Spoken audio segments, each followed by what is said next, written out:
bum, ba-da-dum, ba-da-dum, ba-da-da-da-da-da-da, da-da-da, da-da-da, da-da-da-da-da-dee, da-da-dee, da-da-dee, ba-da-da-da-da-da, da-da-da, da-da-da. Bruships 237, Modern History.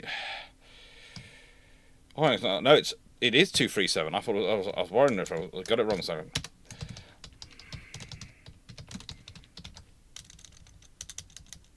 Navy and Navy history questions.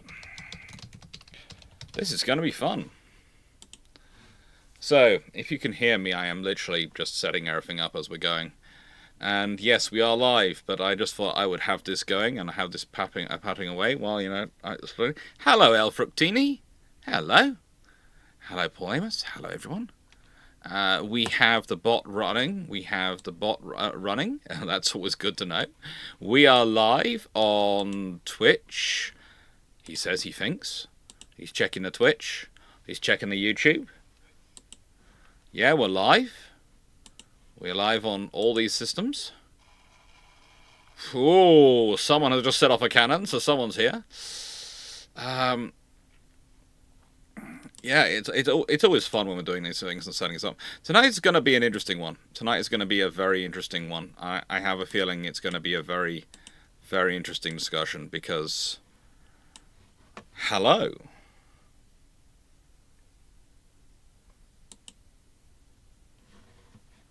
We do have the... Yes, you can, Dan. Hello, you can.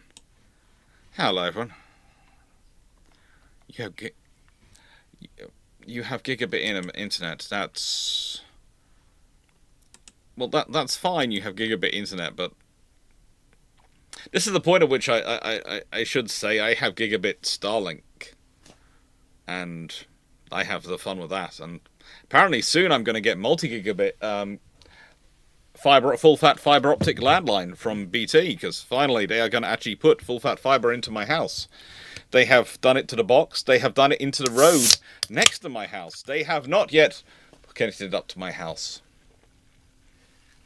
If you think they might be making a meal out of this, they really are. They really are. Apparently it's 3 different sections of OpenReach have to do it. The first section has to deal with the connection to the box. And then they have no connection at all, or work with at all, with the second division of the company, which does the actual roads, which build the connections which go from the boxes to the houses. But they don't go from the houses. They go to the houses. They go to the boxes to the road along the street which the houses are from. And then it's another section of the company which deals with from that cable in the street to your house. It just... Why? Why do this to yourselves?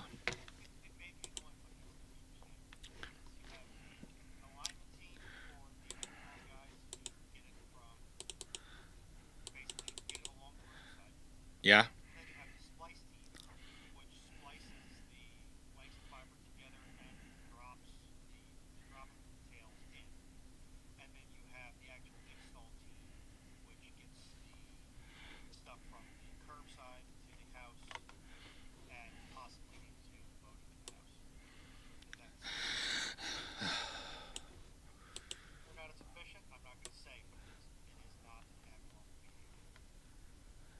No, it's not.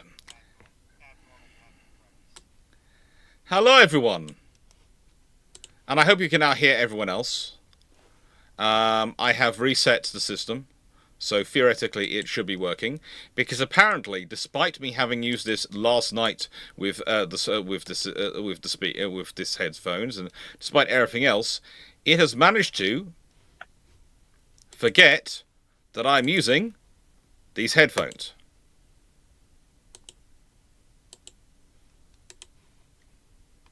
Okay, Steve, you don't need to have a heart attack just yet. Maybe later. Why is Steve having a heart attack now? Apparently we have 18 in the queue, and now I think we've got closer to 20 or 21. Well, let it get to Blistine over on YouTube is saying no voices yet. So no voices either yet. We're not being transmitted or his antipsychotics are working. Okay. Well, I'm hoping it's the antipsychotics because I'm hoping it's working. Because literally, this is the same system set up exactly the same way it was earlier, working on Twitch and was working last night on Twitch. I have literally made no changes, done nothing different between now and then. And yeah, I love the world. I do. Wow, Chandler is really you taking advantage of the fact that Yeah, you can send in a far bigger question on Twitch. the problem. Oh, there he goes. He's got it now.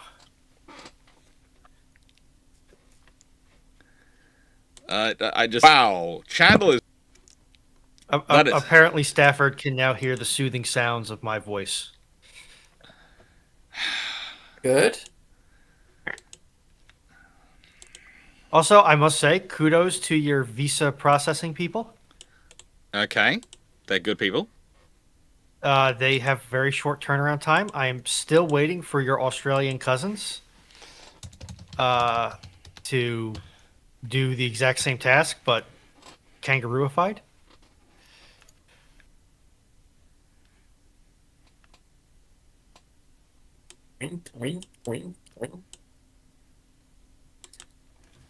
They're too busy, sadly. I'll probably get that back sometime today. Da-da-da-da. Tomorrow, I get to do a walk down so I can see exactly how screwed up stuff is on this next work order we've got. Yay! Okay, who let the other shift do all that work? We've been over it before. It wasn't a good idea. From the briefings that I've had, it sounds like it's actually fairly straightforward. It's just there's a lot of basically any screw ups that we have could be highly impactful, I guess is the best way to put it. Oh, fun. Yeah.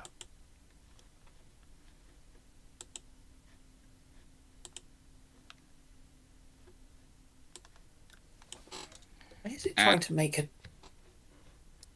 What?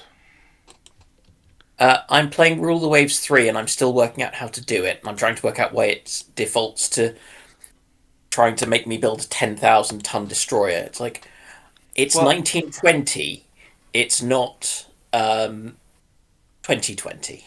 Well, your first problem is you're playing Rule the Waves. Yes, that is a fun time. Had by all.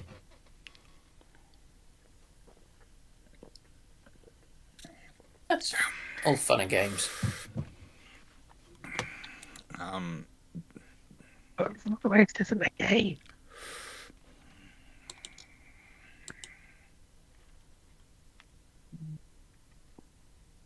I can't see what you're playing E5. Never mind. Okay, so we have been joined by Foxo, which is both good and both scary for those listening. Because that means now in every single video I have done on Twitch in the last few hours, there has been a short, heavily armed redhead. I probably wouldn't qualify the redhead anymore. I never did replace my red highlights. Oh.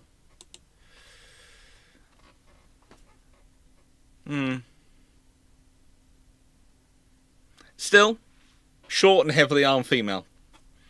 Because for some reason, I do not know this, but the Northgard, the Viking game I played in this morning on Twitch, for some reason, whenever you make the female characters woodcutters, they get a massive axe and red hair. No idea why. Then there's the fact that the most heavily armed soldiers, and you're ashore wandering around the various places in Pirates of the Burning Sea, are all short redheads. Usually carrying a rifle, a couple of swords, and everything else they can.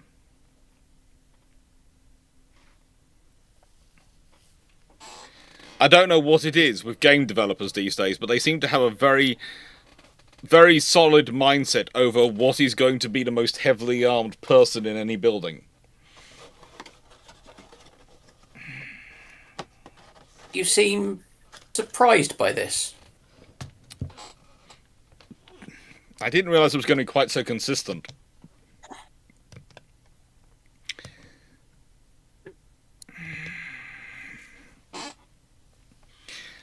8420. Do you think the Germans now regret getting rid of their fast attack craft force in 2016 now that tensions with Russia are really high? Seems like a good option for guarding the Baltic and Danish belt. I think they would certainly wish they'd replaced it with something useful. It's one of those things which is, if you're looking at it from a warfighting scenario, fast attack craft, you can go, well, they're going to be easily taken out by aircraft, they're going to be dominated by helicopters, there's no real value for them. And that's true in a full-on war scenario. They are going to run into a lot of problems.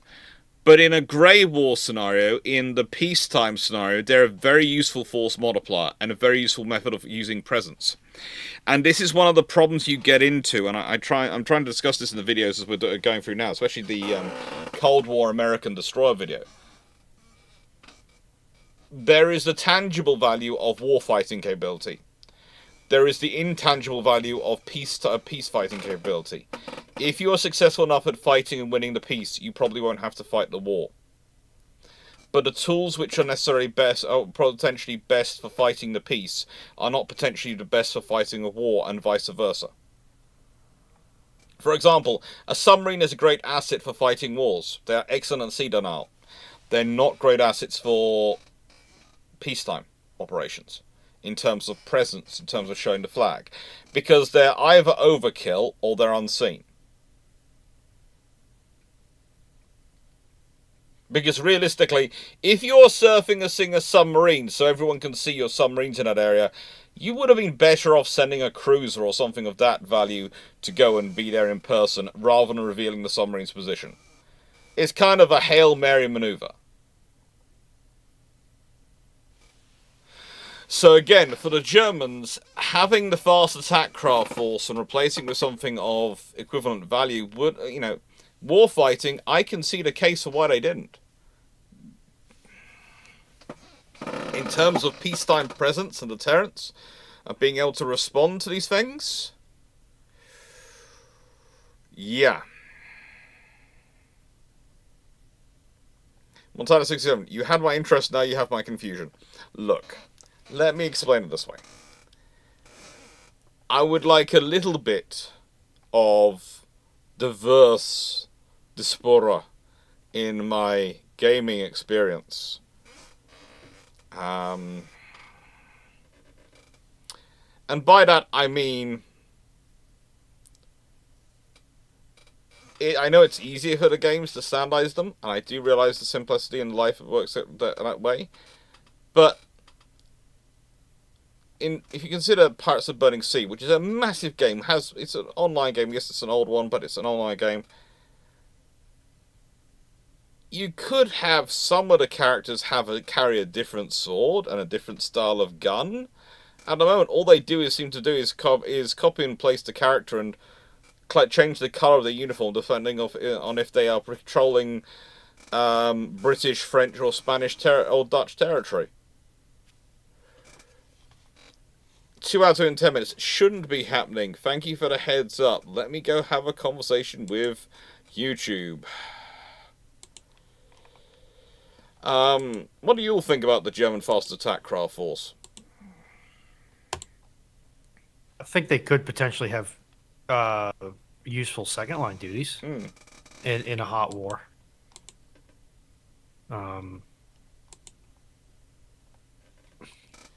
Otherwise, go ahead. They suffer from destroyeritis. Well, historically, they're not happy to get items, so people don't really want to buy them until it's too late.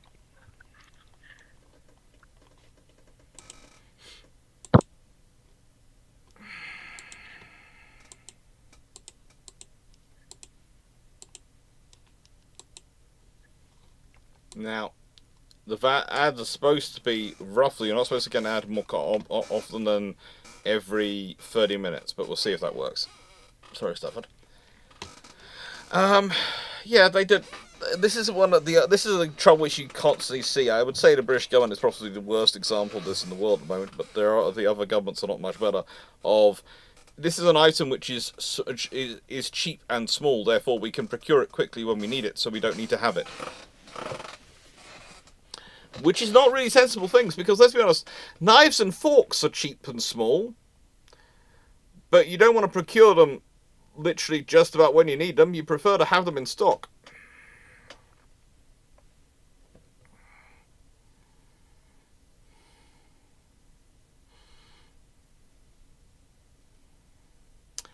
Now, Daniel Phillips, have you heard about nuclear turbines, small modular reactors that power turbines? Do you think they will be a good solution for ship-out power plants?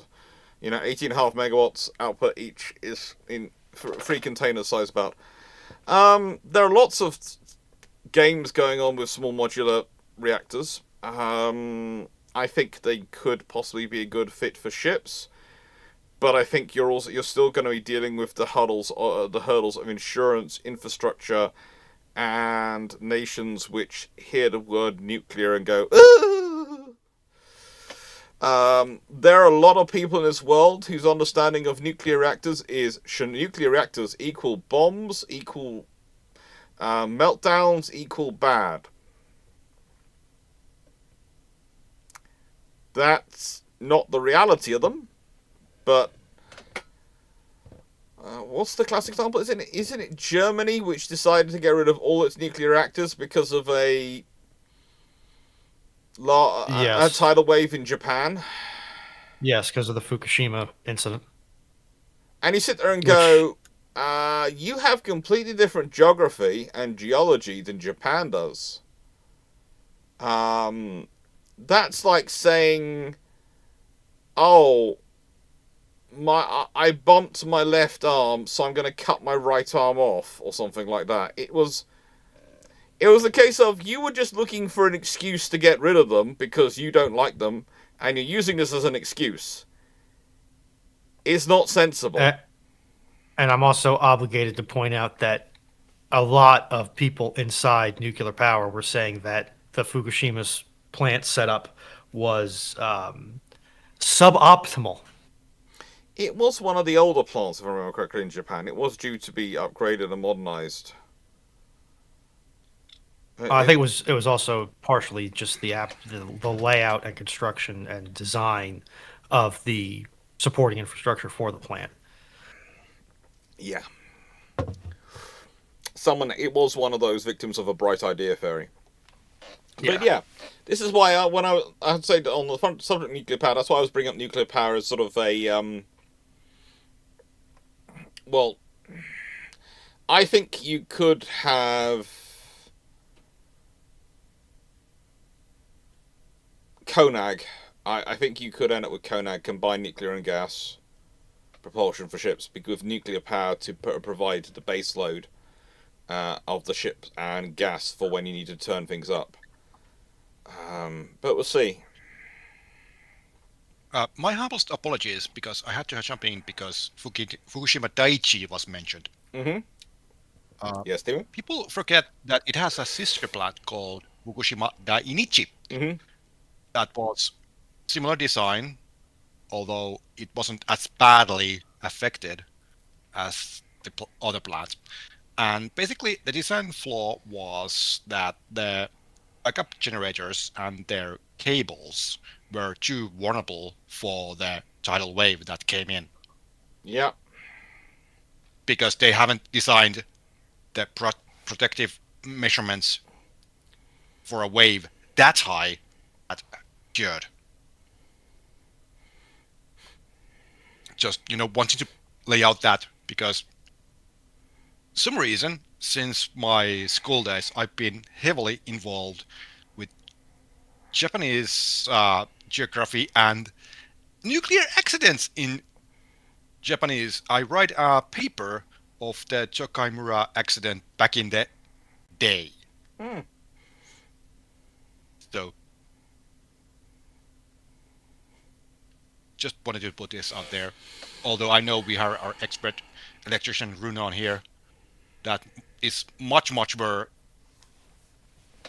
I'm I'm an electrician, knowledgeable not a of. civil engineer. Oh, yeah. Although she does currently get, heavy radiation doses on a regular occasion. I do currently. not. I get more radiation standing in front of a microwave waiting for my lunch to I know finish. this I'll is get more.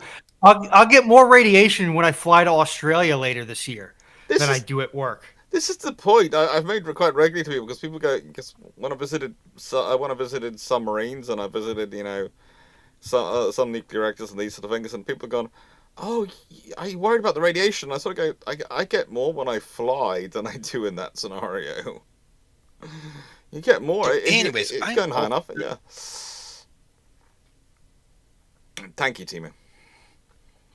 Steve, ignoring the wiki rule for a moment if we can. We really won't, but the wiki rule, by the way, is basically if it's not publicly declared information, we don't use it. What do the Iranians think their ballistic missile range is? After all, if they could reach Diego Garcia, the target reported by the BBC, for 2 missiles they could hit most of Western Europe. Yeah? Honestly, the Iranian range probably could hit... For most declared sources, if the Iranians have enough of their bigger missiles working of the type they're capable, they could hit places like London quite easily. They have quite long range. Again, ballistic missiles do have a great range capability. Now, there are various American systems in place with sensors and missile batteries, which do provide a certain level of protection for Europe as a whole. Europe itself is working on various systems. The Germans especially are pushing that way. None of them are yet in service from memory. There is also the Dutch, who do have SM-3 and are capable of using it. I don't know where the 7 Provincial class frigates are at the moment. I don't think there's one in the right position. But I can't. I'm not 100% sure on that. I haven't gone hunting for it in the last few weeks. Well, last few days, I mean.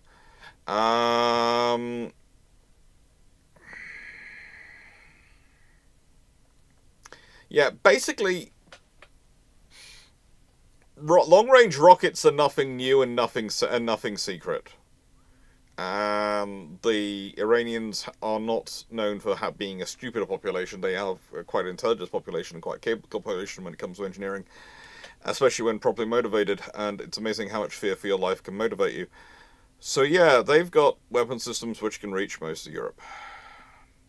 So what? It's one of those things of, the reason I say so what is one of those things of, well, we've known this for years, decades. We've been talking about buying these defenses and dependence upon allies for decades. Pretty much every single one of those defense reviews I talked through the other day on what happens to the Royal Navy has this as a scenario, and the governments have done nothing. There is nothing we can do. You cannot clap your hands and go, we want ground-based ballistic missile air defense systems.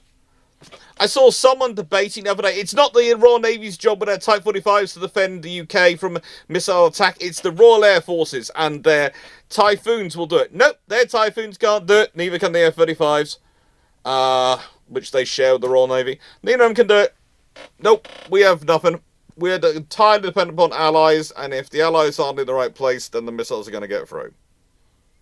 And we don't even have enough Type 45s operational or land-based versions of the Aster system that could provide us with the equivalent of point defense against ballistic missile inbounds.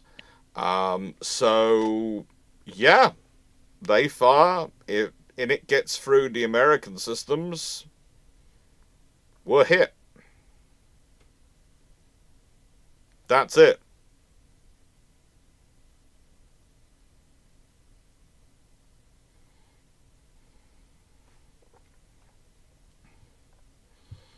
Yeah.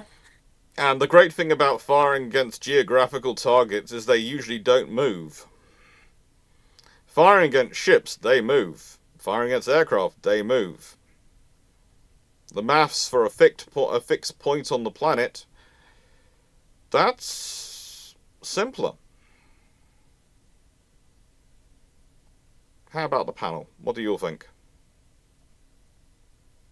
I mean, geography does move, just not very quickly. And it's also a case of, from the Iranians' perspective, sure, they could hit London, but why would they hit London? Honestly, why would they attack half the places they've attacked recently? They're just literally chucking stuff out. As to Bob the Bomb, Tab 45 would struggle to intercept an IRBM when near Block 1. Not really. The upgrades that would... basically, as long as the Type 45's in the line of things, so the IRBM is coming towards it, you're okay. The trouble is going to be is if the missile's going across it. Okay, so this is one of the problems that comes up quite a lot when we're talking about this in theatre defence, is rarely your launchers are going to be in the right place. Rarely they're going to be between the missile coming in and the target. And that's the thing. A lot of our ships are designed around being between the missile and the target, i.e. the carrier, the centre of the battle group. They're in that sort of rough area. So even if they are, a couple of miles out or whatever spread out, they're broadly speaking going to be a goalpost in the goal area that the thing's aiming for. When you're doing true theatre defence, which is one of the big problems of Type 45, because we haven't bought the missiles to it, you need to have missiles which are upgraded software and hardware, so they're a bit faster, a bit more maneuverable, but also can do the longer range shot, and also have upgraded. Although we actually have paid for the upgraded hub, we just haven't bought the missiles. We are that silly. So that we can do a shot against a missile which is doing that. So basically, we've got very good systems as long as they are aiming for us, broadly speaking, into this area. Let's say if we're here. But if they're doing that, we've not got great systems. So the Mayor of London, I don't think the Mayor of London is on any of the alert systems. I do not think he gets alerted as far as I know. Cornwall's fine. Cornwall is out of Iranian range. That really wasn't part of my thinking when I was picking where we're going to end up living. Yorkshire's safe, North of England safe, Wales, Scotland, yeah. Basically southeast of England. Scotland... You sure they wouldn't go for Faslane? They couldn't reach it.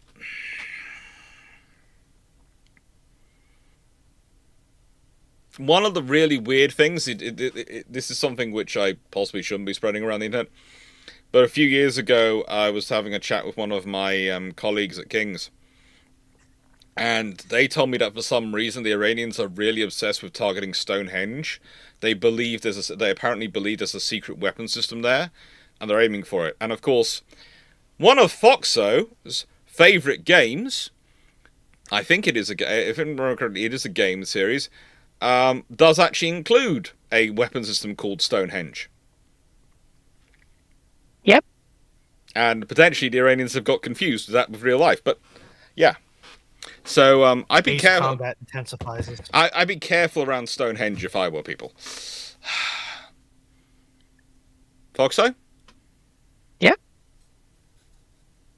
Foxo's gone quiet. But don't worry, there's something going on down there that nobody needs to know about. Okay. Something about druidic magic and zombies should come up in the next 6 months. Oh, great. So oh, great. The sort of thing you really don't need radiation added to. I'm going to slightly throw Team U under the bus here because he did slightly upset my apple cart with regards to the SMR question. You're not going to see SMRs on civilian ships until they make up the bulk of civilian power production, because the personnel and the equipment and the training and the know-how is going to be too freaking expensive to operate a container liner until you have the mass there, and the navies can't produce the mass for anything more than a handful of civilian reactors like we have now. Yeah. There aren't enough navies producing it.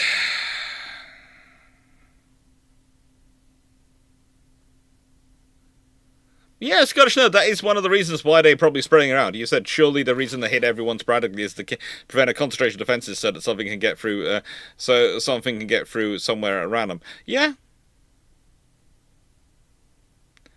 It is certainly one of the policies they're pushing forward.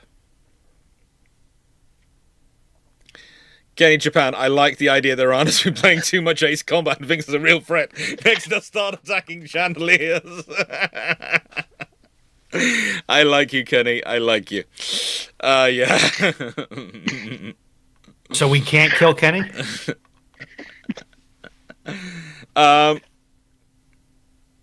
I feel something bad may have happened in game. I've just had a pop up. Our scientists report they have suffered a temporary setback in figuring out the concept of enhanced warhead explosives. That doesn't sound healthy. Okay, not sure. When did Navy first start taking gunnery drill and training seriously? Honestly, the navies of the Dutch and the English, while fighting the Spanish around 1588, were doing almost twice daily gunnery drill, etc., and those sort of things. So, yeah, it's basically the moment you get something which has a tendency to go boom if it's not handled properly, you start taking drill quite seriously, or you tend to go boom. Go boom. And one of the good things about history is that humans can be motivated by self-preservation to a really tremendous effect. Fear and self-interest are two extremely great and steadfast motivators. Yeah. USS Montana 67. How high does the bow shear on the Travel class rise compared to the raised forecastle?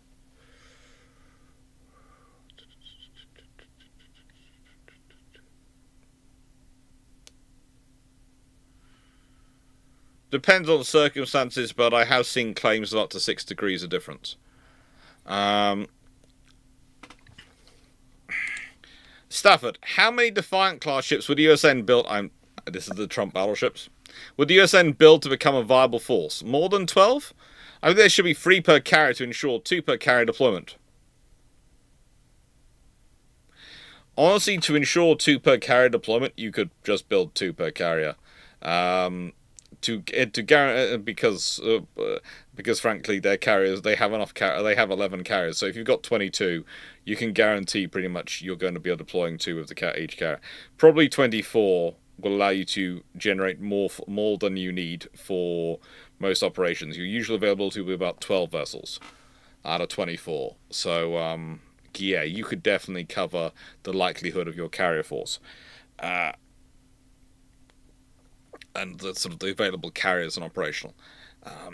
More than that, it's lovely to have, but honestly, well,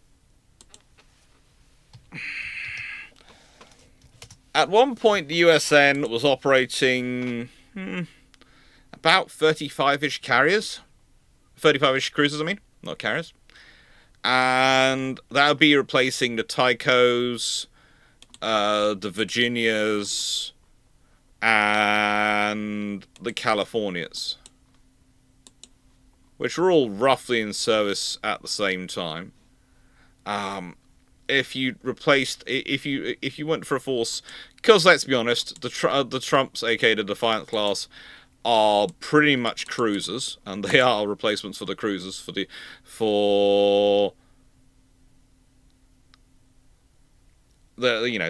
things. Yeah, that would be a replacement of it.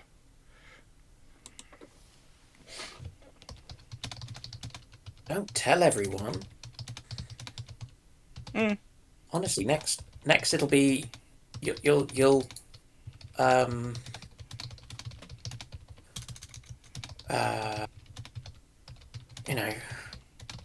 if you tell everyone that it's really a cruiser, then people will worry that Trump's been lying to them.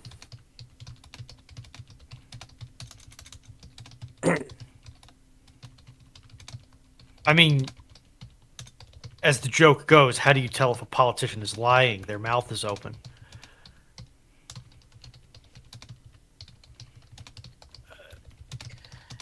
Trump's. Because they can tweet. Yeah, I was gonna say Trump somehow made that worse by how can you tell if Trump is lying? Well, his heart's still beating.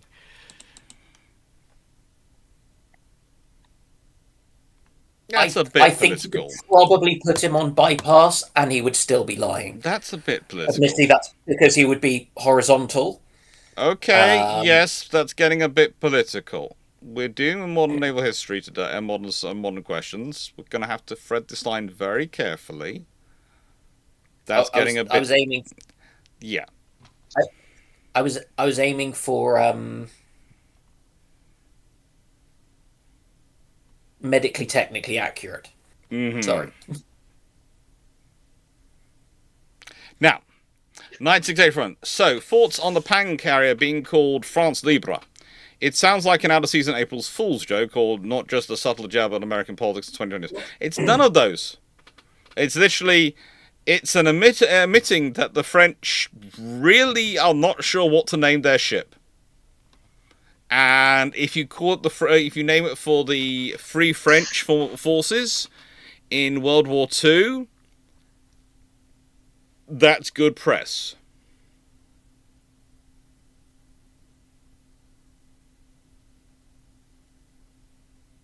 That's just good press. That's basically what they're going for. But I'm interested to hear what the panel think on this one. It's a slightly weird name, but I think it's also one which is hard to have problems with.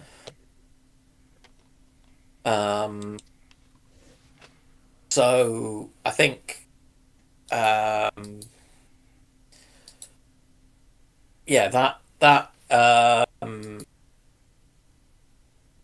seems to make sense. If that makes sense.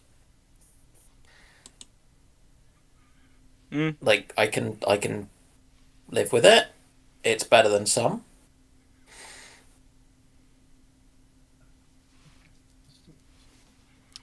All right. Daniel Phillips. Type 46 frigate based out of the biggest Type 26 forts. It require a lot more work than most people think. And honestly, especially as you're going to be changing the entire radar fit and computer fit. And you've got to change the architecture of the ship. Because you have to see, remember, an anti-submarine warfare frigate is built around hunting submarines. It has a lot of concessions in its hull, in its machinery, in its form, for hunting submarines. Even to extent on its stability profile. An air defense destroyer or an air defense vessel. You've decided to call it a frigate, so I'm presuming you're trying to limit down the weight as well. That is something you can do, but it's not going to present something which is going to be necessarily the best option. One of the problems for the Type 26 is, and I'd put this in a model, they don't have, even in their largest form, as the British are getting them, well, in the largest form that's being procured, but they couldn't be a theoretically larger form, they don't have a lot of VLS space. They're carrying 36 VLS, 12 to carry 48 C-Septors in quad packed, and a 24 Mark 41 VLS cell setup, which is lovely, it's useful, but theoretically that's 36 cells. In larger form you would have more space, you would have more, but it's not a lot. And the reason I'm saying this is because I'm going to be starting off in the Type 45 video, which is going to be coming up, not this week, but next week, talking about that. And I'm going to start off with NF90, which is the NATO Frigate 90 project. And that's where you get the idea of 48 being enough missiles, enough VLS cells. And basically the whole ring was you would have 48 cells for any specialist role, and the ship would be about 4,000 to 5,000 tons. The reason the Americans drop out of that design, believe it or not, is because it's not multi-role enough. The British drop out of design because the NF90 because no one can decide it's got not got enough magazine depth. And then they build a Type 45 with 48 VLS cells for its Aster missiles and space for 24 more Mark 41 VLS cells, which they never fit. Yeah. What's really annoying when you look at the whole history of that project is how many of the legacy things, which were the things which were causing problems in the earlier programs, are then adopted into successor programs and become the standards, and no one seems to question why they're becoming the standards.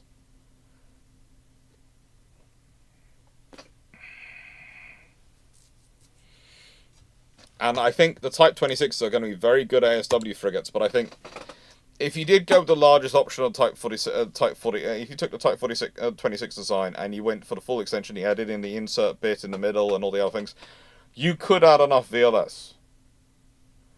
But you're also going to need to rebuild the computers and and a lot of the other systems. So expect it to be a very... How do I put this? It would be quite a capable design. But I think you'd be better off calling it an 86 than a 46. And there is part of me which is wondering if that's the reason why they've called it an 83 for next generation. Because if they do end up going on with an extended Type 26 design with a load of air defense missiles tucked in, that is going to be quite a capable ASW craft if you build it with the same ASW capabilities, which you could fit into it. And it's going to have land attack capabilities, it's going to have everything you'd want in it. But we're getting all sorts of weird stuff being produced as the options. But interesting enough, the people who are quietest about the future potential of the potential ships are the people who are probably going to build it. And I reckon the reason they're being quiet is because we're not going to see any Type 83s or whatever comes after Type 26 for the air defense role ordered till about 2035, right? So in UK terms, that's as many as that could be as many as 2 governments away. From the Brits in the panel, odds that every government that comes in between now and then, if it's 2 governments, will have a completely different view on defence procurement than the current one? Guaranteed.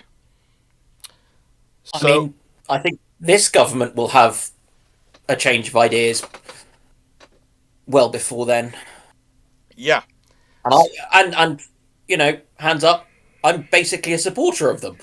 This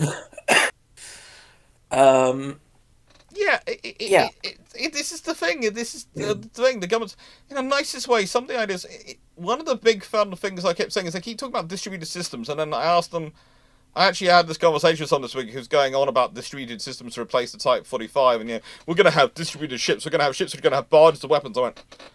So, how did the barge and weapons get out to the place where you operate them? Will they be able to sell themselves out there? Will they? So what happens if someone tries to interdict them? Well, we'll have to escort them out there. So they With can't what? sail by themselves. What are you escorting them out there with? And this is the point. This is why you end up going back to a crude ship, because that's the option you end up with, especially if you want to operate it for anything other than warfighting. And that's even before we get to electromagnetic systems, and also all the issues you can get.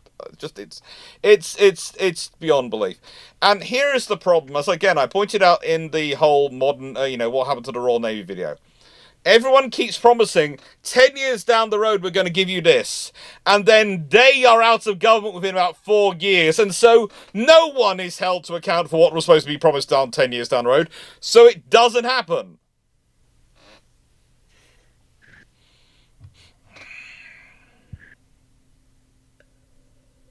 And additionally, you don't even have to interdict them in like the strictest sense of the word. You just have to have a limpet mine that can attach to the thing and then since when the ship is getting unrepped. Tychosis has put it the same as exactly the same as I've been putting it for quite a while. They worked on submarine sonar, entire adult life, and support UEV development. That's uncrewed undersea vessels. And frankly, a lot of your automation types are slinging snake oil. We're just not quite there yet. No, we aren't. It's one of those things of they are great. They are potential area of potential growth, yes, but they're not there yet.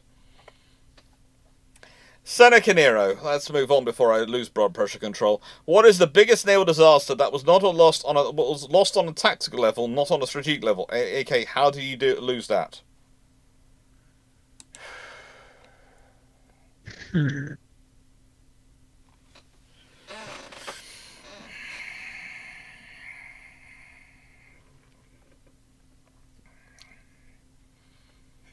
You could argue the Battle of Trafalgar and the Battle of the Nile, to an extent, both could be argued at, because the Battle of the Nile, they were the ones who didn't put themselves close enough to shore to block the British from going around them inside of them. That's a tactical decision of where they parked themselves. The Battle of Trafalgar, there is honestly a breakdown in the command structure, because realistically, if you're a solid wall of fire, that should have absolutely pummeled the Royal Navy before they broke the Franco-Spanish line. How about anyone else in the panel? What do you think?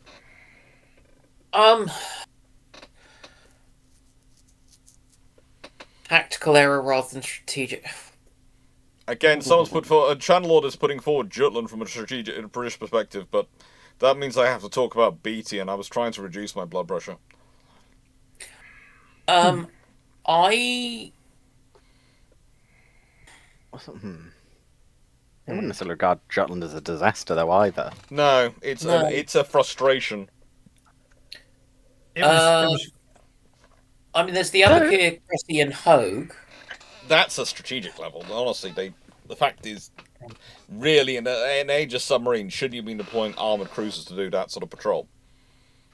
And I guess there's the...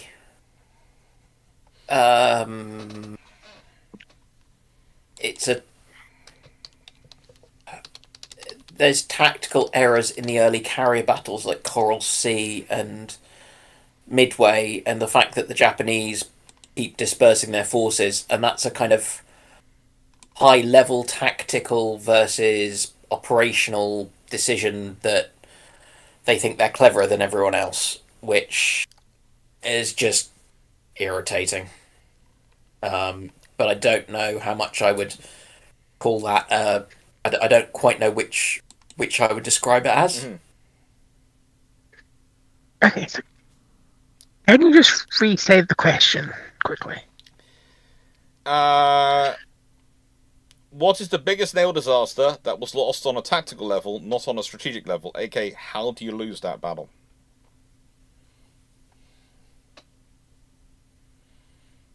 Okay, so as in it's not a particularly big loss on a strategic level, or it turns out to be a victory in the long term?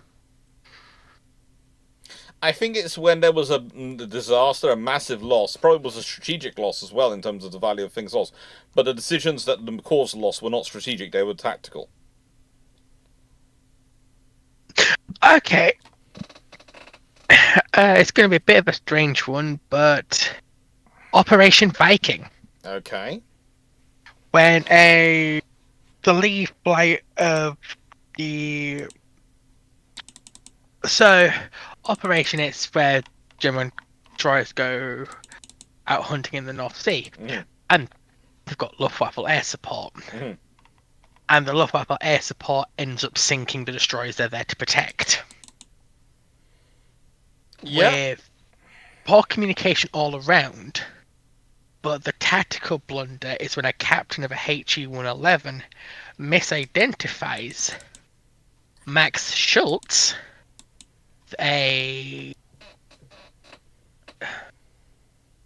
she's a Type 1934, if I remember correctly. So she's got the 5 turrets, as a Royal Navy destroyer, despite the fact she still had her bow flags on. Mm. and proceeds to misidentify the German destroyers as Royal Navy destroyers. And then they hit their own minefield. And also possibly one of ours. It gets Possibly. Yeah, it's a bit unclear. From what I can tell, whether they did or didn't. Some of the minefields were really close together. Amazingly, both sides thought that having airfields might be a good idea. Yeah. Who would have I think thought? you mean minefields? Minefields. Let's put it this way. The British occasionally did actually, in one case in North Sea, the Germans put a minefield and the British laid a minefield around it. So every time the Germans were going to go past it, they ran into a British minefield. Yeah. And it took the Germans to realise that what the British had done was go, oh, that minefield's in a useful spot, but it's not big enough. So we'll expand it for them. Has anyone ever told you guys that you might be a little bit too dastardly? We remember the lessons of the Romans. If the enemy builds a castle or a wall, you build another one around their castle or wall. And then make it bigger. Yeah. Or you got what the Sunderlands did, partly in the Baltic as well. It's, oh, we've mapped out their minefield. Okay, start dropping mines in the free channels. Yes. Oh, they love that. But The Castanea, the people at Raytheon have told me they now have homing mines that only home in on the bad guys. Yeah, you do realise this. What the Sunderlands did caused the Germans to use about half their minesweepers to start patrolling their own minefields because they thought their mines were breaking loose and they were worried about it causing trouble for them, which caused a loss in their own minesweepers as they got caught in their own minefields. And the British were just going, Yeah. wasn't us. Sunderlands, do you want to go for another flight? Yeah. That's where the that's where Coastal Command gets those really weirdly fused mines from. Mm-hmm. That would fuse on mine sweepers and dig out ships. Yeah. Cornell, tactical error. No, Cornell is a strategic error because, in nicest way, that admiral had basically... If you consider the orders the admirals have at that time, basically they cannot withdraw. There's the fact that the British government, at the same time as they're sending him down there without enough force and he's asking for more force, they are literally ripping through an admiral who, in the Mediterranean, had let the Goeben go in their views because he didn't have enough force to engage them. So basically, the British government have created... The Cornell is entirely created by the British government being stupid. It's entirely that one. Eddie Rudolph, what's your opinion on the Germans buying 4 MECO A200 frigates just in case since the F126 are delayed? I am very happy for them. I think that's a very good idea. I wish they were buying slightly more than 4 as the backups because I have everything I've seen about the F126 means I think it's going to be delayed even longer than they do.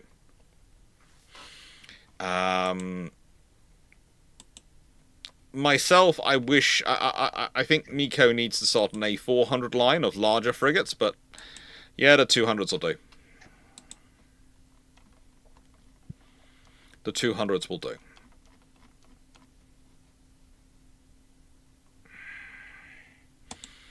Now,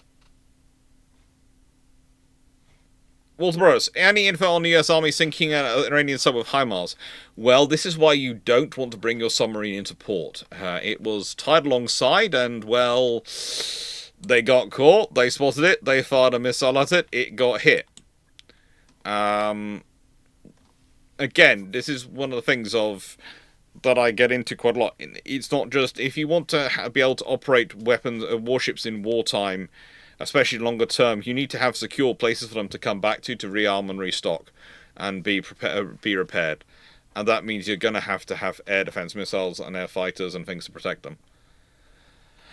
And this means to me, increasingly, as you look at countries like Britain, but also to an extent France, to an extent Italy, to an extent, quite a great extent, Australia, etc., who have used the scenario of we've got allies, so do we need to have all these capabilities? They're going to have to think back through it again. The amount of people who I keep seeing railing against going the idea of no, fixed air defense missiles do not work. You need to have mobile systems, and I'm going, well, yes, I can understand that. Mobile systems are best from a defensive perspective, but surely there are some places where it might be sensible to have some fixed air defense missile systems because on gun systems, because you can't move those systems. You can't move the thing they've got to defend. For example, I can't move a port. I can't. And whilst having mobile air defense systems is a great idea, if I don't have the money to have enough mobile air defense systems, honestly, having some fixed ones is probably a sensible idea as well.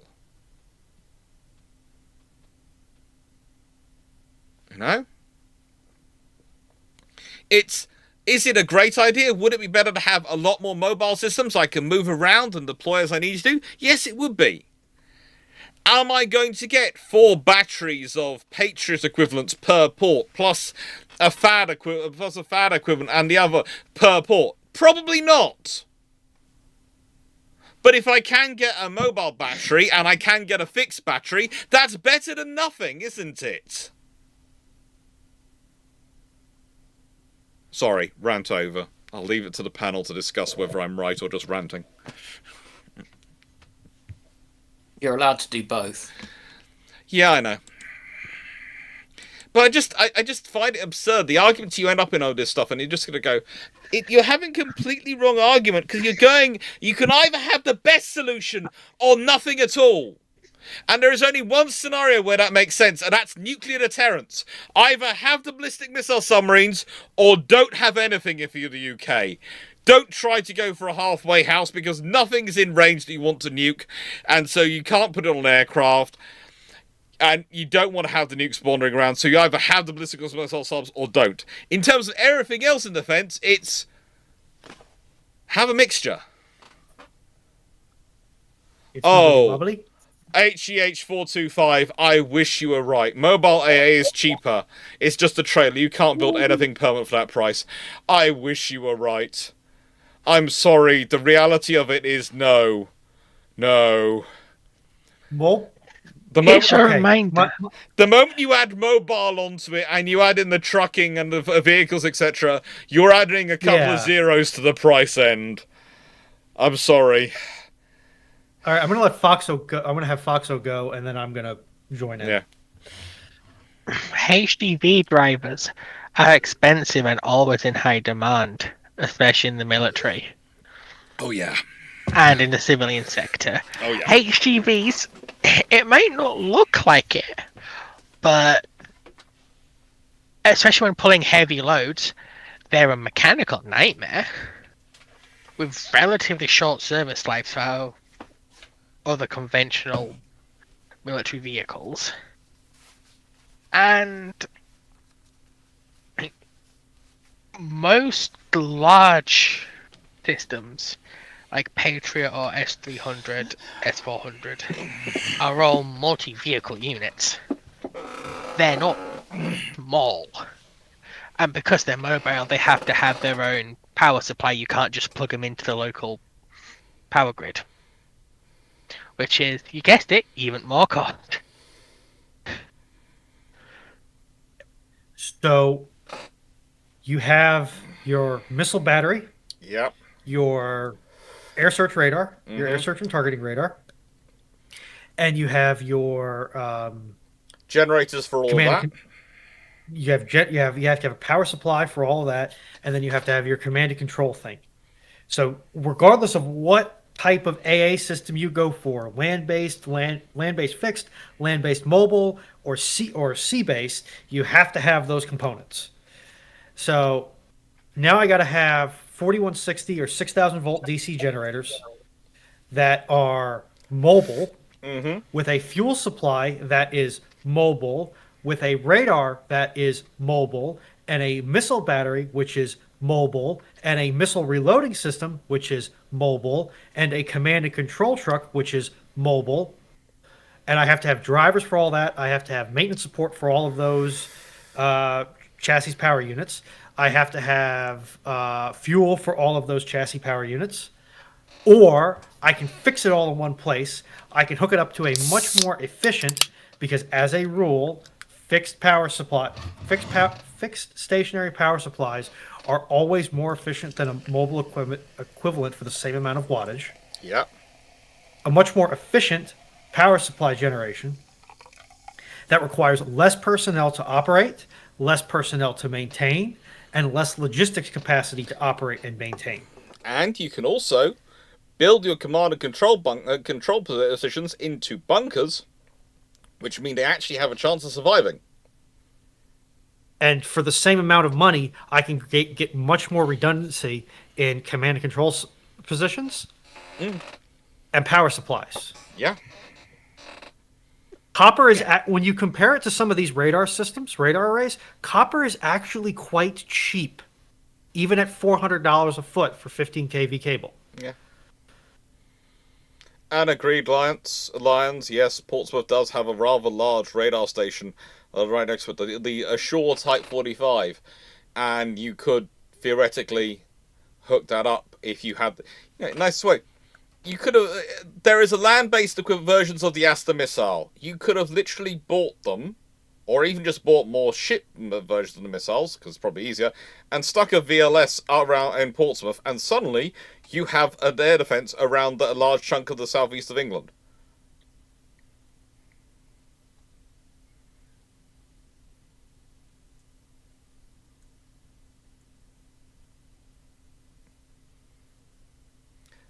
Bob's modelling mayhem. I love the idea behind it. I just don't think that a civvy aircraft with a bunch of hidden gunners and as a flying Q ship would literally be necessarily being one. But I love the spirit of thinking and innovation going on there. The imagery is nice. Yeah. Moshaw, can you discuss the Bessemon corvettes and where do they and don't overlap with frigates? Okay, so we have corvettes, light frigates, and frigates. And usually the line when you start drawing them is the line between a corvette and a light frigate is the amount of days it can spend out operational. So, for example, a corvette it could be a system which actually doesn't overnight at sea, or only spends out a couple of days at sea at a time. It doesn't do long-term patrolling. A good example. There are a few examples of that. I think it's.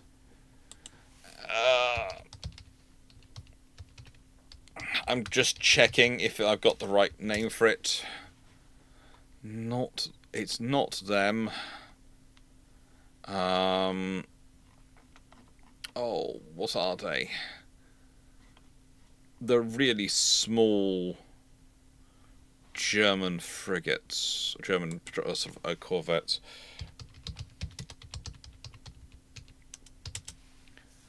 The Bruships class, yeah.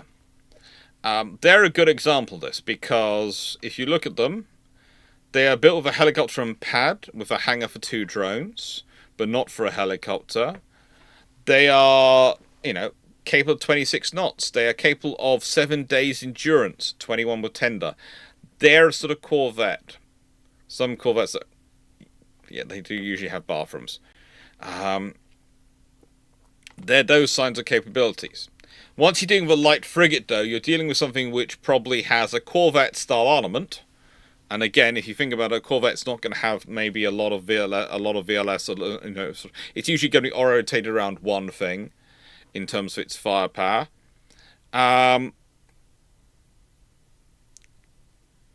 Whereas they're going to have the deployment range of a frigate. They're going to be able to spend months deployed, travelling around the world. That's the important point. They can be forward-based more easily. And it's kind of like OPVs. They swap the weaponry of a corvette for the endurance of a frigate. So that's why there's a lot of people who debate, is that an OPV or is that a corvette? Well, basically the example is, okay, what endurance do they have versus what weaponry do they have. And then your big frigate, your mainline frigate these days will be a full platform for long-range operations. It will have a significant quantity of weaponry aboard. It will be able to defend itself against air attack, sea attack, surface attack, and prosecute submarines, usually with a high degree of fidelity. It will have the ability to carry and support helicopters. It will have the ability to support crew on long-term deployments. Yeah, that's the difference of a frigate.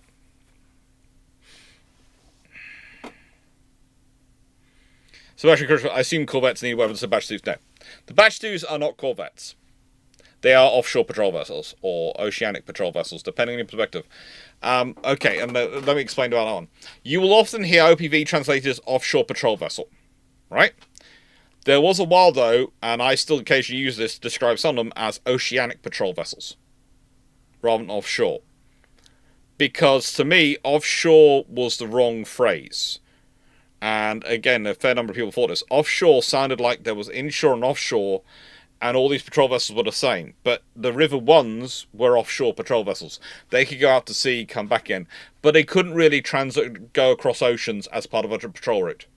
Whereas the Batch 2s can cross oceans.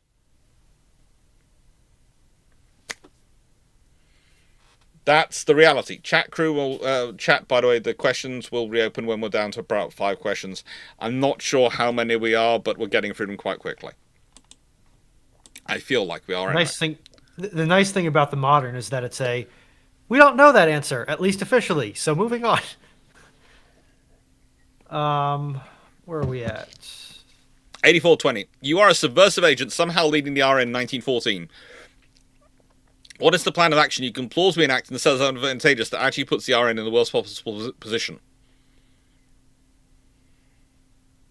Build all battle cruisers.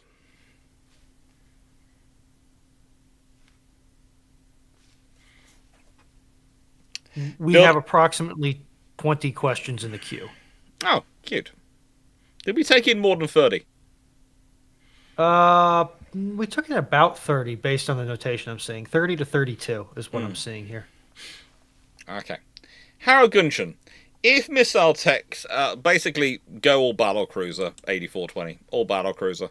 Harrow Gunshan, though in 1914 there isn't much you can do. The Royal Navy's pretty set by that point. Basically, you want to go in earlier. Although I was taught the video which is going to come out soon, I think it's next Saturday's video, I think, on Indefatigables, Lions Not Indefatigables, the recorded version. I do put forward the idea of 2 Tigers, and they would be in that scenario 15-inch gunships. So you can all think about the idea of a 15-inch 42 armed Tiger with a sister of the same capabilities. And what they could get up to in World War One. Both capable of 28 knots. Harrow Gunshan. If missile tech has not changed since 1945, but the rest of tech had changed, how would naval vessels look like today? And what would be the largest caliber on warship be then? The Auto 6s and Auto 8s would have been kind of dominating, but for most ships. But I think you could probably consider, and they would probably have... Aircraft would still have come in. So missile tech, no, but you'd still have aircraft.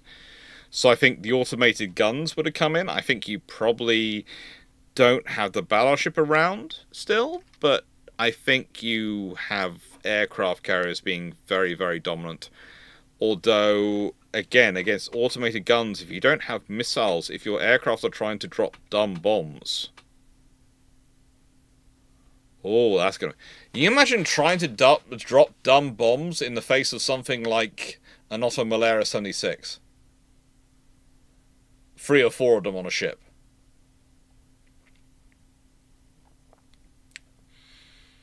Who here says the best ouch? I think probably Foxo. Because I think that would be painful. What? Trying to drop dumb bombs on a ship which is armed with 3 or 4 Otto Malera 76s. There's the easier ways to lose your entire rear wing. There you go. Well, now you say that, but I do know one thing that could probably do it. Dropping dumb bombs on a ship armed with Auto 76s? Yeah? There's one plane that's designed for it. Okay, go for it. Buccaneer. Yes, the Buccaneer would certainly give it a jolly good go, but even against a modern, more than willing to dumb bombs. So on a heavily here's the defended ship. thing. Are we classifying GBUs and the like guided bombs as missiles? Yeah. How? Because they don't have a missile motor on them. They're just bombs. I don't think we can technically classify them as missiles. They are just glide bombs with extensions on, and glide bombs are quite old. And I would also say that, like, do one-way drones qualify as missiles? Yes. Are we going to call a Shaheed a missile? Yes. I mean, it's a missile. It's also. But I brought up guided bombs because they were coming in before 45. And so I just had this idea of something like an SU-160 with like full boy sized guided bombs on it. Just like, I'm gonna drop this on you from 40,000 feet, and you can't stop me guiding it in on you because I'm above your guns. Well, I'm also thinking of, they have drone systems in the 30s and 40s, Queen Bee and the like. And yeah, okay, fine, they're target drones, but So it They was have the them. TU-160, not the SU-160. It's fun.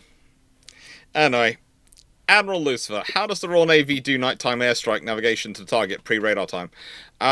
Basically, a lot of training in how to navigate by the stars, and doing all.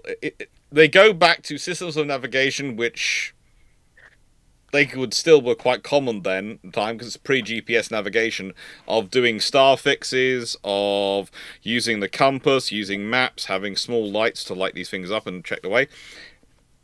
And a lot of mental arithmetic, and practicing a lot. And that's why they got really very, very good at it. And yeah, that's how you do it.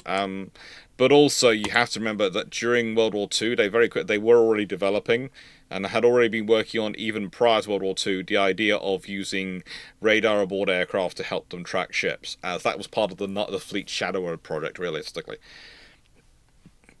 And so a lot of guy in back work. Basically, these people called observers, who are really, really very cool, but also incredibly scary, considering they did all the navigation to Taranto.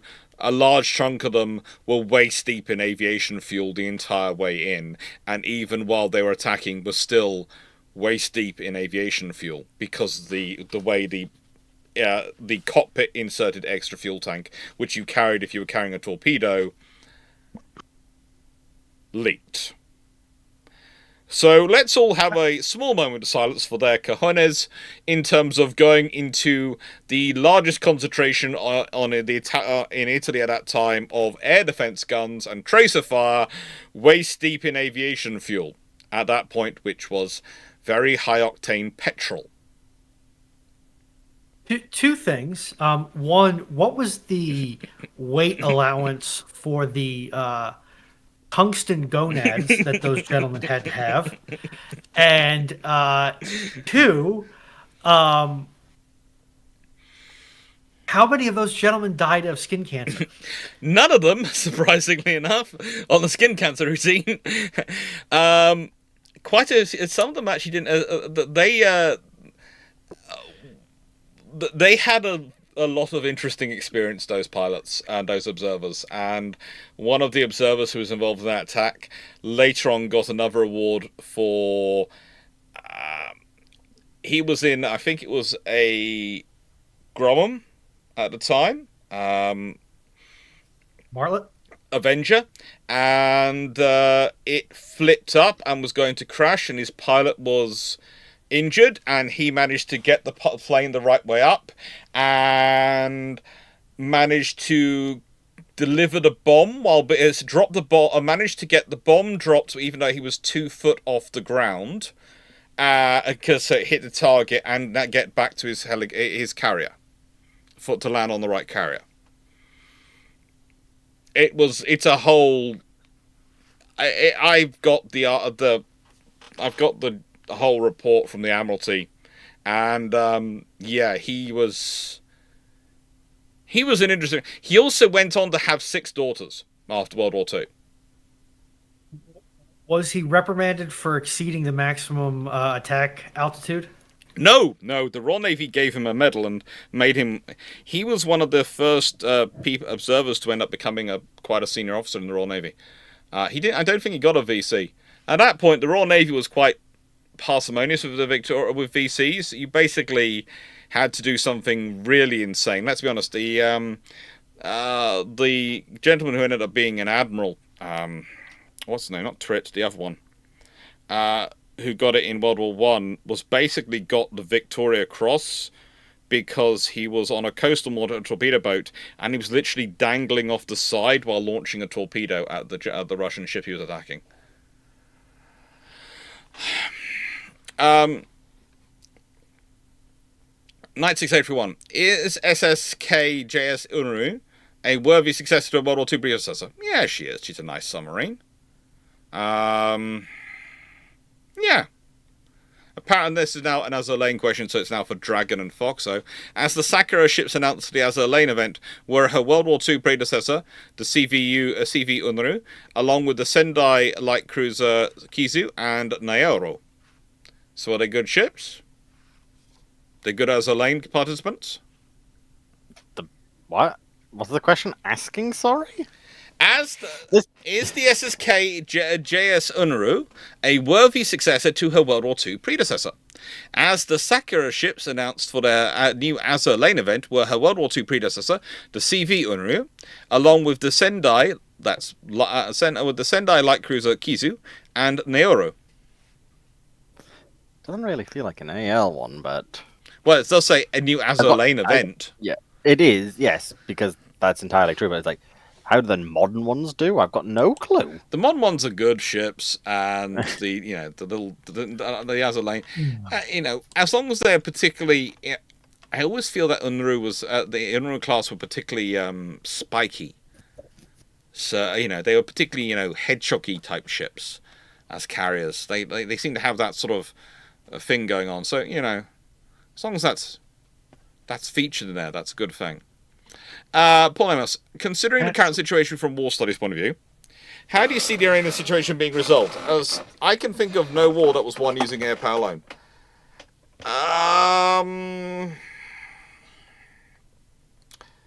Well, that's correct. No war has been won using air power alone. It's always required at least the threat of land power and usually the heavy cooperation of sea power to actually win.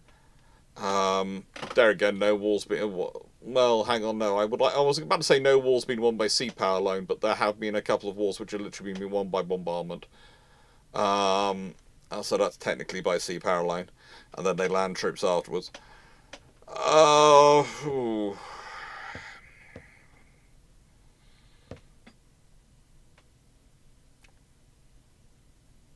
The Iranian conflict will be resolved when you reach a point that everyone's happy to talk with each other and trust to talk with each other.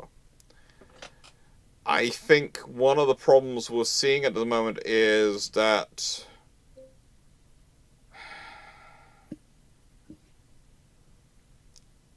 the world is changing. The world has been changing for quite a while. It's gone from the bipolar world during the Cold War to a short period as what was called a monopolar world, where basically America was the power and no one else could really disagree with it. We're now in a transition to where America is still probably militarily dominant with the rest of the world. Technologically and capability-wise, they do outclass pretty much everyone. But everyone has retreated so much and has divested themselves so much and cut so much in terms of defense. we've ended up with slipping back into a multipolar world closer to the 1920s in its scenario, and arguably maybe even the 1900s in its scenario, than any other time in history. In terms of the capability to wander around the world and the capability to inflict trouble on each other, whilst also staying almost within our own regions. This means that for Iran, this conflict has been brewing for quite a while. And the first off-ramp would have been, we've done the strikes, we've destroyed everything, we're leaving. They tried that, it didn't work. They're back for more. Now, I think the reality is going to be, until you get someone in Iran who basically offers something to America that they can consider a win, or at least portray as a win, they are not going to stop.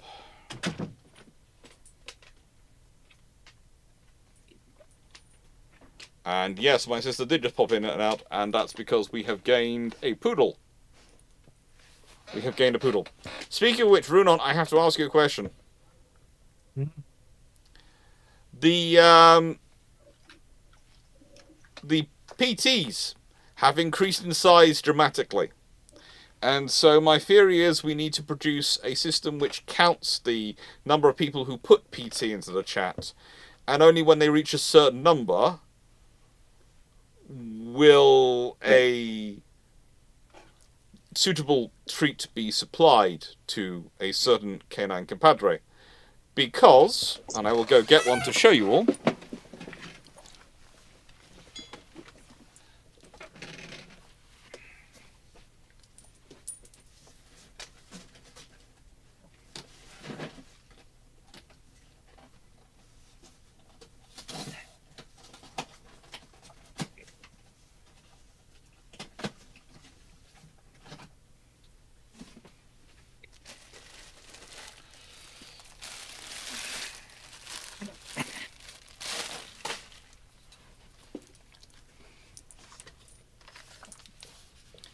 This is the biscuit size we normally give the poodle. And what I ordered. But unfortunately, they'd run out of these. So instead, they sent us 12 kilograms of these. No, I'm using it as a demonstration. So, if I give out these as frequently as these used to be given out, someone will get fat. So, the question is, could we build a counter system for PTs? Ostensibly, yes. It's just going to be a matter of me having to sit down and figure out by what mechanism does StreamerBot permit that.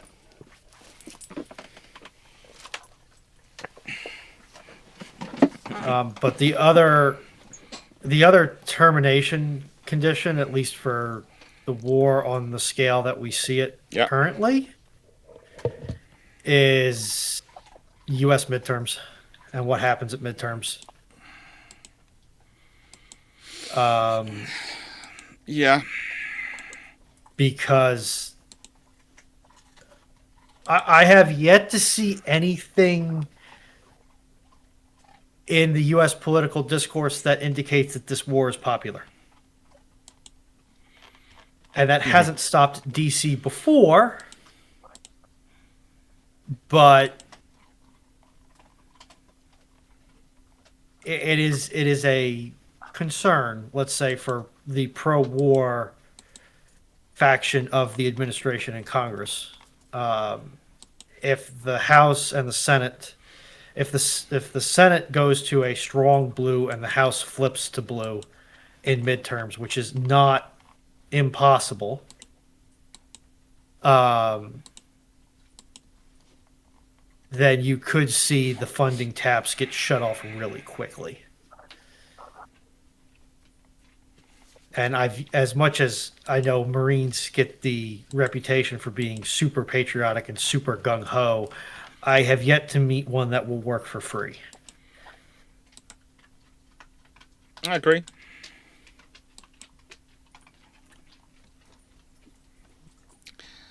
So yeah, watch midterms. I think a good indication of which way midterms are going to go is the Virginia redistricting amendment that's currently at the polls. If that passes, if I were the GOP, I'd get real nervous real quick. But the DNC is not beating the controlled opposition allegations with their promotion of the amendment. So Yeah, and yeah. don't take this the wrong way, but if there is any party more successful at beating itself in elections than the Democrat Party in America, it's possibly the Liberal Democrats in the UK. Hey, you're not going to hear any contest from me on that one. I've said for years the Republicans don't win elections; Democrats lose them. Yep. You notice that the person here who was usually closest to the Liberal Democrats did not try and defend them from that allegation at all. Dan just kept quiet. I can't stand them. I despise them. Mainly, I don't think I've ever met someone in my life who actually wholeheartedly supports them.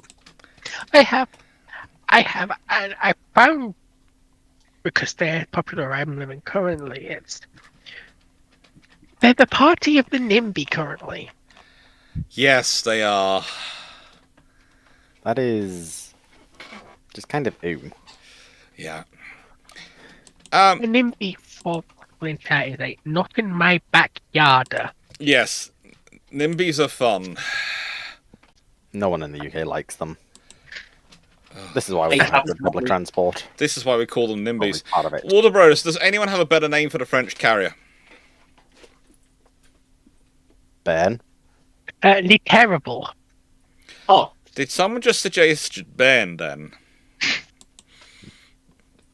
Admittedly, it would mean that there would no longer be that particular carrier would no longer turn up when you search for Burn in the Google search. Stafford, will the UK and other NATO forces pursue their own classes of CAG or BCG once the DSN goes forward to the Defiant class? And we'll see. I think it's going to be interesting. I think one of the honest reasons why the Type 83 is being held up and is so open in the area is no one's quite sure what's going to be built. But we all know that the future is going to require a lot more VLS cells than we've been contemplating in the past. I'm a huge Liberal Democrat fan, and I admit they're not good at winning elections. Yeah, they really are. They are so bad. They literally christened their election, and when they admitted what their election strategy was, that they were looking for a certain type of bakery, they immediately got classified as being elitist, because when they admitted it, they said they were profiling places which had Gale's bakeries, and Gale's quite literally types itself as the bakery for the people with money. That's what they literally call themselves. And naming that, even admitting that your political strategy is you're going to focus on boroughs which have Gales, is a really bad strategy to admit outright publicly, even if it is your strategy, and even if it does work. You don't admit these things.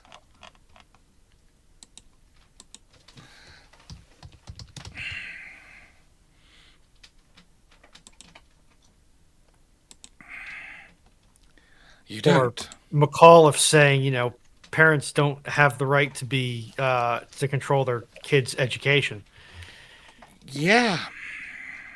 Yes, my non-American and non-Virginian attendees to this fine event. That was something that the preceding Democratic candidate for Virginia State Governor said in a campaign event. Why? Did he at least mean well? As I understand the context Yes. In other words, parents are not educators and basically don't know what they're talking about when it comes to education policy or procedure. Like, okay, yeah, fair enough. That is one of those wonderful academic points which you might think, but you do not say out loud. Yes, and he said it out loud in plain English.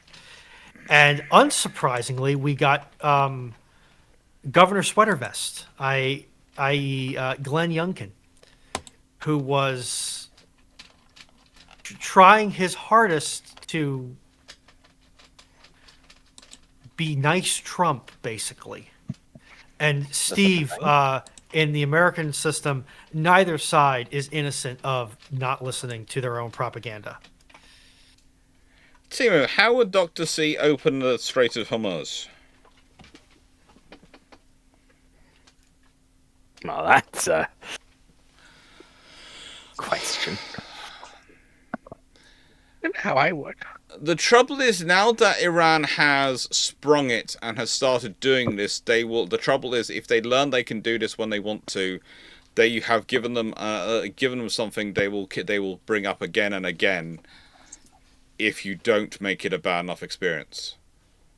So at this point, if I was America and I was after opening the Strait of Hormuz and showing everyone I could do this, I would go in, sanitize the area, conduct raids against their land positions with the Marines, against positions which are not holding position attacks, but raids to confirm the complete destruction of things. Special forces and Marines are perfectly suitable for that. And I would basically destroy every bridge, every road, every power substation, everything within a certain range of the Strait of Hormuz to push the Iranians as far back as I could into Iran. And that's basically the only option you're left with. Because anything which leaves the current government of Iran in power, and if you don't want to go into ground forces, you can't do regime change, so it's going to leave it, and doesn't push them back, means that from now on they know that if they want to get what they want on the world stage, they just have to close off the Straits of Hormuz, which they always knew as a theory anyway. They always knew this. But if you concede now, they know it to be true. And it's kind of like with the Danegeld scenario. When the Danes came and invaded England and were raiding, some king had I can't remember which one, but one of the kings had the bright idea of giving them money to go away. Danegeld. And what this did was it didn't make them go away, it made them come back again, because you now confirmed there was money they could get. And that's a problem. Britain was the magic money tree. Yeah.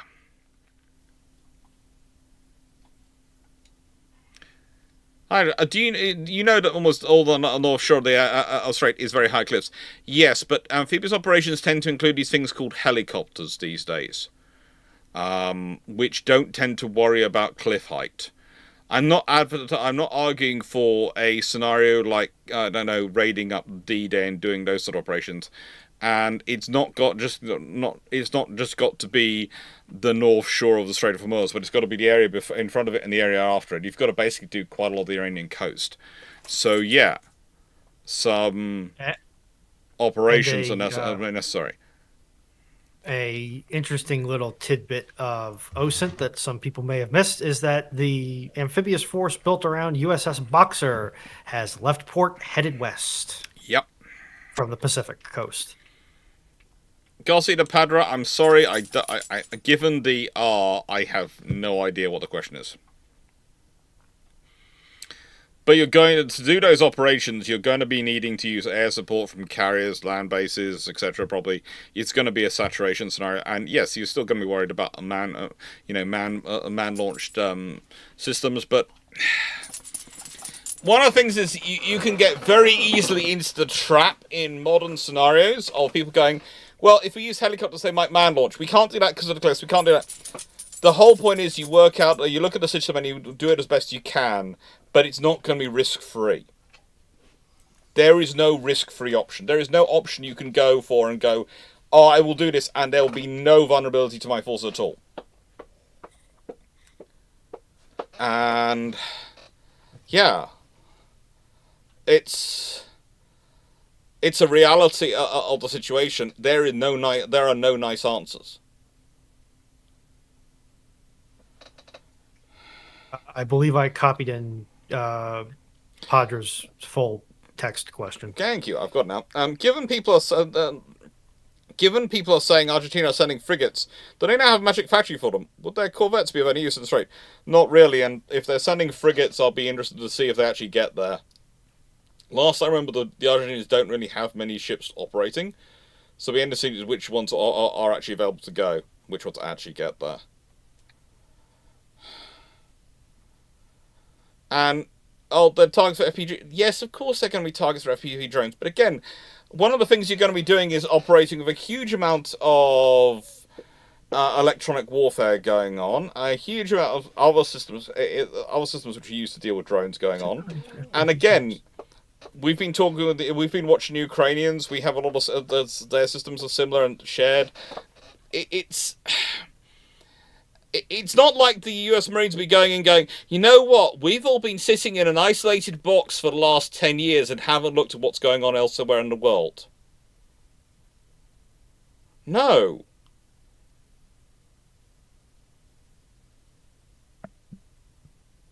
Who said FPV drones? Oh, that was HGH 425. The FPV drones are not EM hardened at all. No.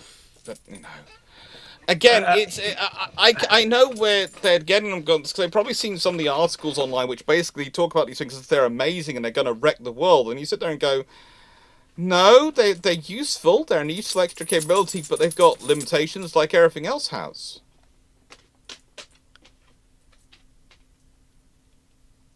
And yeah, you're like the radius that these forces are going to start operations in, sanitation operations, are probably still going to be within range. Now you want to run the drones off fiber optics and then electronic warfare. So you want to have really long cables running the drones? Okay, please do that. Watch what happens. My brother in Christ, I think you don't understand how electromagnetic fields work. No. That's why the fiber optic strands. The reason why they used to use them. They used to use them on anti-tank missiles, especially to work, especially in the part of the Cold War. The idea was to use them for that. And the reason they have the range difference limit they did on them is because A, there's the range limit of the actual wire you're carrying, but also, and this was the more important problematic, if you were in a scenario where there was any winds, etc., these things, those wires could get wrapped up and cause trouble and get disconnected. It was just wonderful, and also, as Carl Gas was pointing out, fiber optic does not protect from EMP. Yeah, the problem isn't the link back to the control station. The problem is the fact that these drones have absolutely no shielding. No, and they're not using the FPV drones with... It's not the ones operating with fiber optic cable going out to 70 kilometers. Do you have... Think about that, HGH, just before you get to try and distract the entire chat. Just think how long 70 kilometers is if you're running off a fiber optic cable.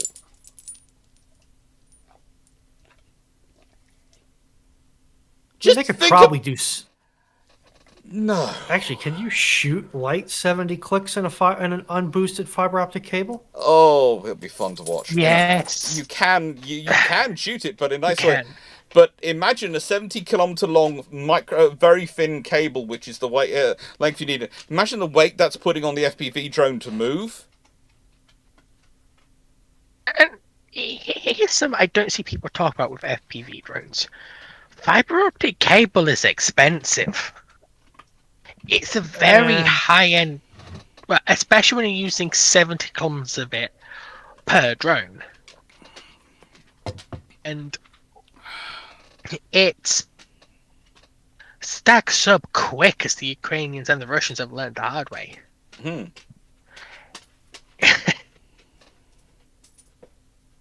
And it's pretty hard to make. Cheap to make, but hard to make. Yeah, so you can get fiber optic, at least for the civilian use sector. The cable itself is usually fairly cheap. It's the equipment on either end that is the problem. That's usually where the cost for fiber optic stuff comes in play. Yeah, because it comes up when I do my training up. There's also quite a lot of grades of fiber optic. Yes. And especially stuff that can go long distance, even above a couple of miles, you're getting into the rarer stuff. And it gets rarer and harder to make because it's going to be incredibly fine. Yeah, the high-end Corning stuff. And for reliable data transfer, you need that stuff. Transmission distance of optical fiber. Yeah. Montana 16. If the shift arrangements on the Acoma class were real, how spaced apart in meters would the funnel have been? The only Acoma class I know about were aircraft carriers, and there was an armored cruiser, I think. But the Acoma class that I know of were a subclass of the aircraft UNRUs, and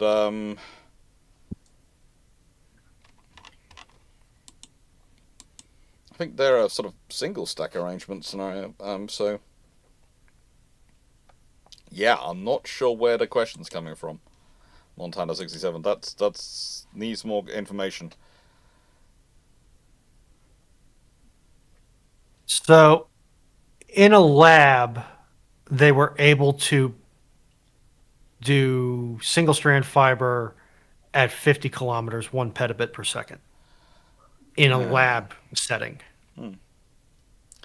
And Carl Gasberg is now pointing out they used larger hexacopters as relays, delivered a small quadcopter hunters with 10 kilometer-ish fiber optic guidance. That's 50 kilometers plus intrusion.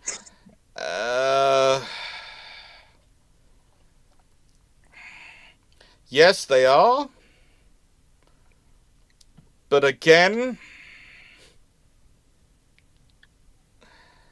the interesting thing is that's being used in certain parts of Battlefield, not being used in others. So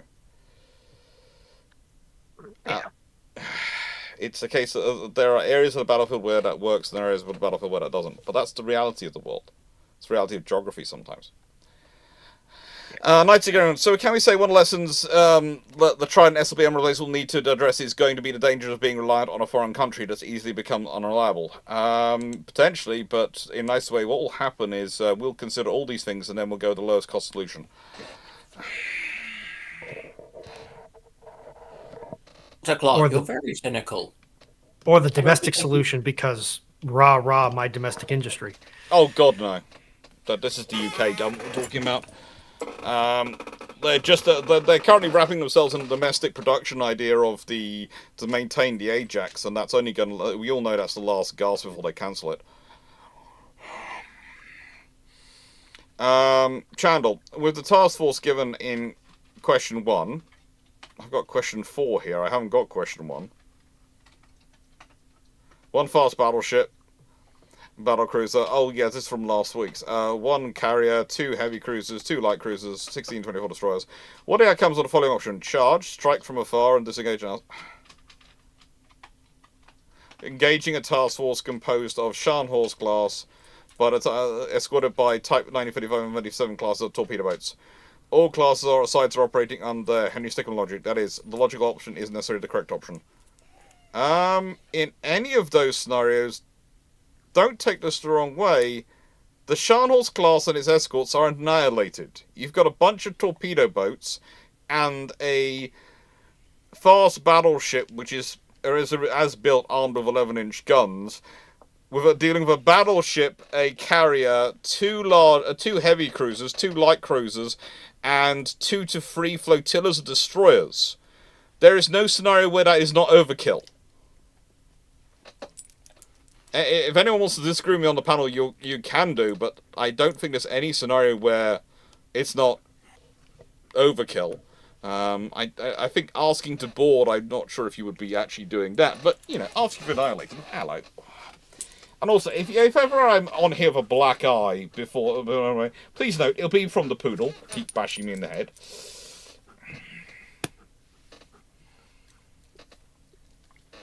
And I'm sure the poodle would completely protest their innocence at this allegation. They literally and just did it to me on camera. That's my proof. And that's my proof. Okay, and they'll just claim it was AI generated.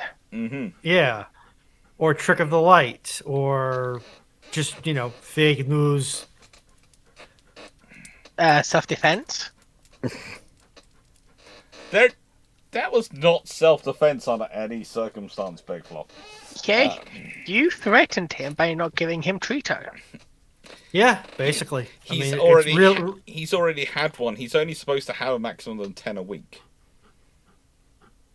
Maximum 10 of those big ones a week is what he's allowed. Realistically, I mean, this is all your fault, basically, is what he's saying. Yeah. Yeah. He's allowed the equivalent of 1.5 a day. So he's allowed 10 a week. Yes, and I see where he's looking at the top of your bookshelf there where the treats are stowed. Yeah, down you go. Okay, can I take a bite out of Knight's question first? Yes, you can. Knight's, Google is your friend.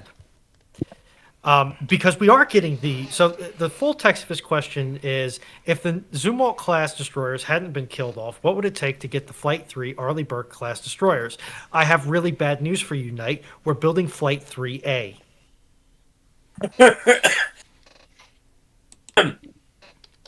So not only have we gotten Flight 3, we're also getting the upgrade modification of Flight 3. I don't think we've gone to Flight 3B or Flight 4 yet. Let me check, but I'm fairly certain that we have not. They've only so far announced Flight 3, but some of them are going to be upgraded to Flight 3A. Probably we're looking at the Chris Evans onwards ones. I am informed... Is it the Chris Evans or is it the Ernest Evans? It's Ernest Evans. For some reason I said Chris Evans. Ernest Evans onward ones. So DTG 141. The one of the ones which hasn't even been ordered yet, are possibly going to upgrade to A standard, which is going to be further improved. But realistically, Flight 3 Burks were ordered largely because the Zumwalts were killed off and the Zumwalts didn't deliver. So if the Zumwalts had been built, the odds are there isn't a Flight 3 Burks. Whether there is a modification... someone the other day said, oh, the Zumwalts were only built to do land attack, they couldn't do anything else. No, they were built with more capabilities than that. They weren't built in terms of the same way as the Arleigh Burks. But you could have modified a Zumwalt to a sort of Arleigh Burke style general purpose ship quite recently. They have the power supply, they have the hull depth and the flexibility.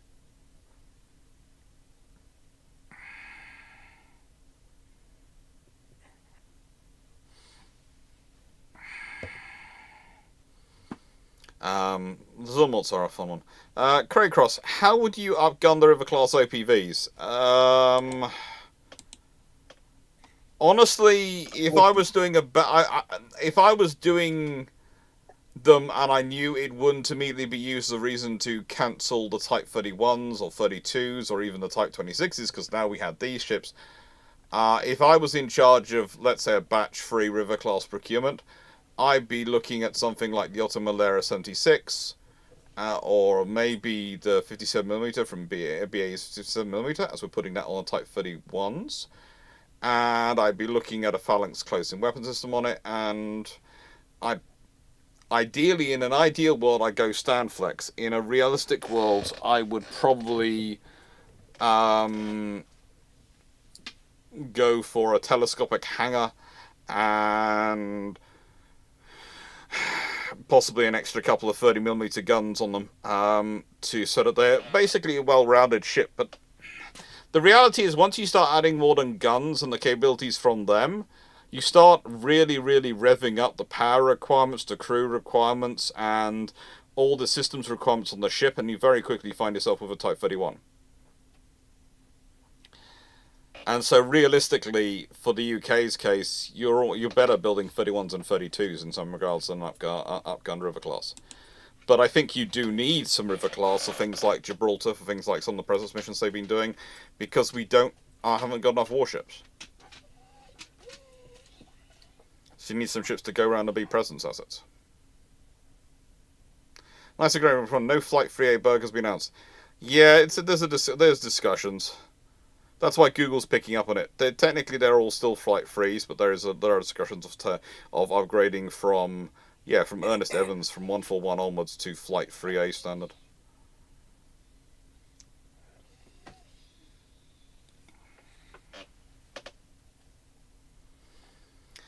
This is definitely one for Dragon. Channel. Yesterday I proposed this fleet to Dr. Clarke. 1 fast capital ship, 1 carrier, 2 heavy cruisers, 2 light cruisers, between 16 and 24 destroyers. Question is, how do you build a similar force in Star Wars? Over to Dragon. I'm going to quickly put the poodle in the garden. Don't you just do the same? Yeah, but what ships would you use? What vessels would you like to do? Give me 4 minutes to stick the dog in the garden, basically. Venator. Come on. God, no. No. No.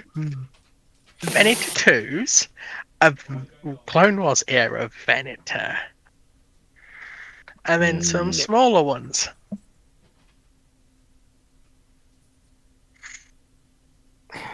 Right. Long live the Republic. Fuel tanks just exploded, so I should be able to pay attention. 1 CV, 2 CA, 2 CLs, and 1624 DDs. It comes down to what you classify as what. Because also what type of CV as well. And are we talking... I'm assuming this is meant to be a wartime thing, because it's got a fast capital ship, so that sounds like World War 1, 2, sort of early Cold War. So there's at least still battleships in existence.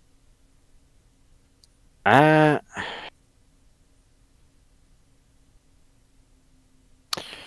then the CV, I want a Impelor class carrier. They are gorgeous looking ships, despite also looking a little bit weird. But they have immense fighter capability, as well as a support craft. They're perhaps a bit large by most people's standards, but they would fit the fleet carrier role quite well. As for fast capital ships, I'm not going to include the really big stuff because I think that's a little unfair to it.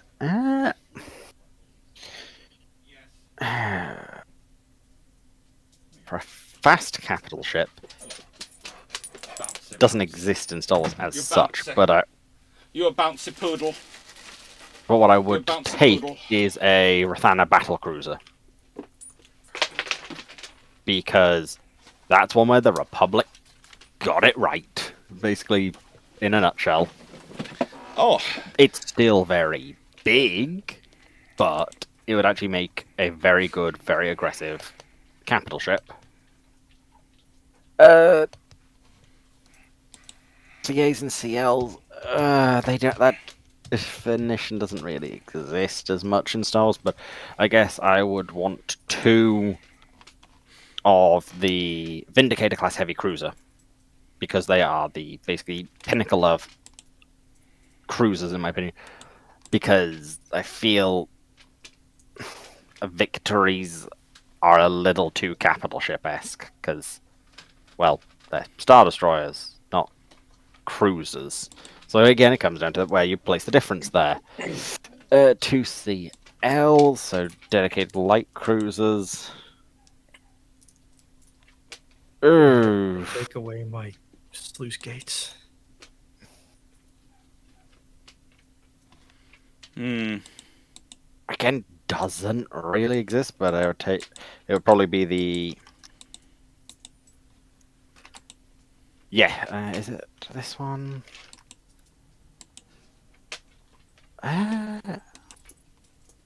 Which one was it?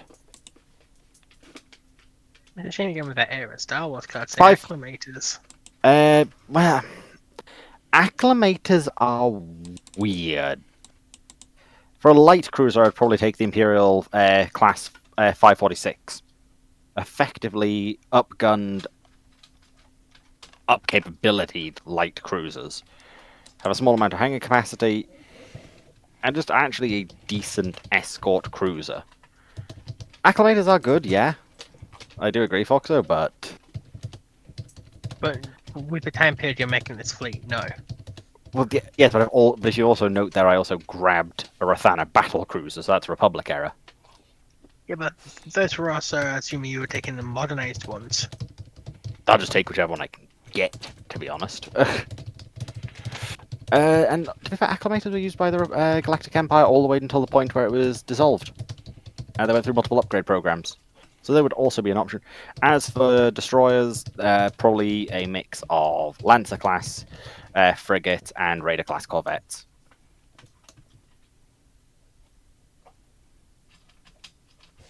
Because again, the typical destroyer role as we think of it doesn't quite exist. Not really. Yes, the Bellator class Star Dreadnoughts were designed as fast capital ships. But what do you compare a Bellator to in real life? Because that is a whole different scale. Even if you say look at Yamato in terms of just size and capability, that's more something like a Praetor in Star Wars standards. They're the Star Wars description of a battle cruiser. Star Dreadnoughts and You've had Super it. Star Destroyers are weird.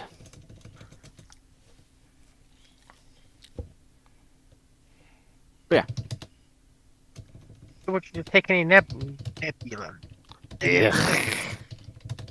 They, Yeah. they probably would fit the World They're War II idea. Like the militarized Nebulons, they've got the couple of You initially said Nebula, which is why so they're Nebulons. Nebulons actually in the Imperial configuration would be decent. And they're sort of analogous to destroyers. I'd almost put them more as that weird things. You call them battle cruisers because they're smaller and faster than the Executor. The Executor's pretty quick. Carl, Lancers are some of the best anti-fighter ships in Star Wars. They are far superior to DP-20s. And that's what I want them for. Because while, yes, they're technically not a destroyer equivalent, they would have the advantage of they give you a fighter screen. So, if they try and yes, I've got the fleet carrier, but it means I actually also have a couple of supporting elements. And they are capable of doing a bit of screening themselves. Executors were supposed to be fast battleships. No.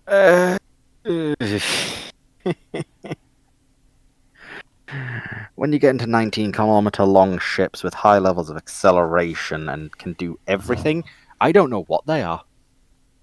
Yeah, they don't have a naval analogy because something that big is going to be fast anyway. Mm-hmm. Well, also the Executor was given purpose-built high-power engines. Though people did just remind me, one ship I actually would consider taking, which I had forgotten, as the fast capital ship, would be a Soranen-class Star Destroyer.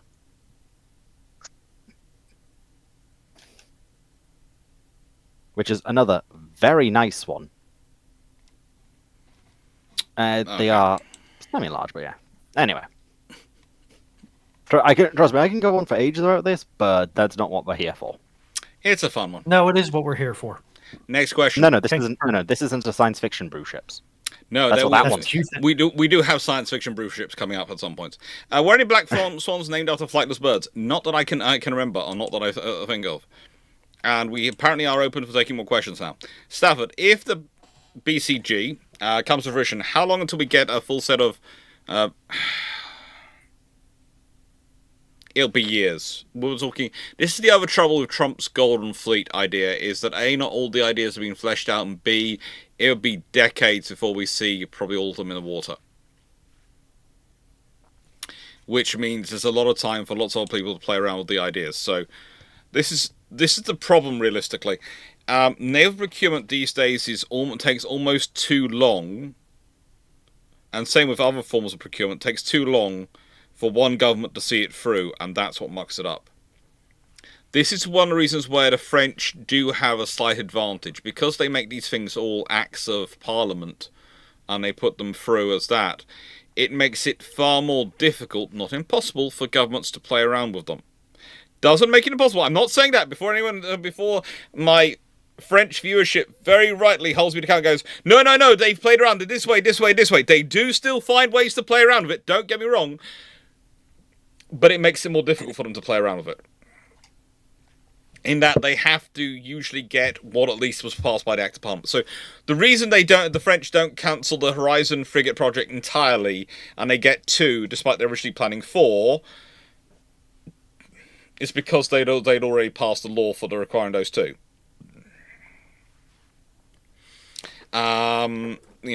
This is the issue. I always love that. Again, that comes up. The amount of times I'm told, "Oh, France has done much better procurement. They've got much better availability than Britain." We can sort of go, "Yeah, we got 6 Type 45s. They got 2 Horizon frigates, and they're both available because they timed them to be available. Their carrier, so they've got a carrier group available and wandering around at the moment.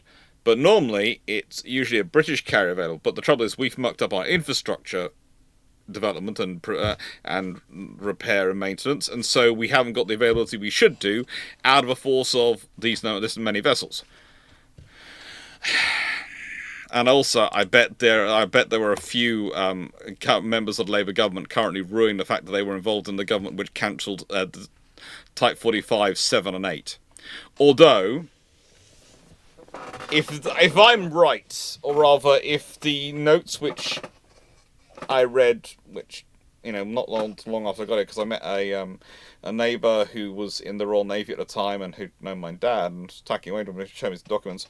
They would have been HMS Decoy and HMS Diana, and HMS Diana escorting HMS Prince of Wales. I can imagine the headlines about that.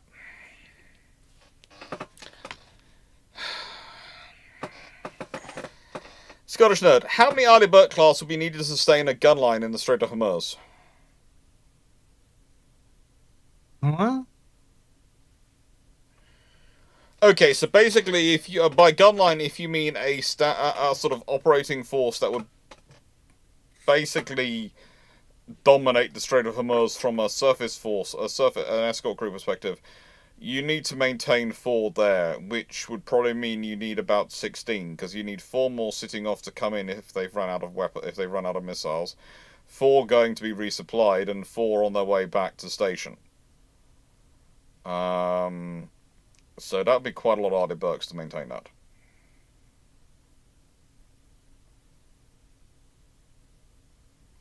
No, the carrier would have still been called Prince of Wales.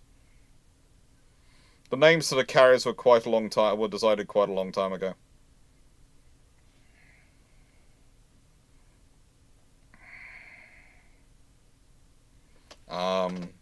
Remember, there was even a petition, I was involved in it actually, to try and get the Prince of Wales renamed Ark Royal, and that was not accepted by the government. They wanted Prince of Wales for the name of the carrier. Which is a pity.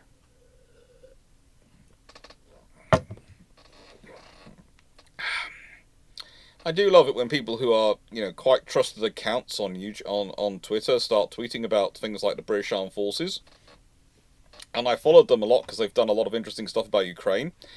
And every single one of the stats they put up is actually wrong. Yay! They've said we've got 200 main battle tanks. No. I Even thought No, I thought we had 160. Yeah. We have 14 destroyers or frigates. No, we have 13, and that's that's as long as you consider it include all the ones in deep maintenance. Air Force is apparently 300 to 400 aircraft. Probably if you're adding in the gliders. Yeah.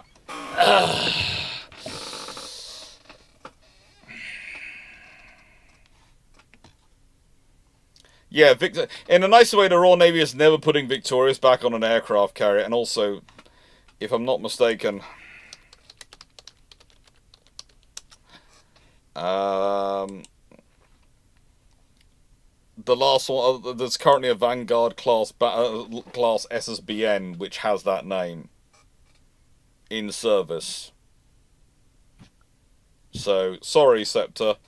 The Scepter shot, that's not coming back to an aircraft carrier. And also funny things again was that her refit is turned out to be the most expensive of the SSBN refits so far, as well as from what I heard. So that name really does have a thing of attracting expensive refits.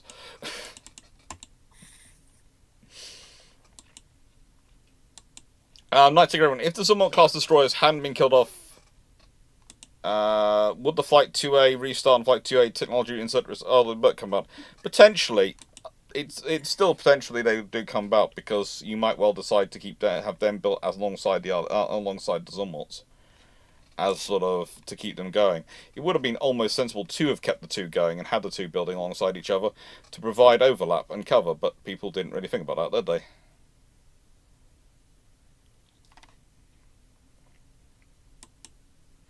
But that involves thinking. Hmm. They don't like doing that. Yeah. Slightly painful.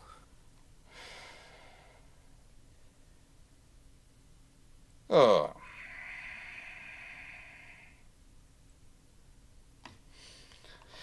Right then. Gossi de Padre. Given people are saying Argentina is sending frigates, we answered that one. Stafford. Would have reworked LAD or LHD, I'm presuming you mean LPD, make the best drone mothership, or does a scratch design need to be come with? Honestly, an LPD is a good basis to start off with. Something with a dock and a large platform for things to land on is probably a good starting point to carry out, and it gives you quite a lot of space. But, you know, I am sure someone is going to be paid a lot of money to reinvent the wheel. Seeing as, hello, I'm a strategic consultant and naval procurement, these things, and I have actually had discussions recently with people who are trying to invent the drone mothership, and they are going, no, it's not a landing platform ship, nothing like it. We're just going to have a docking facility, which has got to have heavy-duty cranes in it. We've got to have space for cargoes and containers so we can adapt to the individual types. We've got to have space to launch and recover aerial drones. We've got to have a hangar facility for them. We've got to have extensive command and control facilities to coordinate all these assets. We've got to have berthing for all the people and maintainers aboard and all the controllers, etc. It's got to have some self-defense weaponry as part of the task group, and yeah. You sit there going, you are describing a landing platform dock. You go any further, you're going to be describing an LHD, a la what the Chinese have built, the one with the EML, the electromagnetic catapult system on it, which they have so they can launch and recover drones. No, this is not anything like that. No, it's not. I'm being told it. Honestly, it is not. It's nothing like it. It's nothing. My suggestion said it's anything like those things at all. And do you realise you've got to develop the whole docking system from scratch? It's got to be a brand new system. We cannot just reuse the docking system from the old docks, because that won't do. They're fine for landing craft, but they won't do for uncrewed assets.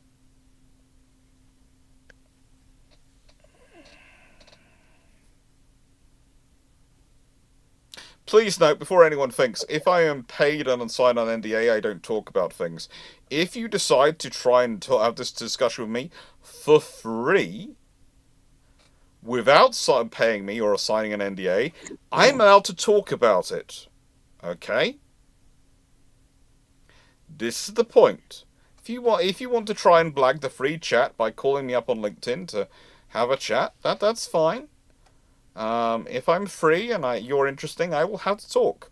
But if you ain't paid me anything and I ain't signed an NDA, then I can talk about that talk any other time I want. Before anyone gets upset about it.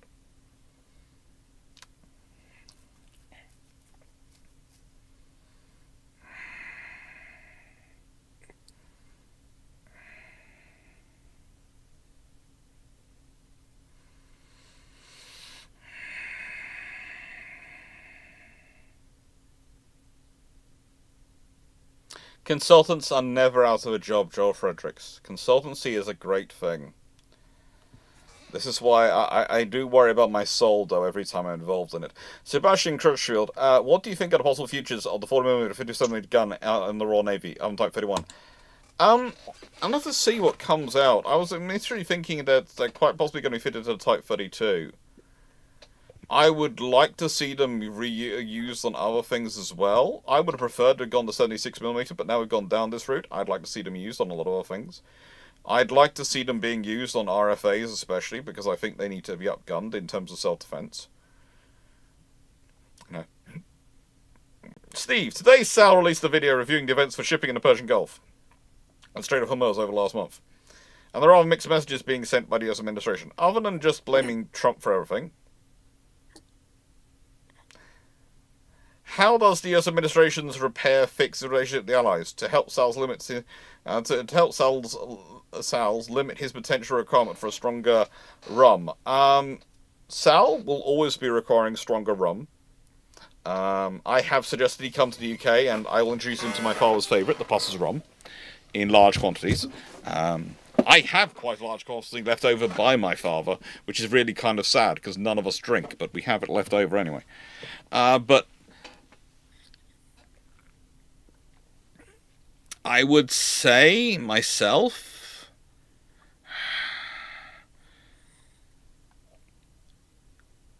allies are prepared to talk when people are prepared to talk, but you have to... The first rule I was always taught of trying to get alliance buy-in is you need to ask them before you do things, not demand after you've done them. So you need to get them involved at the beginning. People who buy into an operation, who are able to be part of the operation from the get-go, are more likely to commit long-term. So if America wants other partners to buy into this operation, and realistically, there are problems for various governments in the Allies in buying into this operation. For example, for the Labour Party, the last time they went into... there was a Labour Party government in power, and there was an American-led effort in the Middle East. That ended up taking up over Britain's defence systems and scenarios for the next 20-odd years. And that still dogs them to this day as a topic.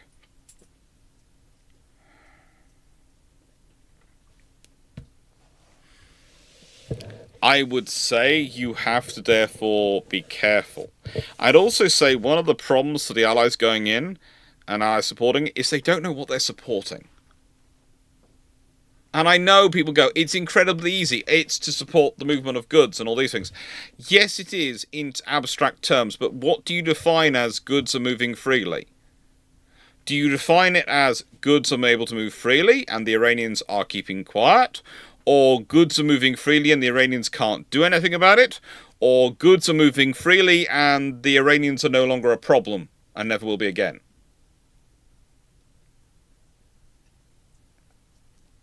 So it needs to be defined. And as Warner Bros says, you can't even get the Gulf states on board. Well, again, the reason you can't get... One of the reasons you can't get our people on board is you need to have an end state defined. You need to have a victory conditions defined so they know what they're signing up to. Because again, the legacy of the war on terror, the legacy of the Afghanistan intervention, of Iraq, has been that if you do not have your end state defined before you go in, you never get out.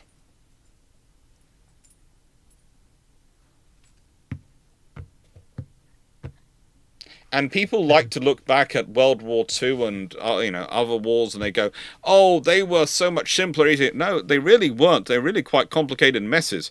But if you look at them, one of the first things which Churchill and Roosevelt did really work out between them was the end state, what the world would look like when the war was over, in terms of principles and analysis of this is what we agree to, this is what we're signing up for.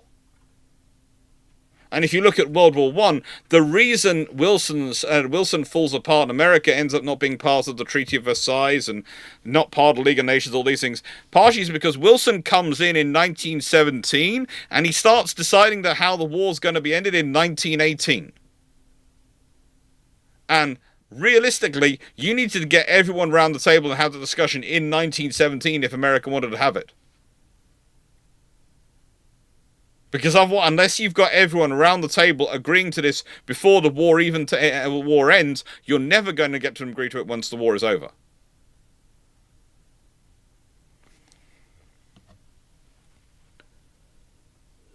And to be honest, as an American, I don't know why we're fighting in the Persian Gulf. A bit. Yeah, I guess. I mean that's as if Many you want a things I want a non-conspiratorial theory, that's the best one I've got so far. My analysis is that Iran was mucking around again, and there was quite a lot of open discussion about this going on in academic circles. That Iran was mucking around again. We were all expecting something to happen.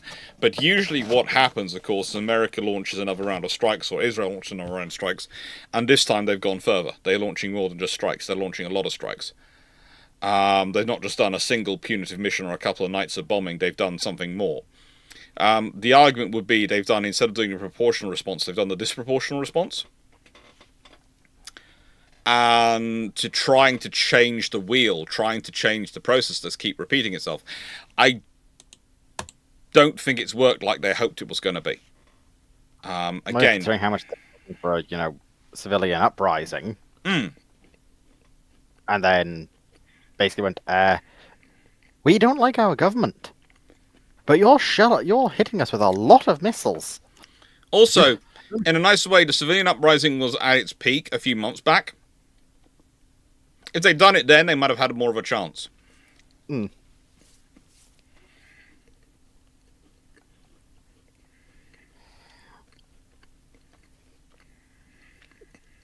Okay, slightly conspiratorial. But I suppose it could be an attempt at regime change. Because Iran has quite a serious, especially in the north and the southeast, has a very bad water crisis. Yeah. That a part of their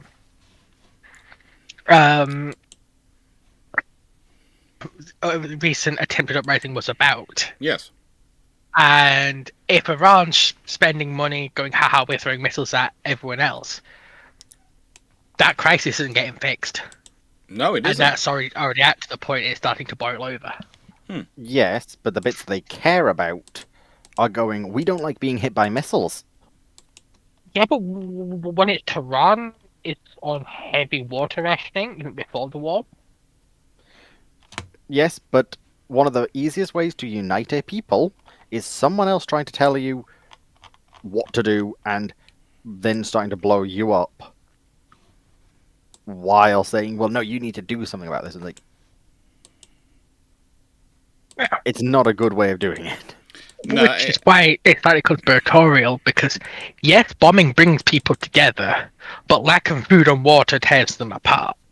Well, considering I think from the latest things now that's been announced, they're now planning on trying to take out their civilian energy grid. So so your point makes more sense if they actually do start doing that. However, if they do start destroying the civilian energy grid, that's going to get a lot of people unhappy. Yeah. And not just The- theirs, the allies are not going to like that. The thing is, you had an administration which ran on the principle of America first and no new wars, deciding to spend $200 billion on what is, to a degree, somebody else's war, and starting a new war. There's, like I said, I haven't heard a good justification for why this war started, why we decided that we needed to do this.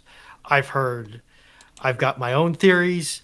I've heard some muttering, which may be worth something, may not be worth something. But I've never had the only thing that seems to be coming from the administration is we want regime change. But there's not been an explanation as to why we want regime change. And given that our own president has basically said, I'm cool with using military or near military force to put down protests, military or paramilitary force to put down protests of my own citizens, the argument of doing that or of trying to stop that on behalf of Iranian citizens rings completely hollow. It's a reality at the moment. It's going to be interesting to see what happens. And that can be interesting in a very bad way. Although it's not as interesting as the recent claims that Harold took his forces by sea to come back to fight William in the battle in 1066. That leaves aside accounts of the fact that he lost quite a lot of troops en route who went home to their land places. So he might have moved some people by ship. That would have been sensible. But he also said a lot of them seem to have marched. But Yeah. it's an interesting thing for someone to bring it up and go, this is amazing. I find it odd that they're now trying to say, yes, all of those troops were moved by boat. They Because weren't. England's massive navy was able to just move it all. It's like, No, it wasn't. It hold wasn't. up. It wasn't. Yeah. We know the exact route he took, and none of them came by sea. No, This is the march apparently, down the King's Road. Yes, apparently, new evidence has come out by, I think, one guy. has done a lot of research. That says basically the Victorians made it up, effectively. Aggrandized it of this long, hard march. Instead of the easiest route, which they actually did, which was just go by boat. And I'm very much going, I don't think the English fleet was actually that big then. I mean, this is not my period of history, but from what I am aware, No. the English fleet wasn't that big. It wasn't. And look, it might. Some of the force might well have been moved by the sea. I have always thought that there was probably some which was moved by sea. Anything which you wanted rapidly to get to London, but also you've got to remember these are sailing vessels which tended to come into land every night. So yeah, and yeah, Harold is fun. Also, YouTube Minecraft watcher, never buy a Stellantis product. Ever. Just don't. Save yourself. Don't buy a Stellantis Why is product. Stellantis coming up? Anyway, Knight 681. So the Zumwalt class destroyers hadn't been killed off. What ship names of the Flight 2 and 2A would have been used, would ones likely used for the other Zumwalt class destroyers? I have no idea. The US Navy might have continued on with admirals from Zumwalt. They might have gone down Constellation-style frigate name routing, or they might have used the same names they've used for the Arleigh Burkes, which seems to be naming them after everyone and their dog. And I mean that in the nicest way, because sometimes I look at the list of names and I go, whilst this is certainly a worthy person, I'm not sure if they are worthy of getting a ship named after them, okay? Just go through some of the latest Burkes and just look at the names and going, I agree with that person getting a name. That person. I'm honestly not sure why. Team you, you're being far too conservative. Don't just not get a Jeep. Don't buy anything under the Stellantis umbrella. And certainly don't buy anything under the Stellantis umbrella, which is electrically driven. For example, they've decided for some reason one of the Berks is going to be called Intrepid. That's fine. One is named Carl Carpenter, after the youngest living Medal of Honor recipient for his actions in Helmand Province, Afghanistan. And okay, fine, all right, but then you have the Robert Kerry, which is named after Senator Joseph Robert Kerry, who was also awarded a Medal of Honor. And yeah,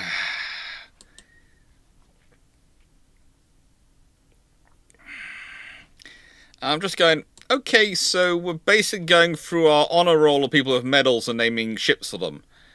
Which is fine, but a lot of these people are still alive, and let's be honest, some of them are Marines. Even ex-Marines, who are still Marines. Which means the odds of there being at some point someone them getting, I don't know, some kind of DUI, in my experience of US Marines, is always a possibility. They could be very clean living. I don't know. I haven't researched them that much. And then you have to deal with that. This is why you don't, as a rule, name ships for living heroes. Usually you name them for dead ones who can't create things which are going to create PR problems. I'm sorry for that. And that sounds bad, but it's the way you do it.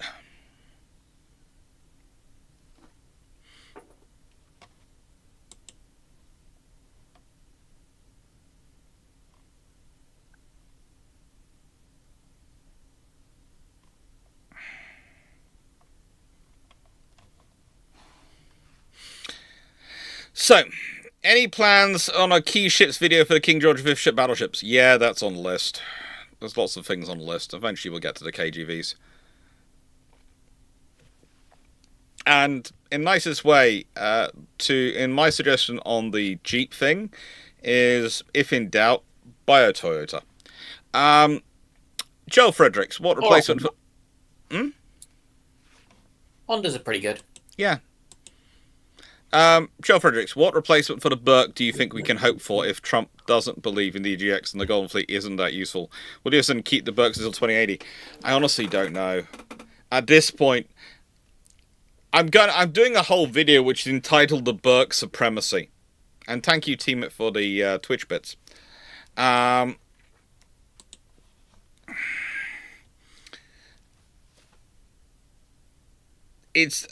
don't know what they're going to do, because at some point they are going to need to replace the Burks. But that seems an awful long way off. Because that requires them to take a leap into the unknown, and the US procurement is one of the most conservative procurement systems you will find in the world. They very rarely take a leap into the unknown. They're prepared to develop all sorts of amazing things, but then they will keep developing and testing and testing and testing it until they are absolutely sure. And when it comes to ship design, I can see them fitting Burks with all sorts of amazing things, but still building Burks because the Burke's reliable. The Burke is proven. The Burke they know.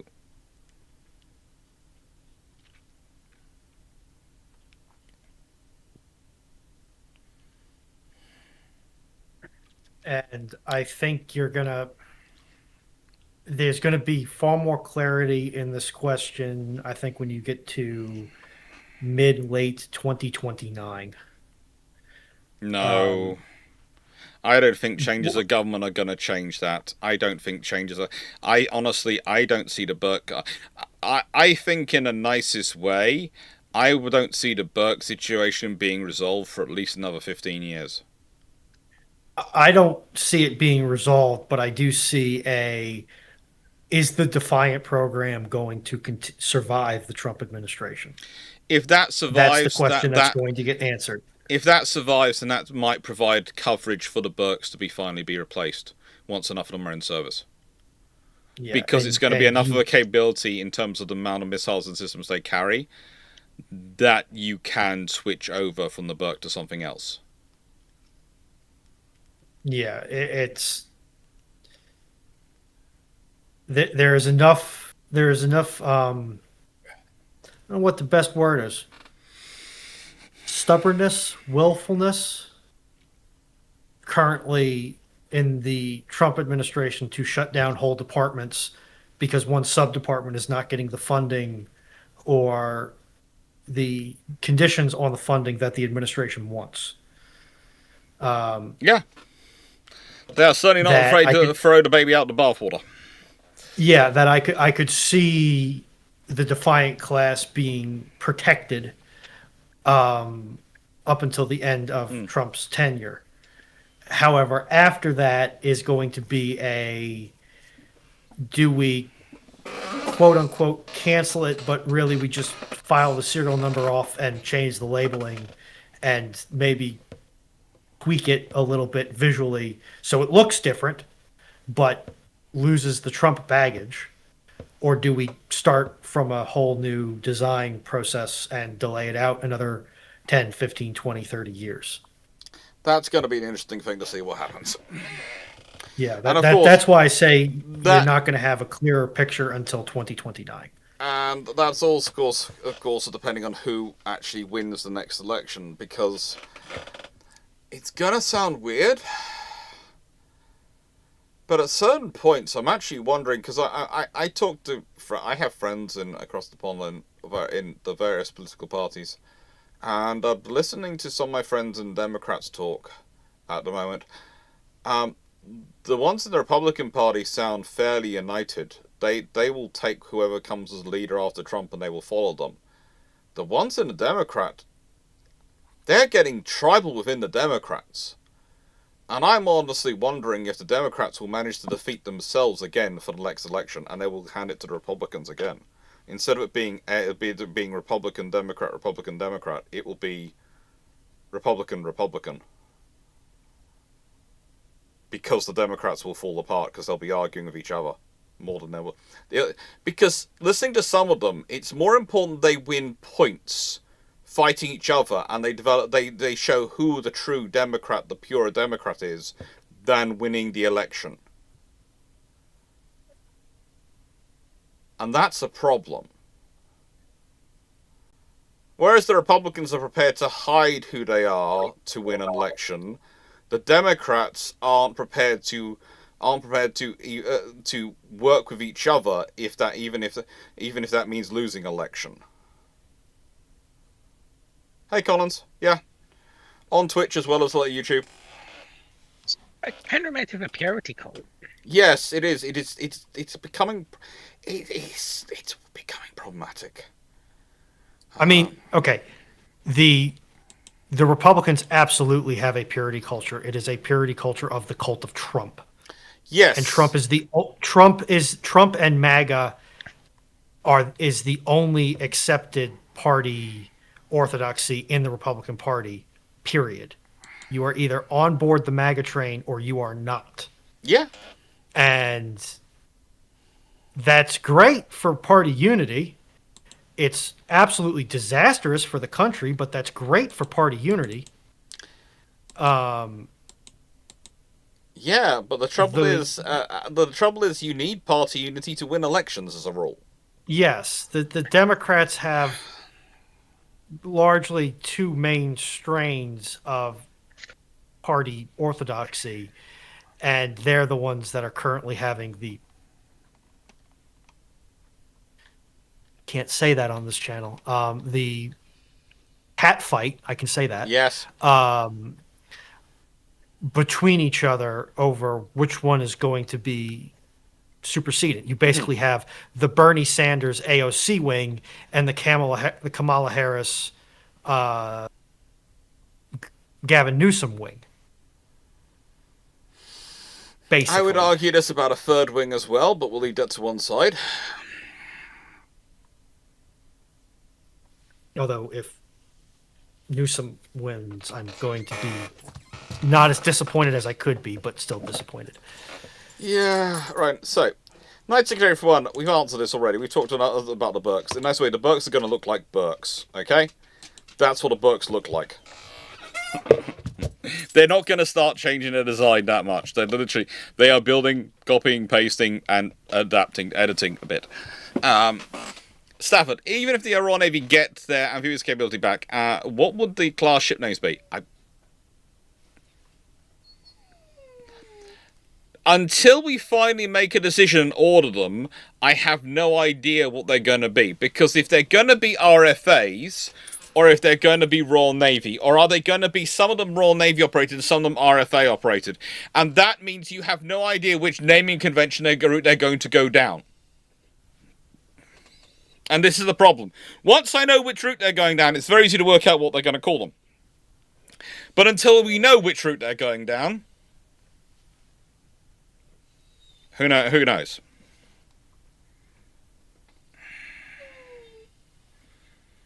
Shot. Do you believe the current British trajectory we should pursue Type 83 as Type 26 AD, or is a new solution really that necessary? I'm thinking in case of order reduction to near redundancy, C-45. I think, honestly... Look, if we want to go with variation of Type 26, we can, but we can probably do better. And considering we've got about, I would say at least 10 years to make up our minds on what we're ordering, and design it and work it through, we've got time to make it to work these things out and do a good design. No, you're not. I know what you're doing because you did it last time. You go in the garden, you run around, you don't do anything, come back in, demand biscuits. I'm on to you. I know your trick. And you're currently whinging, looking at the biscuit bag. Not at the door, not at anything else. And no, you do not get biscuits just for whinging. And looking cute. You don't. Sorry. Having to discipline my eldest poodle. Has the corgi been side graded to a poodle?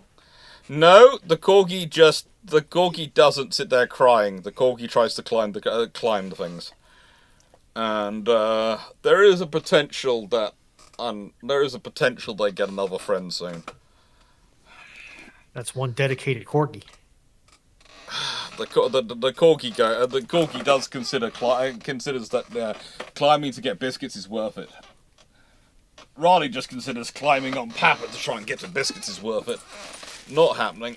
Well, yes.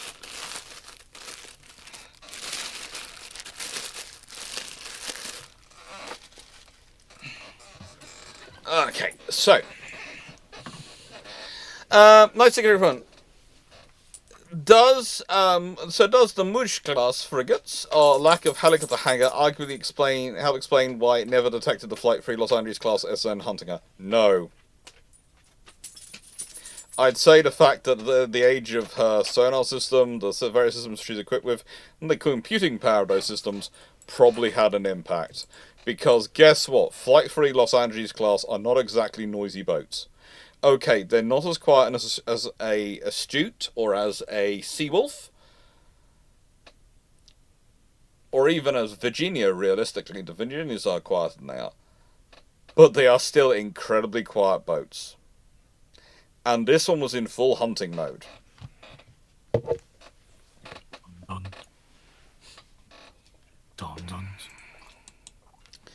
Joel Fredericks, do you think the PRC, i.e. China, will build a fifth Type 55 batch, or will they stick to 16 and build a new class? Ooh. I think we will see another batch of Type 55s. I really do think we'll see another batch of Type 55s. They're good vessels. The only other option they might do is they might go for a nuclear-powered vessel. And the reason they might do that as a tester because they're planning on nuclear-powered carriers. So they might try a nuclear-powered surface vessel warship as a way to test it out. So they might go for a Type 55, which is nuclear-powered. I'd be interested to see what they do. There is that possibility. No, not happening, Raleigh. Not happening. Sorry, the biscuits are there. he is literally crying there to stare up at the biscuit. So before anyone thinks he's upset or I'm being cruel to him, no, literally I'm just saying he's not allowed a biscuit just for crying and looking at it and being cute. Okay? But being just cute is his primary function. Just and purpose. enforcing that as a standard. Thank you, David Goulding, for the super chat. We do have a question coming. Right. Sadu. Make sure I tick that before I go past. Sadu. What would a joint British-Australian-Canadian cruiser program be like, and what would the final product look like? Each individual nation must have their own version. When? If we're designing it today, because today's modern naval history, basically a cruiser program, we'd be looking at 15,000 ton plus destroyer, sort of surface vessel. This is a sort of cruiser type, and it would be carrying somewhere in the region of 192-ish VLSLs. For all of them, it would probably have a similar hangar arrangement, etc. The British ships would probably be built around something like stop it, Raleigh. Around the whole systems we have for the Type 45 in terms of those air defense systems and those radars, and the improved versions we're working on them, and the Australian Canadian probably be built around something like the spy system. Yeah. Different variant. One will be built around Aegis model command control system. One will be built around the BAE command and control system. Probably. The thing is, they might decide to go for the British system. And the reason they might decide to go for the British system is they might go, well, hang on, that gives us some ships which have Aegis and some ships which have the British system, so it gives us options of spare parts. That's increasingly happening. It's quite interesting the amount of people who have been looking at the British radar systems recently, because they are very highly rated, and because they're looking at going, well, hang on, this is another option we could have.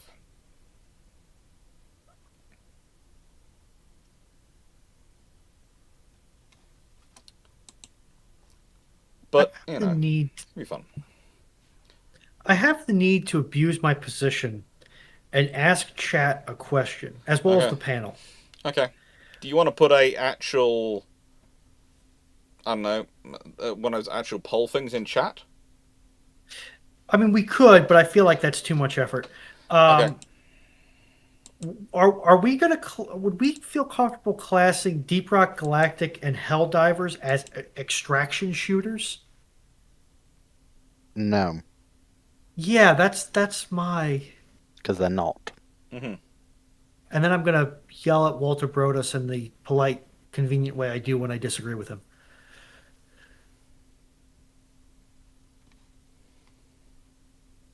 Because I really don't think Deep Rock Galactic is an extraction shooter, because you don't take anything. Well, you take some minerals out, but you really don't take anything out that you use to build other stuff. Dorada, take the head back. Huh? What? The drill machine. You know, the drill. Doretta. Doretta. Yes, You take but a you head don't back. use Doretta as a crafting ingredient. At least I really hope you don't. Because if you do, you and me are going to have some problems. There is a mod. No. Do Unironically, not put DRG Doretta. mods are actually cool. But, no, because technically speaking, also, the primary thing is that there's a time limit, right? In a lot of extraction shooters. Yep. Also, they're usually competitive. DRG isn't it? I wouldn't have said. Yeah. I'm going to send you what their journal is actually officially called. It just might not be allowed to be said on there. Okay. Just give us a sec. All right. While he's doing that, I'll quickly answer David Goulding's question. Doc, if you had a blank check and a magic wand, what size would you like the current Royal Navy to be? Me, 1980 size of 8 ballistic missile subs. I'd want four SSBNs. Well, actually, if I tell a lie, if I had my way, there'd be 6 SSBNs and 6 SSGNs built on the same class, and there'd be at least 18 SSNs, and about 12 SSKs as sort of the sub force. If I had a blank check and I was able to do whatever I wanted. So I do admit this is probably oversized for what we actually need, But this is if I had a blank check, so excuse me on this one. I'd probably have about 4 carriers and 4 LHDs, and I'd build a carrier battle group, and I build them with appropriate supply ships, etc. So each one would have a supply ship group of at least 2 solid ore ships and 2 tankers attached to them, so they could refill them, keep them going at sea, and keep them operating. I'd want an escort / surface action group attached to them, each of about a cruiser, a couple of destroyers, and 3 frigates. And yeah, I'd want to have some extra frigates for protecting things like the amphibious, the submarines going out to sea and patrolling around the UK. I'd want some extra cruise and destroyers for wandering around the world and providing presence. And I want a whole load of sloops which could be used as mine MCMVs if they have that capability onboarded onto them, or patrol vessels, etc. That's the sort of force I'd be looking for. Each of my amphibious task groups would be able to land basically a brigade of Royal Marines. But again, that's me having a blank check. That's not really a necessary force. That's me with a blank check, and therefore I can do whatever I need to. And if I have the ability to land, let's say I have an LHD, an LPD, and 4 LSLs in various configurations, including one as a sort of first as a what's it called? A critical care vessel. Not a hospital ship, so it can actually have self-defense weapons, but a critical care ship basically is fitted out as a full hospital ship, but it's not called one, so it can have some self-defenses. Yeah, that's the sort of force I'd be looking at, but yeah, that's not really practical. That's just me with a blank check and getting to live out my dreams.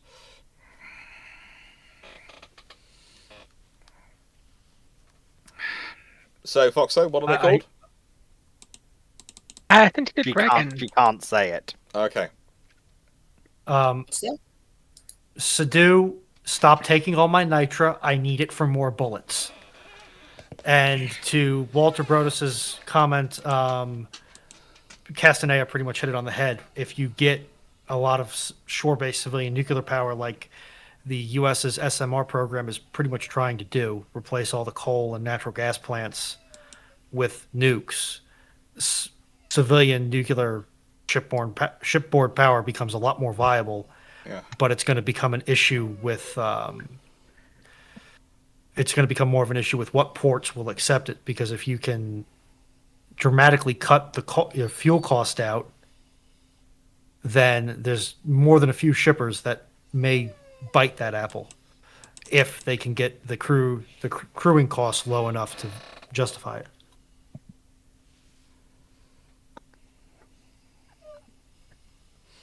Fun times. Alright. 9681. How much do you think the USN is regretting retiring its Avenger class MCMV and the RN is regretting retiring its Hunt class MCM, Sandown class miners given recent events? Well, the RN actually were told to sell them to the Ukrainians, which we did, on the grounds that we were going to be buying soon the motherships would be able to take the offboarding systems which we developed. And we just recently signed a memorandum of understanding with the Norwegians to jointly develop and jointly procure some vessels with them, which include vessels which could be used for that role. But so far, nothing's been ordered and nothing's been laid down, so who knows? Yes, they'd love to have some of these capabilities still available, but they don't, because lots of people made educated decisions that this wasn't going to be necessary short term, and so they could gap the capability. That's always a good idea, isn't it, Raleigh? It's always a good idea. By educated decisions, I mean siphoning funds to line their own pockets decisions. No, you see, Foxo, this is the trouble. There will be a more understandable reasoning. But usually, it's they're taking money out of now so they can invest in research for systems which will later be cancelled by other governments. And none of them end up as directors of these companies afterwards. So they're not even taking money for bad decisions. They're just making bad decisions. Yeah, well, I'm always under the impression that Oh, they're putting them into these technological projects. These technology projects massively overstacked with consultants, who then put all the money into this, launder it into a company that then hires them on. No, it Consultancy. really doesn't. I wish No, they're not that they don't. This is the thing. That would be a level of up of what they actually do. What they actually do is they listen to a flashy brochure, they make a decision, and then they go away and they go get money for it. Remember, kids, the only time you should ever quit a job that is not posing an active threat to your physical or mental health is when you have another job lined up. And the same thing applies to weapons procurement. Yes. It's one of the really disturbing things. Go and look up where former MPs and defence ministers, etc., where they ended up working. No, they don't. It's really disturbing. They don't end up going working for these things, and it's just you sit there and go. Here's the thing. Here's the really interesting. BAE and these companies don't even consider it worthwhile hiring them afterwards for their expertise.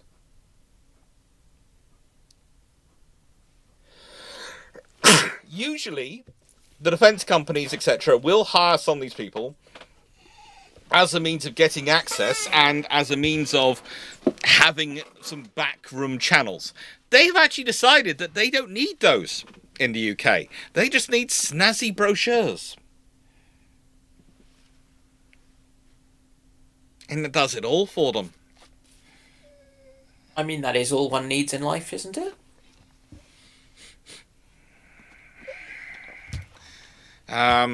Yeah. But I did love the fact that people were pointing out recently that the trouble is the Royal Navy fleet's got so small now that we actually do have to involve politicians in decisions of where ships are going to go, because it's become a major thing of where the ship's deployed. And that's true, but that means that adds a whole nother level of command structure into the UK operations.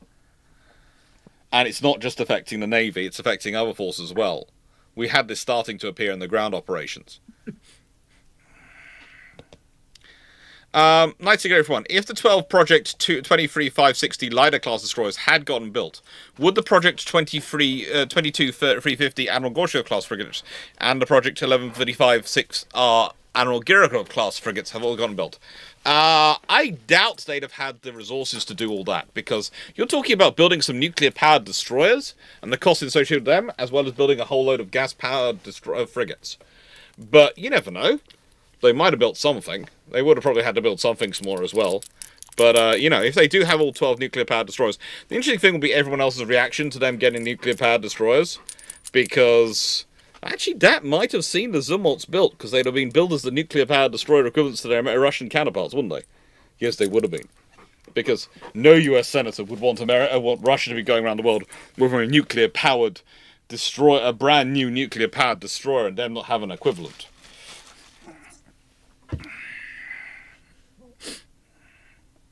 It would just be ego-crushing. And Lord knows there's nothing more fragile than a U.S. senator's ego. Hey, look, the most dangerous space in the world is between a politician and a camera. That's harsh. It's true. But not as inaccurate as I might like it to be. It's between a politician and where they think money is. No, it's where they think there's a camera that will make them look good and get them money is. And make them look powerful. PDP-11 processor 42. China missiles drones from 20-40-foot containers is currently discounted. These days, ships to 300,000 tons deadweight capacity. How many containers can be carried then in theory launched? Okay. So, as I discussed in the video about armed merchant cruisers, the trouble is, it's not how many containers you can carry, it's how many containers you can power. So, look, if you've got something like a reefer, you can power pretty much all the containers, but none of the reefers are 300,000 tons dead weight. They're not that massive. So if you want to use a really big container ship, you're going to have to be putting in a lot of power lines, and B, taking a lot of power supply containers with you, as well as missile containers. Good luck. Now, kind of a question, kind of a statement. I would assume that when viewed through infrared systems, that such a container ship would glow like Chernobyl? Yeah. It would also yes. give off such an electromagnetic signature, would be glorious. But also, there's the problem for such a thing. If you've got a massive container ship like that, and it's only loaded with one layer of containers, because you can't balance anything on the top of the missile containers, which is actually any weight. So you can't put a container above them. And so whilst they could carry a huge amount of containers, and you could load up dozens upon dozens of missiles per container, running all this stuff and powering all this stuff is going, but they'd be very short range missiles. If you've got long range missiles, you've got about a quad in there. Again, recently shown by the Chinese. And again, that's not going to be a lot of missiles once you've powered them all up, etc. It's going to be decisively interesting in the first shot if it's not spotted well in advance and sunk before it gets there. Because again, the thing is, container ships, they have subdivision which is considered quite good in terms of the containers, but that's quite good for fire. But if they get water coming in, well, that's not usually that good, because the containers don't provide buoyancy for the hull if it starts to get water in it. Because the containers are held down by the weight of other containers, not necessarily by being tied into the hull, depending on the type of ship. Yeah, because if I remember correctly, container ships are designed, when they're taken on water, more to sink safely than they are to not sink. Timu, I am going to get Runon to disable the hashtag the exclamation mark next, because when I see the question suddenly move next to me and I'm going, why have they moved? It freaks me out. Okay? No worries. But it just I didn't press the button. Is there a ghost machine? No. Timu's put next into the chat. I have the question at the top, we're answering it, and then suddenly it flicks on. Okay, yeah. Sorry, Foxo, carry on. I do apologise for interrupting you, but I got freaked out then. Yeah, and given how top heavy a lot of those large container ships actually are, and a lot of that top weight is non-buoyant, as you said, from what I was reading and talking about with a couple of people I know, they're more designed and crews are trained for them to sink safely and flatly than they are beyond a point to resist flooding. If that makes sense. Does it make sense? Yeah, it makes sense. Okay, Foxo. Sadu, I would say that I am in the running, at least, for probably the most staunch advocate of civilian nuclear power currently on this panel. Even I don't want my arsenal ships to be nuclear powered. Especially my civilian construction standard arsenal ships to be nuclear powered. That just sounds like a great way to make the Exxon Valdez or Deepwater Horizon look like spilling the milk in my kitchen. Yeah. I just know. I'm right. But that also just reminded me, so I got sidetracked. Wanted to say about the last question quickly. Go ahead. And especially with the weaponized container ships, especially the large container ships, are basically running massive amounts of cargo 24/7, and it's pretty noticeable when they're not. So if a cargo ship that they stopped in China, that's one of these big ones, doesn't immediately take on cargo and move, and it's not on a refit or repair cycle, it's basic sort of soft intelligence is going to pick that up. Right. Especially if Carol. especially if you're known to be being equipped with these systems. What I would say is I'm going to do something slightly naughty. I'm going to come back to the 2 questions we've got coming up straight away. I'm going to start on the Sadu question, and I'm going to go and send Raleigh to his bed because he's just sitting there complaining, demanding biscuits, and frankly, he's going to go to bed until he learns to behave. So, but I can start you off with Sadu's question without being here for a couple of minutes while I sort him out. So, what frigate program does the United States need to fill the current frigate capability gap? Enjoy, good luck, and start. I'll be back in a second. Come on. Original flavor Constellation? No. Those were cancelled for a reason, though. That's why I said original flavor. Yeah.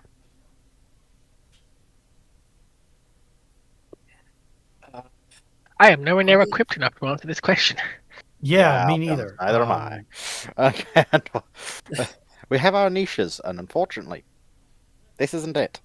The USN currently needs something which it can build 80 gabillion of, operate 80 gabillion of, and is either a all-purpose ship for second line duties or a solid escort for first line duties. What does that look like? I have no idea. Oh, good. A heavily militarized Coast Guard cutter. Yeah, it's probably national security cutter on roids. Probably a good job I returned then. So look, okay, U.S. Navy frigate. The trouble is they have the Burks do everything. And that's fine as long as you're in an environment like you were in the 1990s and the early 2000s, where really the threat was limited and the Burks could afford to do everything, and you could have the Burks chasing everything. But now you're in a scenario where you need more hulls than you can get by just Burke alone because it's expensive. And the reality is the limitation of the Americans, whilst we keep talking about air defense missiles, the number of VLS cells they have, is ASW capabilities. What they need is an ASW frigate. They need something which has the ability to interlink with the Burks and provide its missiles to support them, but realistically it needs to be an ASW frigate first and foremost. And honestly,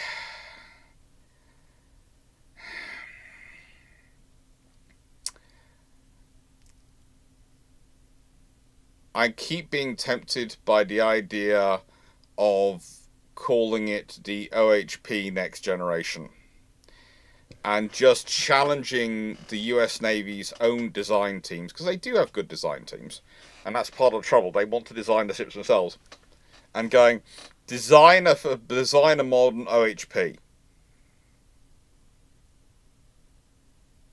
You have got to get X number of hulls with this capability for this budget. Design. And see what comes out.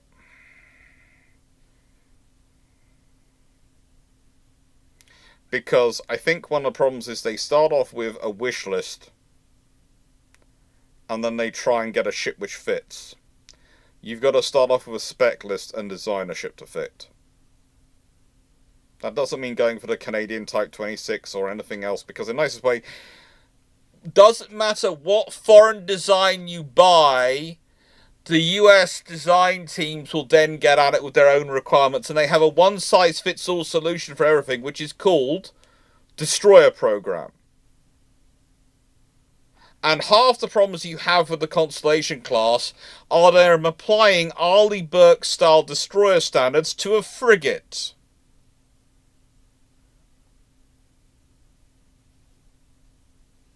And that's why you ended up being so far away onto the Constellations. And that's a problem. It's not sensible for anyone or anything to go through that. So, yeah, you need to basically start off, you need to use those same design teams and tell them to design a frigate. And let them do it. And possibly stop Congress from saying, but are we getting good value for money out of this design? Foxhound, the Americans had an American equivalent of the Type 23 in the 90s. They had their light frigate equivalent. It was called the Oliver Howitzer Perry. That was it. Then they got involved in NF-90, which was supposed to replace the Perrys. And then the Cold War started coming to an end. They got obsessed with Burke-style ships, which were multi-role capability, and no more frigates.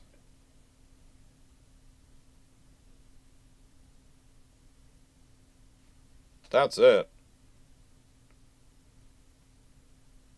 Hello, RM History. Hello. Thank you for following. Carry on 5-1, unless there's anyone else on the panel who wants to carry on with the Sadu question. It's out of my scope. It's Carry on 5-1. With the deep refit victories going through, I'm expecting them to learn anything new about from her. Do you expect a paper report or book to be able to... I am fairly confident as anyone can be, there is a massive book being written. And I will leave it at that. Joel Fredericks, how long do you think the plan will procure the Type 095 subs until they get replaced themselves?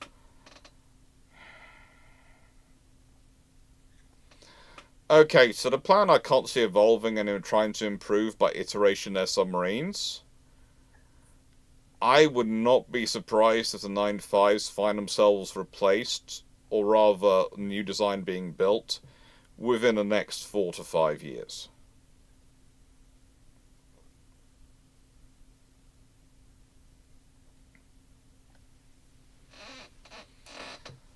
And Bob Semple just makes some World War II destroyers and slaps some missiles until you can lay down more ships. Basically, that's what the USN did in the 1950s. The Gearing class are basically that. They are World War II designs which are modified as things go on. And then after that they start working on things. The only one which is weird is the Norfolk. And that's a failure, because they make a big destroyer sat on a cruiser hull and they give it 3-inch guns, and then they wonder why it fails on the Presence mission.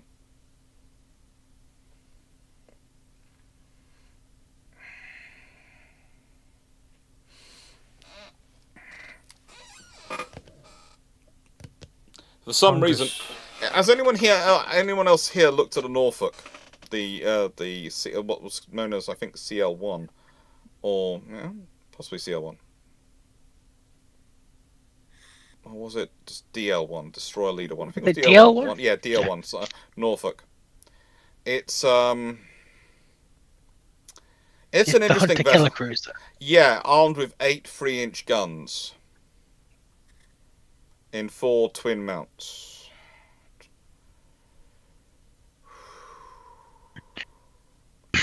Yeah, what? The 8 3-inch guns, the 16 20 mils, the 4 weapon Alpha AW rockets, and 8 torpedo tubes. Yeah. In 53. Yeah. What do you think of that design, Foxo?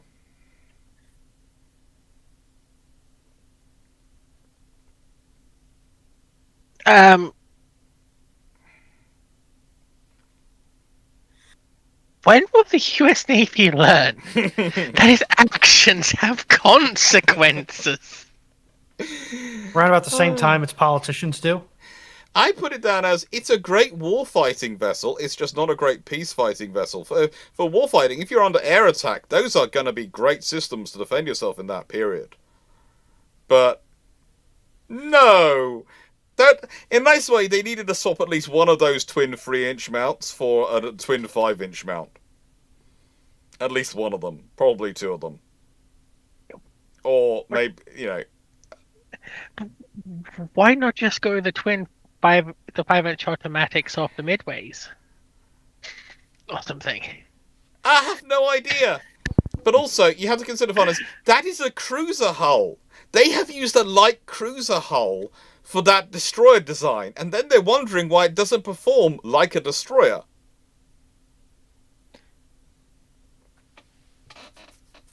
This feels like an inverse tribal moment. Yeah. And then you wonder why, this didn't work as well as we thought. Also, you notice something. This is the brand new destroyer which the Americans build.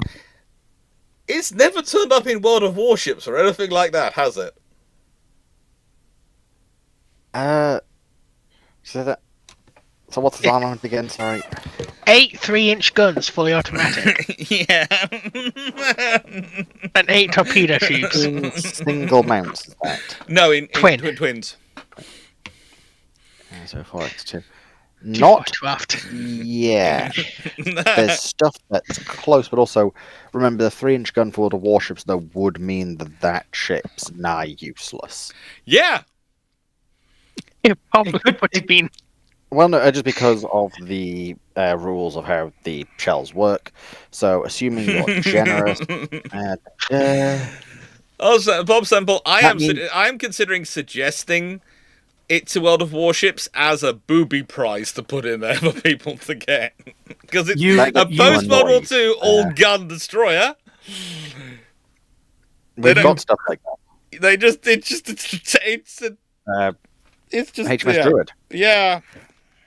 which is a mediocre version of a design I rather like, which was meant to be the gun-based destroyer using the 5-inch 72. Mhm. Unfortunately, they use the smaller gun at a lower rate of fire, but Wait. that ship would only have 19 millimeters of penetration by the World of Warships rules, even going up generous. Mhm. That's not enough to hurt destroyers.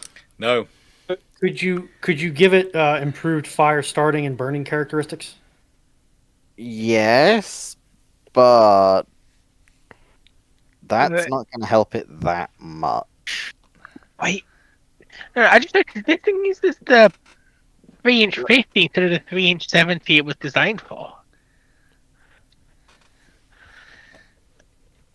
There are options, but yes. Hey, Shogo Malta. I How you got the doing? 3-inch 70 later, that's it. Okay.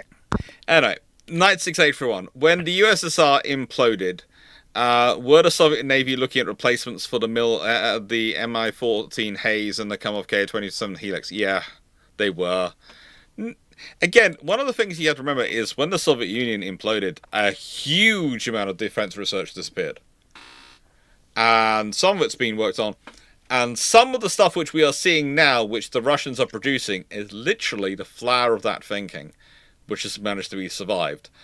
And the real problem for them is a lot of the engineers who are working on it died or moved abroad. So they're left with the ones who either were too patriotic to move abroad, weren't capable of getting a job abroad, or got left behind. We'll be opening up the chat shortly. Don't worry. The questions shortly.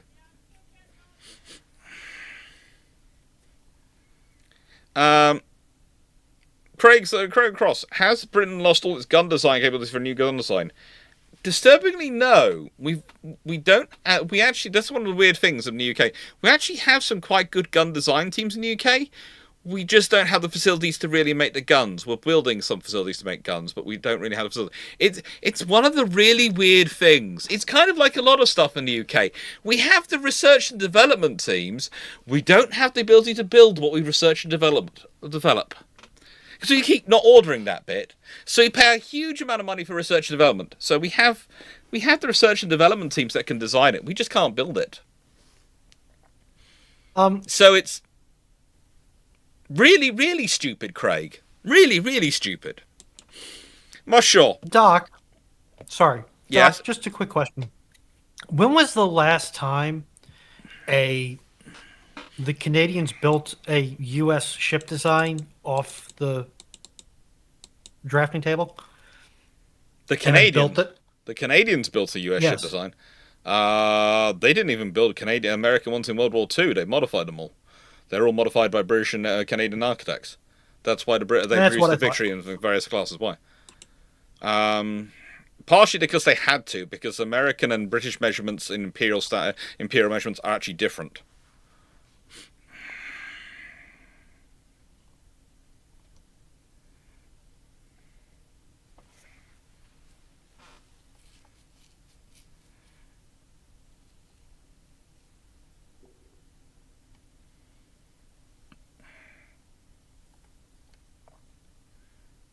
Hello? Yep, they did seem to go very quiet there just for a moment, but yeah. Okay, good. Wasn't me. Yeah. As long as I continue to be innocent of all crimes, I'm good. Okay, and now Timu's added a question in for Stafford, Yeah. I think. Okay, Moshaw, should the UK stop its land vehicle development program to focus on naval ones? No! You need both! Stop! This is one of the problems we get to in defence at the moment. We have an either-or approach, and we have the Defence Investment Plan currently going on, and that's been taking up so long, it's actually holding up GCAP, the new combat aircraft. Just make a decision. Get off the pot and actually make a decision. Seriously, at the moment, when it comes to defence procurement, our government is doing the equivalent of they are hiding in the toilet while quietly sitting there on their phone watching a movie or something on their phone going, please world, ignore me. Just in Team U's defense, he is doing exactly as instructed. Yes, I realised that, but it moved things, and I went, what the frick? But yeah, no. We shouldn't. We need both. We need to actually make a decision. And one of the things, by the way, they have announced again, and Foxo can correct me if I'm wrong, because I'm sure she'll know the answer to this. I think it's the 4th time in the last 25 years we're going to retire the Land Rover fleet and replace it. 1, 2, Excellent. 3. So what you had? 88, 92, 96, 2002, 2014, and 2020. Okay, 7 times. So it's the 8th time. It's the 7th time now. Yeah. Yeah, I've lost track in the last 20, but I was in the last 25 years. So yeah, about right, 5th, and yeah, this is. Yes, we keep going to replace the Snatch Land Rover. We keep going to replace the Land Rover in the entire fleet, and then we keep not replacing Land Rover. And I was told we need to run an entire procurement program, and my suggestion was just we go down to a Toyota dealership and we buy Hilux, because it seems to work for everyone else in Arab countries, which is where we tend to end up operating them. They just buy Toyota Hilux. Or you could buy the Toyota Tacoma, which is functionally a Hilux. Yeah. Except it's got an American ECU that's really poor quality and will break very easily. Mark Harkness, but people get blamed for making decisions if we don't decide we can't be yelled at for doing the wrong thing. No, but I can yell at you for not making a decision. And also, here is the one lesson of war which has been fundamental through history. More people die through indecision than through making the wrong decision. You are more likely to wipe out your entire force, making them stand still, than you are if they are moving. Should the USN build SSKs to fill out the fleet? Look, it's an option, but honestly, both Britain and America are pursuing the same policy for their SSKs. They're building USVs to replace them. So, realistically, when you've got the USVs and you've got the SSNs, adding SSKs is just going to complicate training and preparedness for the fleet and everything else. So, there's no real advantage to it. Bob Semple, why was the HMS Tiger a one-ship class? Honestly, because you're building the Queen Elizabeths, and because she's a 13.5-inch gunship, and it's the tail end of the 13.5-inch gunship program. She provides the 4 for the 13.5-inch gunships.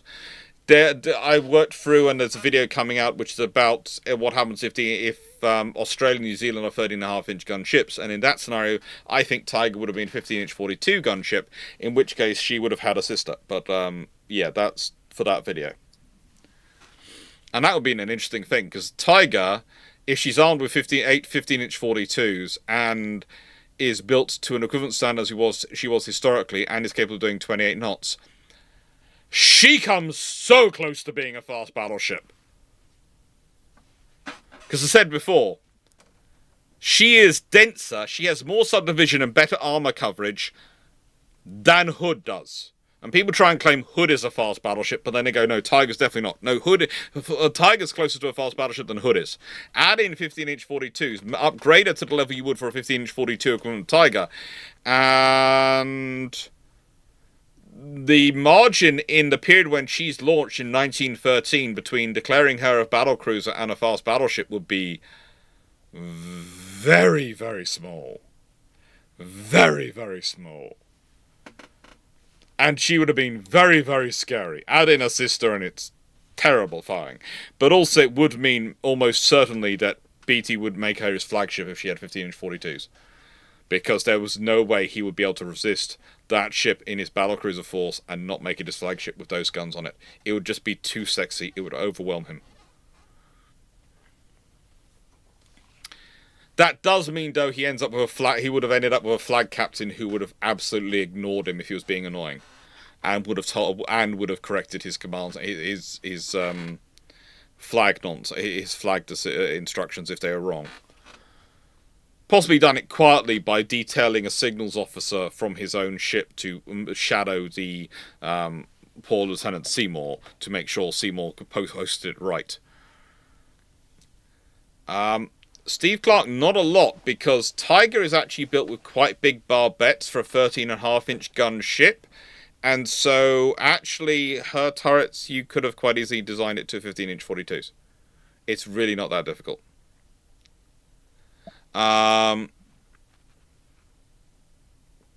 Joe Fredericks, seeing how the Type 52D is getting older now, do you think the plan might be willing to export them to Pakistan in the future? I doubt it at the moment because they're still quite the new hotness. But who knows? Also, does Pakistan really want them? That's the other question, is does Pakistan want them?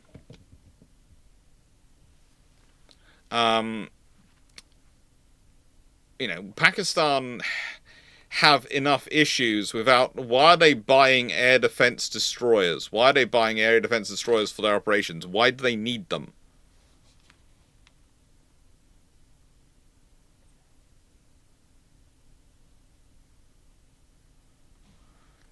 Westwood Sailor, what type of civilian ship would you consider to be best choice for proof of concept from modern nuclear power? That's the one can battle the NS Savannah.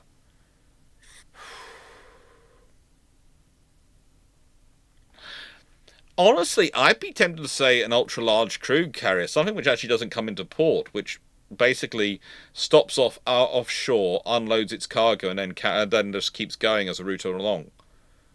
Because that would be quite useful for that sort of ship. Or how about the ultra-large natural gas LPG carriers? Yeah, those for similar reasons, yes. Something which keeps constantly moving and doesn't come into port that often would probably be best.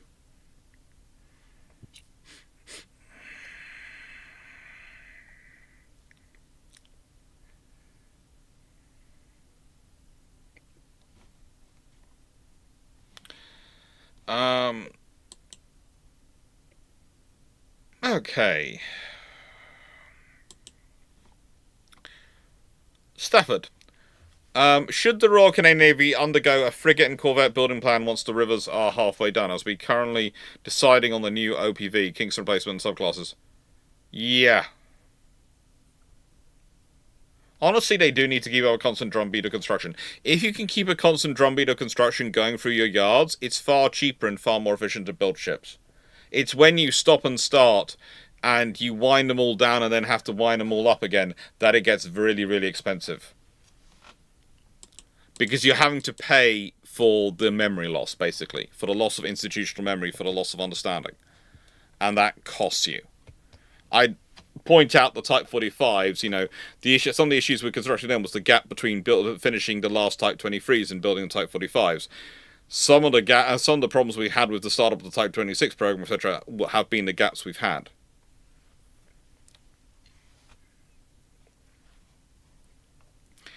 Knight 631. So why did a navalized version of the Bristol Bloodhound get rejected in favour of what eventually became the Hawker Siddeley Sea Dart? Now, when it comes to missiles, Foxer and Dragon tend to be quite up there. So I'm tempted to ask them if they want to answer this one first, and then I'll add in.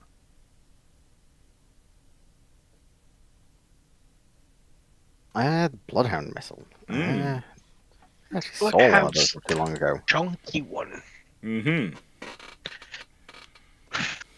And the answer is, the answer I want to put forward is, it's a big missile that was designed for intercepting strategic bombers. with warhead proposals for such things as nuclear warheads. They never was equipped with them, but design proposals for them. And when it's at its prime, which is relatively early on, it's a big missile. Yeah. Oops, hang on. Here it is. The Mark III. Mark III. Plan Mark III, also known as RO-166, was planned to be equipped with a Mark II 6-kiloton nuclear warhead. And that comes up in the defense white papers that gut the RAF. But yeah, you're going to say, Dragon? I was just going to point out that, say, if we're going off the Mark II Bloodhound, that's an 8.45 meter long missile. Yeah. You're looking at That's a big missile. That's like to get into the similar weight categories of stuff like Talos. And, yeah, because Talos is 0.8 meters longer. Yeah. And the Royal Navy didn't have the money or really need for a missile like that on a ship.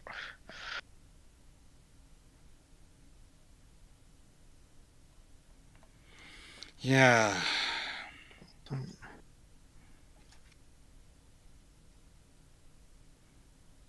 Also, just from what I'm seeing, CDOT's just a much more effective system for what they're after. Yeah.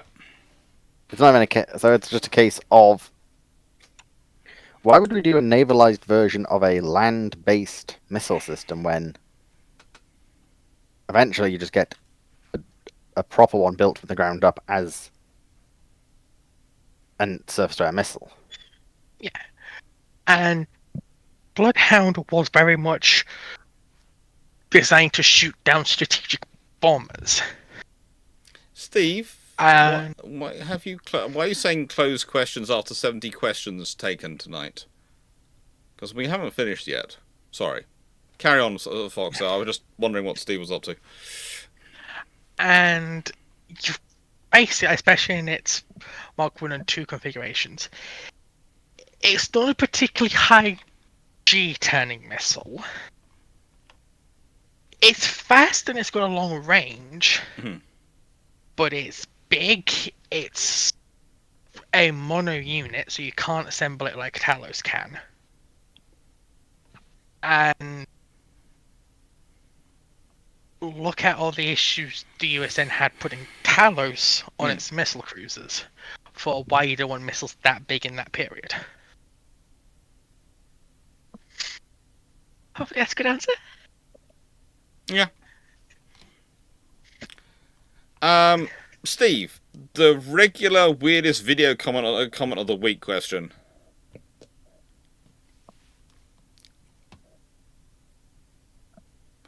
Not going to name names, but there was a comment this week which asked if the reason, basically put forward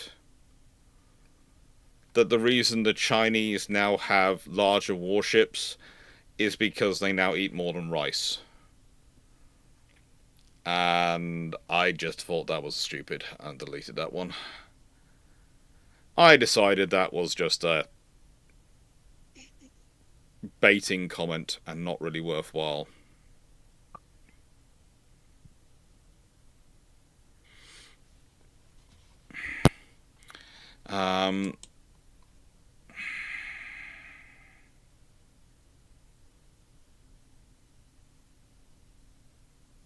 I could see that maybe impacting passageway height and hatch height, but outside of that, that just sounds oddly racist. Yeah. Stafford, how many replenishment ships should navies have to be a credible force of prolonged combat? What do they want to do?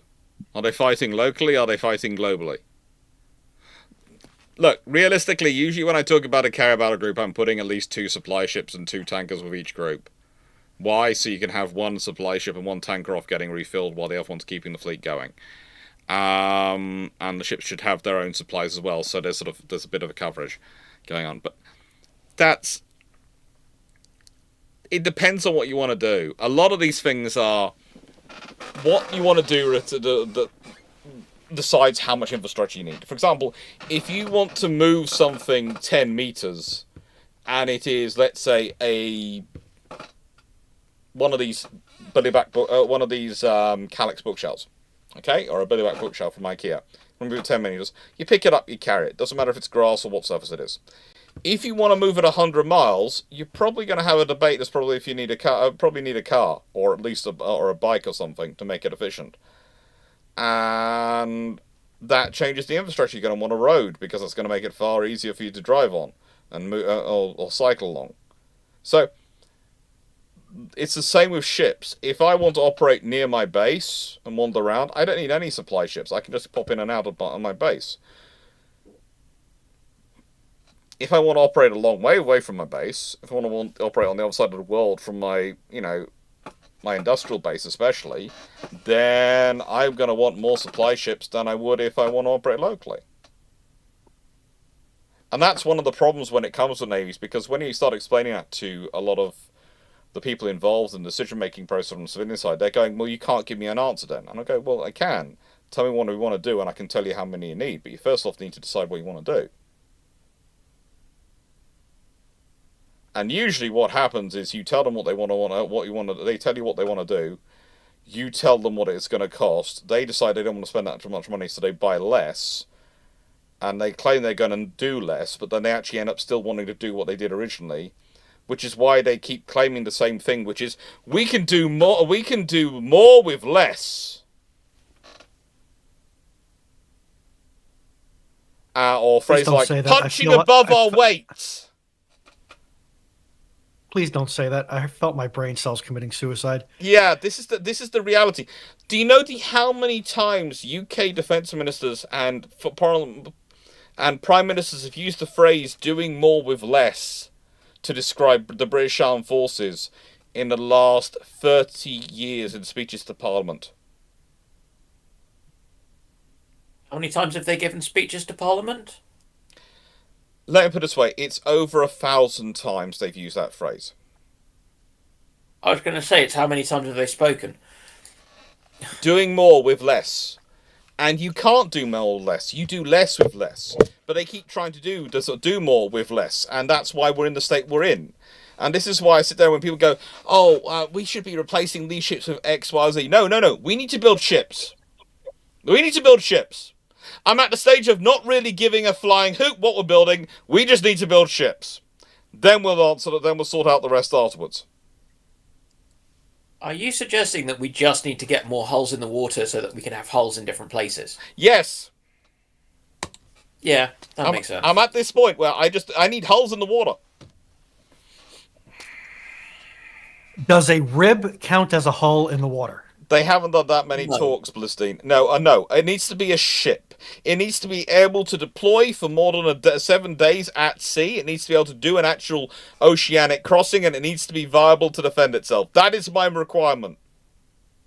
That is all I'm requiring at this point. I just need them in the water. So basically what I'm hearing is, you've set the bar low, and yet the British politician will always find a way under it. They are limbo masters. Seriously, every time they're doing a dance competition, everything in the House of Commons, I keep looking around for the limbo pole because I know our politicians can set world records on that. Right then, Bowman Boy, how did exercise equipment aboard ships evolve from when it was first put on to today? Well, the first exercise equipment put on ships were heavy balls. Medicine balls, to be precise. They now actually have proper equipment. They're now mostly the stuff you find in a local gym. In fact, literally, the last ship I was on, they were Techno Gym, which was the same stuff which is in my local gym.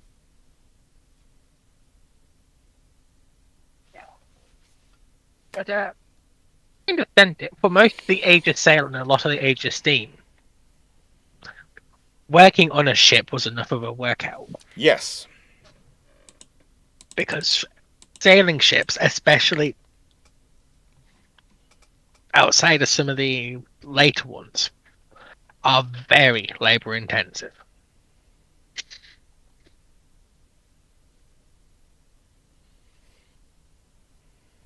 The later ones is like when they start to automate on some of the Victorian clippers, automate the sails. Mhm. Well, for some value to automate. I usually use the phrase mechanize to describe them rather than automate. Yeah, that fits. But yeah, being a sailor was hard work, and it ruined your hands Oh, yes. and your feet And your knees and your nose. and your back. The only thing it didn't really ruin just from working it was actually your tongue. I thought the sea salt would have dealt with that though. That was the food. Sadu, if the Americans, instead of trying to make one for good, do 3 different things, how about they make the 3 different frigates for 3 different things? What would they be like? That was originally the American involvement in AF-90, what they were looking at. They were going to have an air defense frigate, an ASW frigate, and a land attack frigate. And they would each have had roughly... the American version probably would have been a larger version with about 64 cells on it. And a gun and all those things. And yeah, it would have been interesting. But the reality of its capability would... I'm not sure how much help it would have been. Because for the US Navy, the trouble was, and this is what they were looking at, was, are we A, going to have enough hulls, and B, are we going to be guaranteed to have the right hull in the right place when we need it? That's why you end up going general purpose, because then your hull, whilst it's not the 100% perfect hull for any situation, it's the 90% hull, and it's the hull where you have, which does make it the perfect hull. Because the hull you have available is the perfect hull, because it's the only hull you're going to get.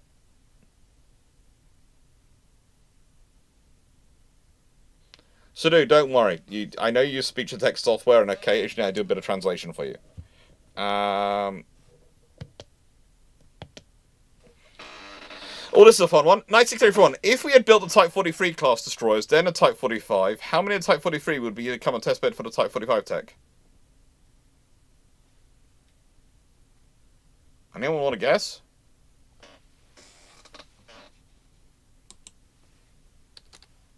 No. Probably none, because the whole idea of using ships as test beds for their future generation tech is something we started the Type 23 program to prepare stuff and make stuff safer for the Type 26 program. But, you know, it would have been interesting. More interesting would be in the Type 43 as a basis with its Sea Dart 2 SAM launchers and 2 twin of those, and it's 4 Seawolf and SAM launchers, etc. Building a Type 45 that follows on from that is going to need a bigger ship, because you've got something which is starting off with a lot of SAM, a lot of Sea Darts, and a lot of Seawolves. It carries 24 Seawolf to begin with in launchers alone, plus a full set of reloads, so 48 Seawolf missiles. And I think about a little bit more than that. I think about 72 Sea Darts were what they were planning on carrying.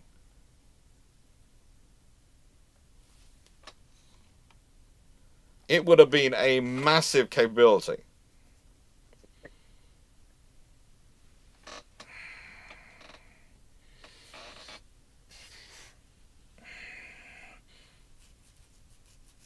And it's one of those things, again, of that could have been built quite easily. Having one of those in the Falklands War would have been an interesting scenario, considering they've got the triple torpedo tubes, they've got Oriclon 20mm guns in single mounts, so they've got excellent anti-ship missiles, and did I mention 4 sextuple Seawolf launchers? And Sea Darts? That thing would have been massive.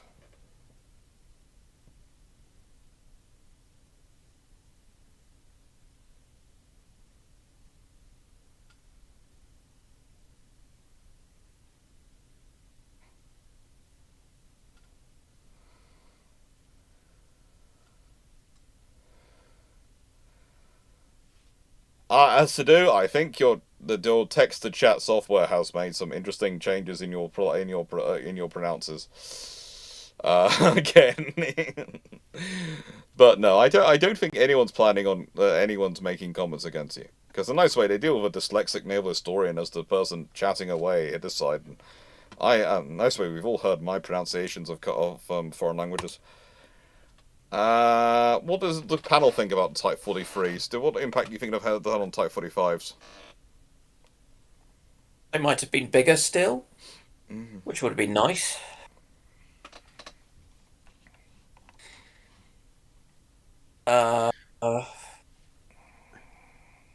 Probably about it. Yeah.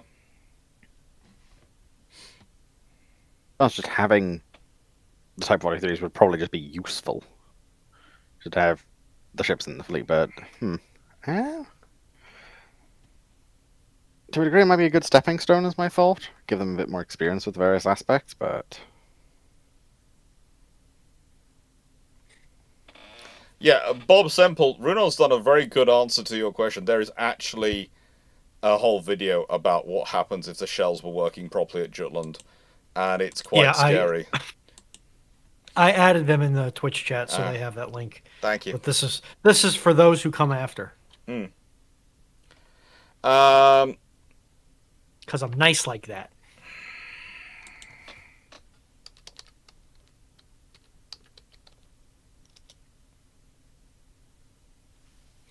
what other kind of ships have I? I'm going to guess this is supposed to be Spectrum, not Suctrum.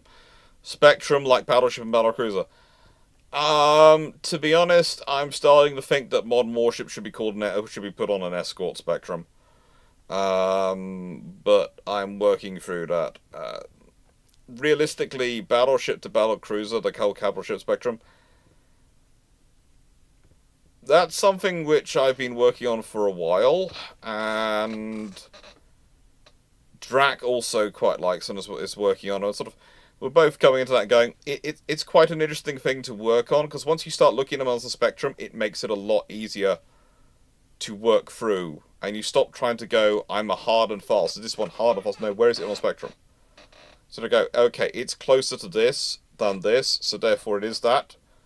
But let's be honest, it's got bits of that. And most ships are like that, because most ships are designed by designers who are trying to get the very best ship they can get. And let's be honest, if you want a battlecruiser to be more survivable, it's going to be closer to a fast battleship. But you want it to still be a battlecruiser, because you want it to still have the speed. So, that's where you have the arguments, the debates going on. But Tiger is fun on that one. Stafford, what would the Royal Navy, Royal Canadian Navy, or the Freedom class LCS be, and would they be played with similar power plant issues if they drop the speed requirements? Freedom was the single hull, right? Yeah, Freedom's the single hull. Basically, if you had that as a system, because the British do have a scenario where they are looking at something similar. They were looking at basically buying a stand, there were suggestions around a stand flex style system and something called the Black Swan class. And I did a paper once about the Black Swans and this sort of new generation Black Swans, and they are really quite a cool design structure. But one of the things you realise very quickly, the British had dropped some of the LCS's more, I would say, esoteric design specification requirements. And most likely they dropped them not because they realised it was going to be problematic, but because of cost. But they had dropped them, and so that would have made them probably a more practical class. And as for the LCN, I'm not sure. I don't think they were doing any real work around the LCS time, but they probably would have got something similar to the Royal Navy, or they'd have bought LCS itself.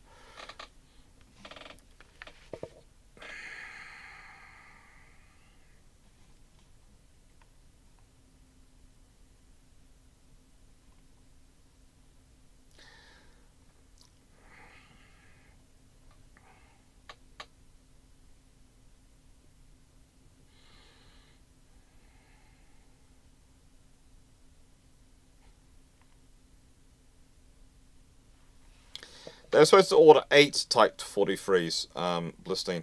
They're supposed to, that's what they planned. So we answered that one. Okay, next question.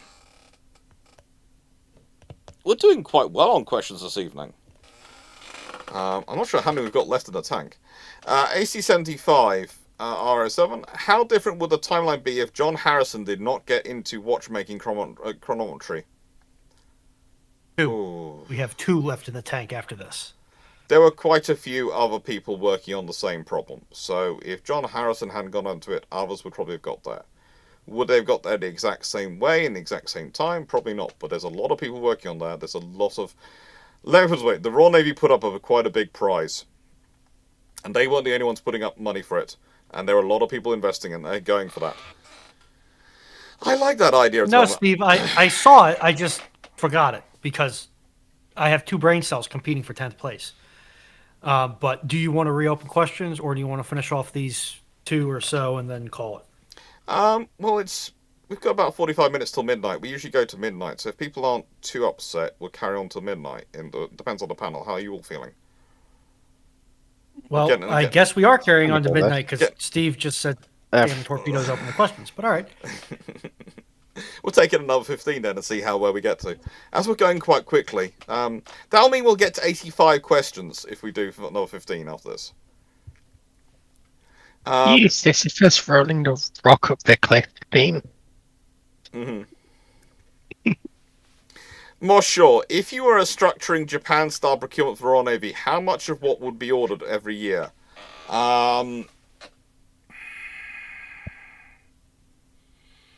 I'd want my frigates on a 24-year cycle, so they'd only do sewing for 24 years, and I'd want a frigate being ordered a year. I'd want 12 destroyers, so I'd want one of them ordered every other year. And I'd want an SSN ordered every other year, hoping to keep them for roughly 24 years in service, so we could keep to 12. And I'd want an SSBN or SSGN ordered every 3 years. And then we'd probably be looking at a carrier LHD or LPD or something like that spread out over that. But I'd want to keep a constant throughput of those ships. And I'd try to keep them for 24 years. Because the reason I'm going to put the ships on 24-year cycles is, honestly, it's after ships get to over 24 years old, they start to get really expensive to operate.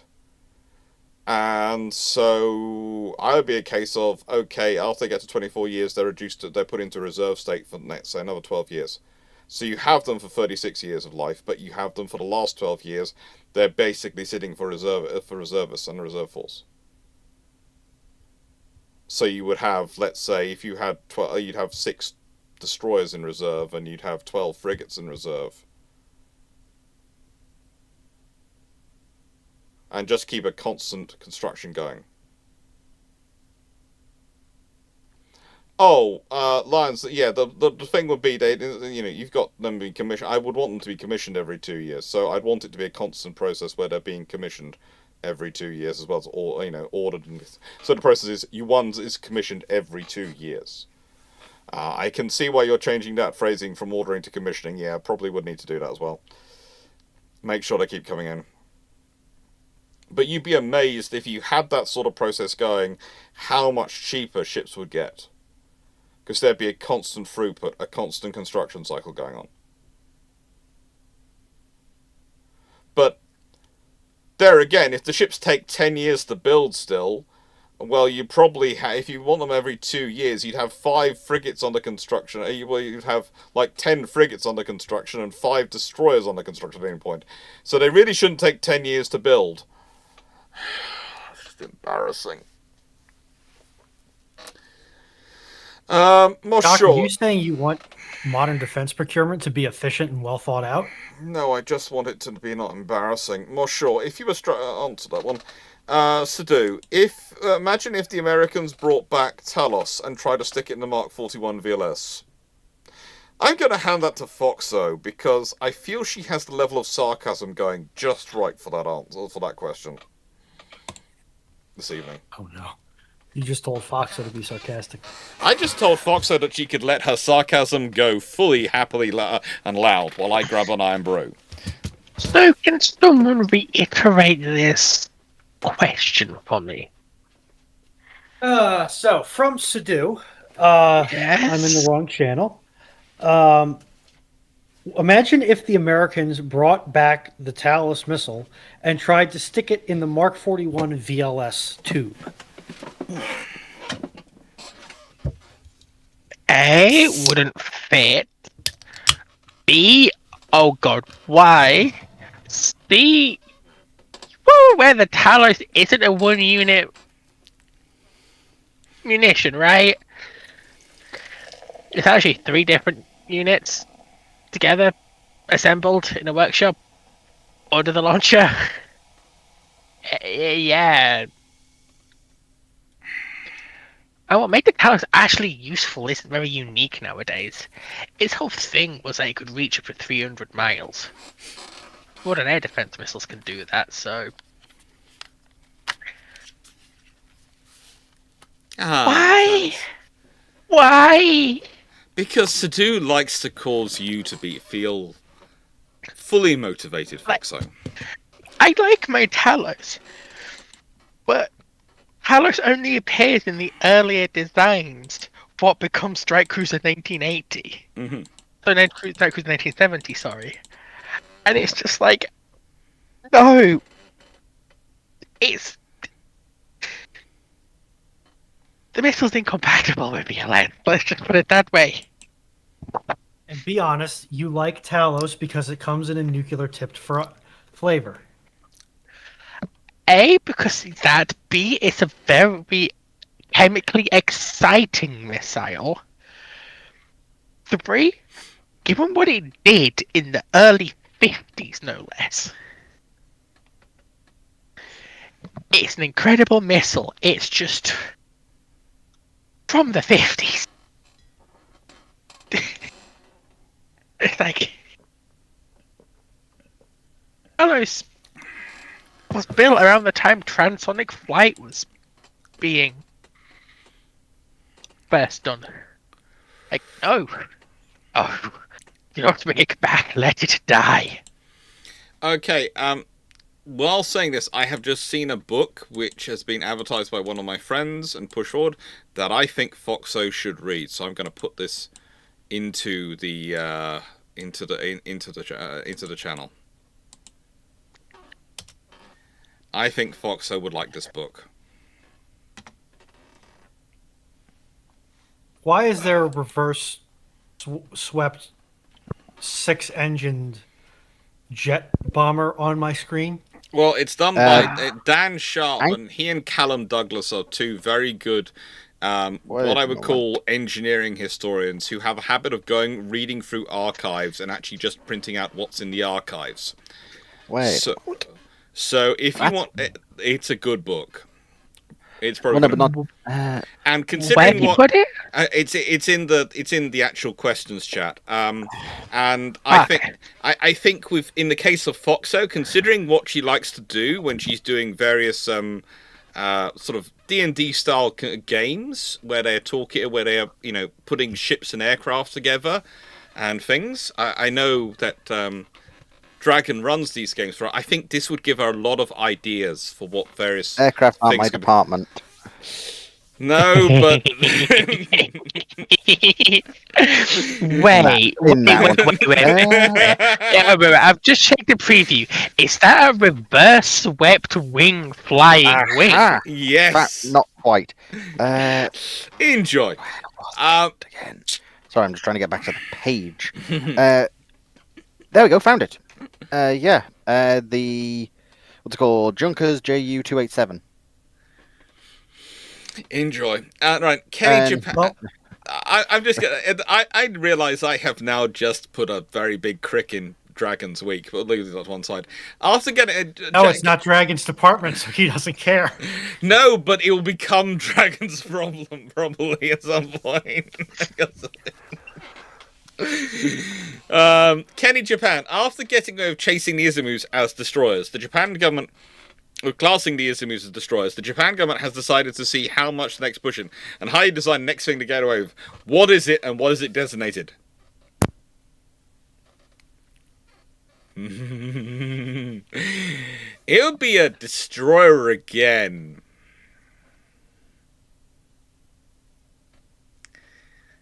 But it would be special. because you can't really push the ASW aircraft destroyer any further than the Izumus before you get into the point at which you are just lying at this point. But no one's considering the legacy of the Sejong the Greats, etc. No one said that you can't build a nuclear-powered destroyer which has all the missiles.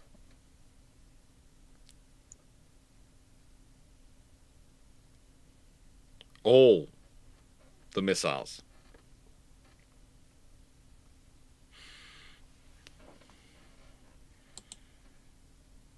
And it would be my, of course, air defense to Japan, extra defense of Japan system. That's what we're classifying as. But it would carry a lot of missiles. And basically, that's the ship they're now building, which I think they're calling a cruiser. But it's not nuclear powered. Knight 681, how much will the current oil shock hurt the world's navies and might this push navies to consider nuclear power? It will hurt them a lot when it comes in, and depends how long term it is. It hasn't come in already? Oh, it's just gathering steam. Foxo is now giggling very happily. I think she's ordered the book. But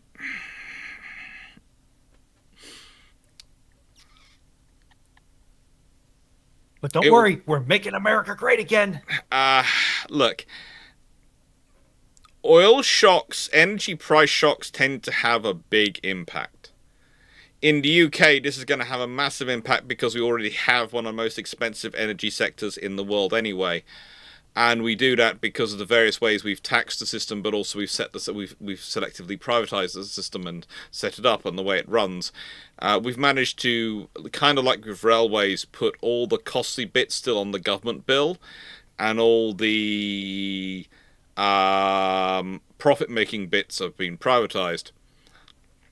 Yes, it's such an excellent policy of every British government. Yeah, all the time. It's one of those things when people go, this is the fun thing I really have. The amount of people go, oh, it was the Tories for the last 14 years, or it was the Labour Party before it. And I'm sitting there going, no, I did a whole video about this. They've all been equally terrible. There is not a single one who comes out of that video looking good.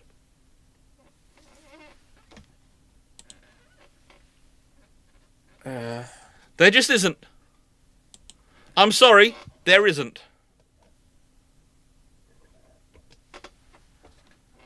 Right then, that is a good book, by the way, from Dan Sharp. Stafford, which navy is the best modern procurement process, and what can others learn from it? Then, it's got to be between Japan and Italy, and basically, it's to keep on building, keep on building, keep on building. Wouldn't make PLAN good as well? The reason I don't bring up the PLAN is because as much as they are building ships and churning stuff out, and it is good, they are having issues getting the same funding through for the infrastructure. It's one of the things, again, China suffers from the same problem pretty much every country does. Politicians love to fund the new sexy, which makes them look great, but you tell them you want to fund something like a dry dock to support the sustainment of your ships, and they drag their heels because no one really, that's not really sexy. That's not going to get them, a lot of positive attention and a lot of positive press. And it's amazing how that translates even into nations like China, with a very different political system than the Western ones. It's the same thing. They'll give you lots of money to build new sexy warships, building the infrastructure to sustain it. That is like dragging water out of stone. They're doing it. There's infrastructure there. I'm not saying they haven't got the infrastructure. They are building some. They are building infrastructure. They're not building enough. Whereas I would say Italy and Japan have managed to get the infrastructure side as well working. So that's why we go for them.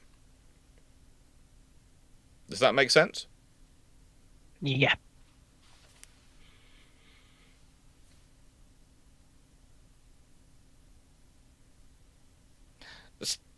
Steve, why are you talking about monosodium glutamate? Oh, making Starmer great again. Stop it. PDP-11 processor 42. How would completion of the Babbage difference engine and a general purpose computer affect designs?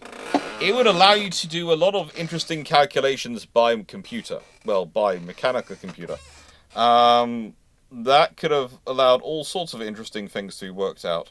I'm not going to give you computer-aided design or fire control at that point yet, but it's going to provide a basis of ideas.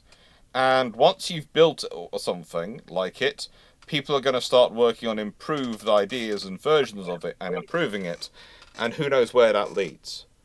Basically, I don't see the Babbage engine, if it's completed, as the end point. I see it as the beginning point. And it would be very interesting to see what kind of steampunk world we'd end up with it.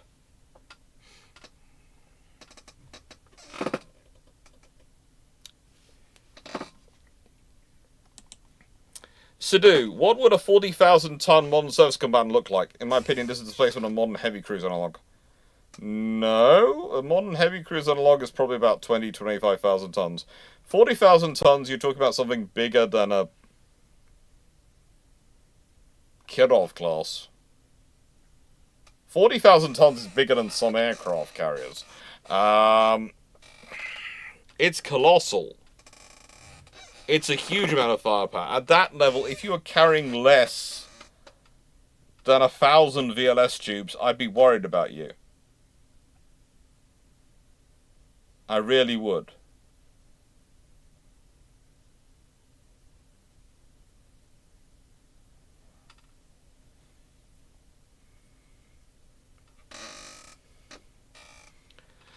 Stafford. Brussels decides they want an actual fighting force. Which country gets a Navy contract and who gets the Air Force and Army contracts?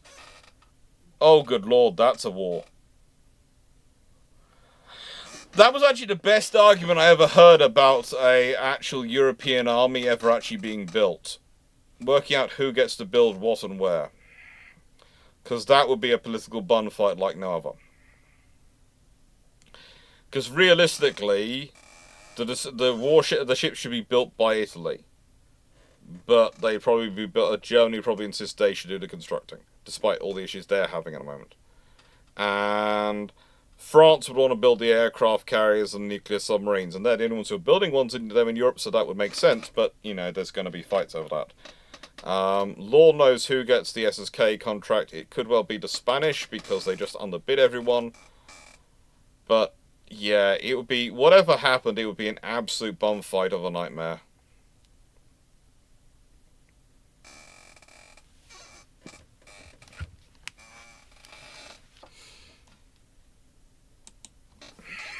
And the Finns are probably producing something really interesting, but they're not part of the European Union, but they'd just be looking and going, okay, you're inspiring us. And we all know the Finns would get inspired. Craigle Cross? Does the UK have enough dry dock facilities for the ramp up of production? Nope. Well, we do in theory, but we have to refurbish them. In terms of the dry dock sitting there not being used, yes. In terms of them actually being practical to be used because they've been kept well maintained, no.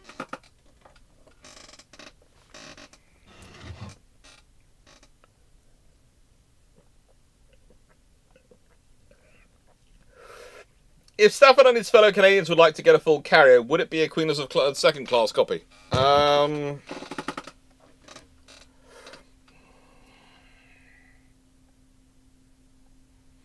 That's probably a sensible starting point for them to go for, but I'd go for something with a third gas turbine system in it and some extra diesel generators and an email system rather than a ramp myself.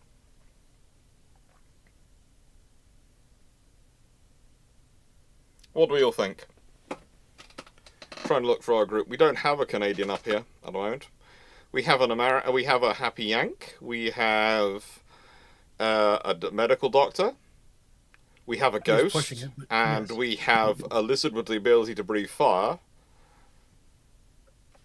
We don't have a Canadian up here. We should see if we can Dragoon Glenn into more of these. Yeah, but the trouble is, when it comes to modern stuff, poor Glyn really does get more depressed than I do. I mean, he's Be- currently in Scotland, so Yeah, because he can really tell you all the finances issues that the governments are running through and how they're spending the money and how they're losing the money in the research and development. They're not building stuff. And once he starts getting into it, you start realizing it is really, really stupid and really poorly written contracts.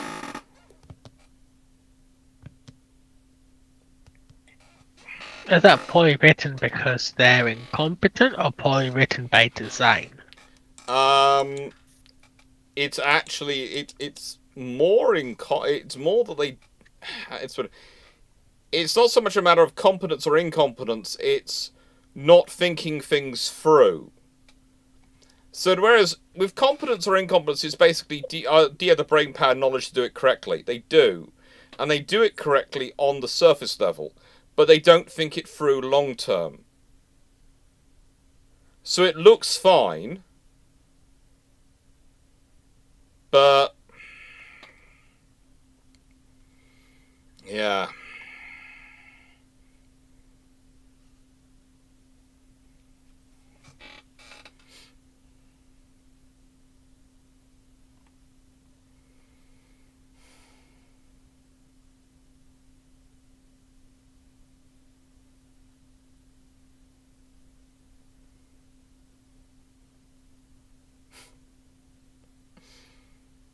But that's life.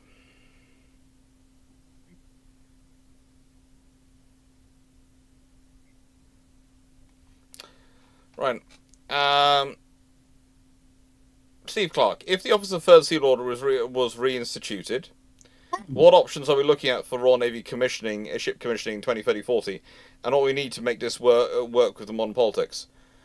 If you had a Third Sea Lord given the proper powers and status, and they were basically in charge of procurement and getting ships into service, it would be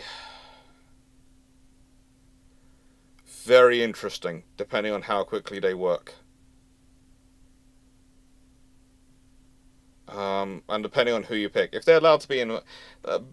the first one probably wouldn't get much done. They would just be setting up the office and setting up the standards for the office.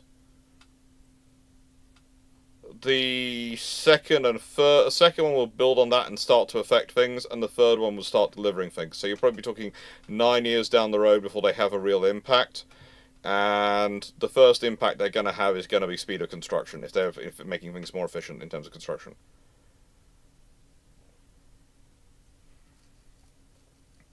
Busty, why would Canada need a carrier for ASW and CAP? Pretty much.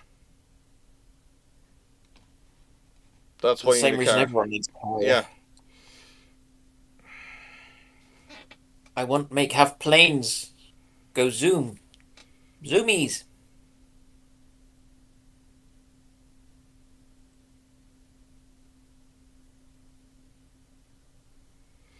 Yeah, fun times. Knight 601. How likely do you rate the odds are that after the 9 18-inch N3s, the RN builds a repeat N3 but with 12 6.5-inch guns? Doubtful. As the RNI concluded, the RN likely comes to the same conclusion he has ended. They likely do go to 16.5-inch guns at some point, but I doubt they'd build an N3 with 12 6.5-inch guns. I think they'd build something which was closer to a fast battleship. And the N3 is not a fast battleship. Guys, forgive me if I'm wrong, but even by the time they're looking at building them, they've realised that the N3s are kind of a dead end. Yeah, they're basically, even by the time they're looking at building, they've already decided they've got to change the design a bit. Yeah, The N3 is designed as we understand it is not the finalised design.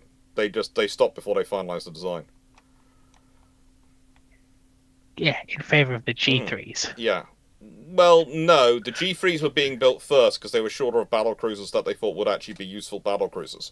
The N3s were designed. We've got this design going, but we're probably going to need a lot of work. Okay.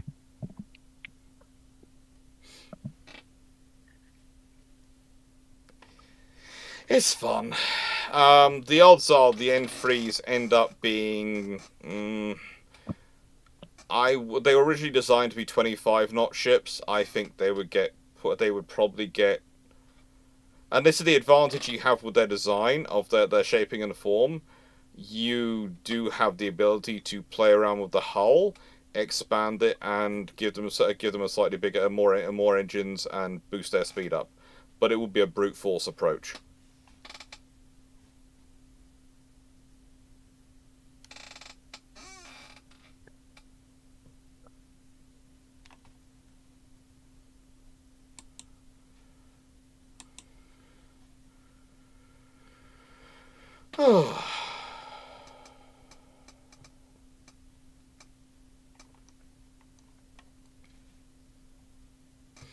Right. So,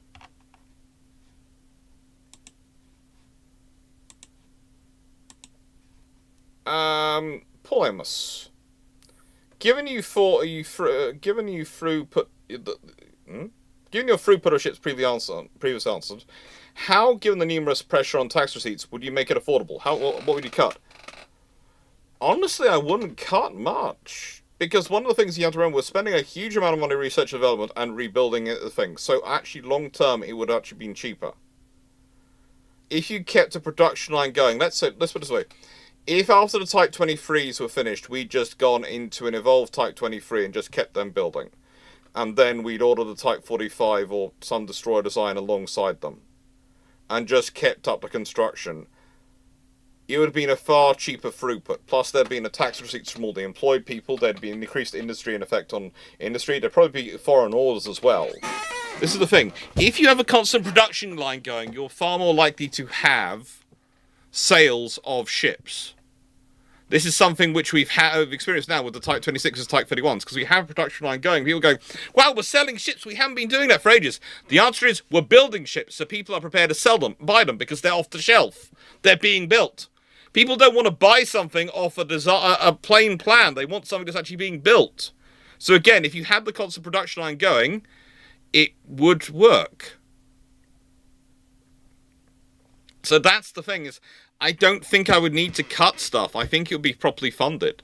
And I think it would be the same if you'd done it with the Army and with the Air Force. If you had a constant production line going of things, it's going to generate sales, it's going to keep economies going.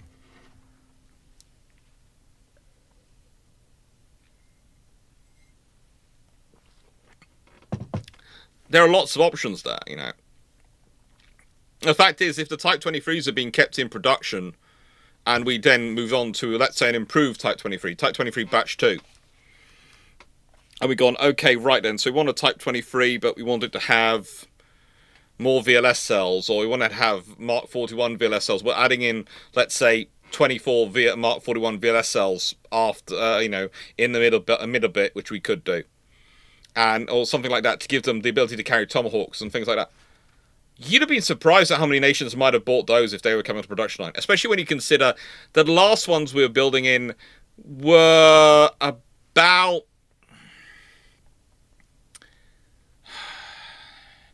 I think the last ones were coming in at some region of about 120 million a unit. Which, adjusted for inflation, was equivalent to 60 million in the original funding. To the original 180 million, but 120 million a unit. Now, if you keep them, even if you had a Mark 41 VLS and those systems in that period, they're not going to boost the cost up massively, but it is going to be a scenario that you're going to go, other people are going to look and go, oh, we could buy a brand new Type 23 of the British for like 150 million per unit. That's suddenly useful.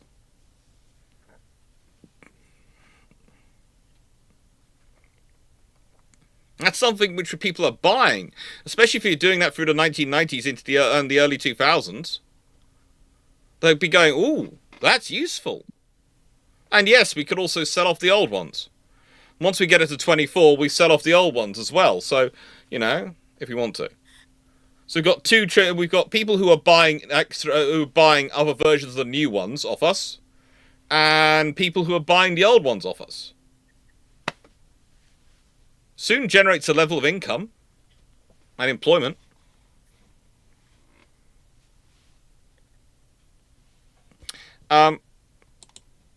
Stafford, and this is, I think, potentially a fun one for all of you. for Type 83, the Royal Navy releases something that is a dead ringer for the Zumwalt, but has an additional 4,500 tons in displacement with our own crew system set up. How angered would the USN be? What do we think would happen? Zumwalt 2?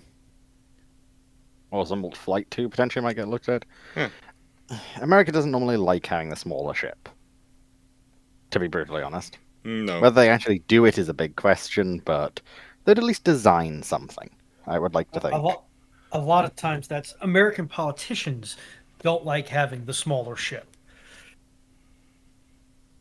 And I'm more convinced than not that the American Navy tends to use the politicians' inferiority complex as an excuse to get a newer ship. Honestly, I'm curious what the Royal Navy managed to do to get that published. Even the politicians would, if the politicians even heard something like that being looked at, they would start screaming. Yeah. Let's put it this way. When we're talking about, by the way, the Type 23s costing in at roughly 120 million, the last units, at the same time, the US Air Force was buying the F-22 Raptor for up to $350 million per unit. Now, the thing is, the Type 23 class, again, if you go over them, if you do work out, the first one starts off at 180, and etc. And the price at the end, you sort of go, okay, let's do an average class for them of 160 million. Let's go that one across them. Well, that's 16 ships. So that's what? 2.24 billion, which in 1990s money is a lot of money. 1989 money is a lot of money, They start building, they first laid down in 1985. The last one is commissioned in 2002. So St Albans comes in, and she cost just under £120 million completed in 2002. So again, if they carried on from there and kept on building, it would have been a really useful class. And for the Type 83s, yeah, you're right, Dragon. If the Type 83 comes out and it's basically an enlarged Zumwalt, which it could be if you consider the realities of the British radar system and the Type 45, it'll be interesting.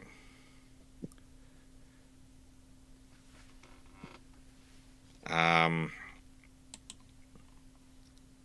think, we'd all see a lot of fun, and I do agree. Yes, I think that the US Navy does tend to play to it. Renan.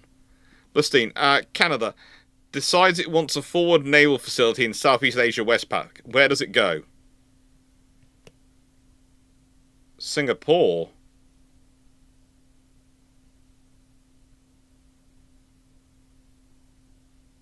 Do you agree with that? Sounds about reasonable. Right. Yeah. It's just a question of... You all went silent on me. I couldn't hear anything through the headphones. I'm going, either Discord has cut me off, or they haven't said anything, but I'm not sure which, so I'm going to ask.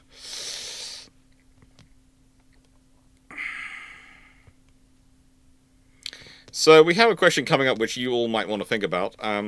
Sadu, how long before you start building a modern destroyer that weighs the same as World War II era battleship? You're looking 50,000 tons-ish. Probably not anytime soon. Because I think there is already quite a significant body of opinion, which is if destroyers get any heavier, they're no longer destroyers.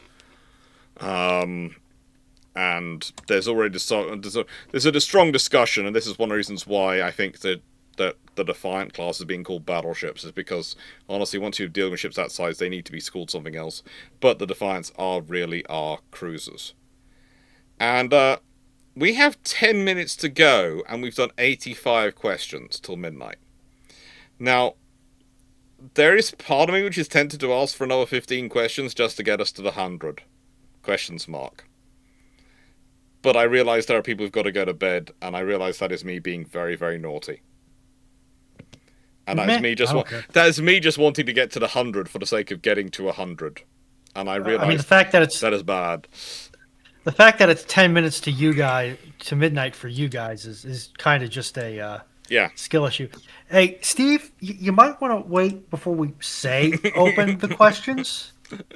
Steve just making the decision for us. You're doing it. Steve just gone making it to the 100. So what I'm going to do, so that we actually have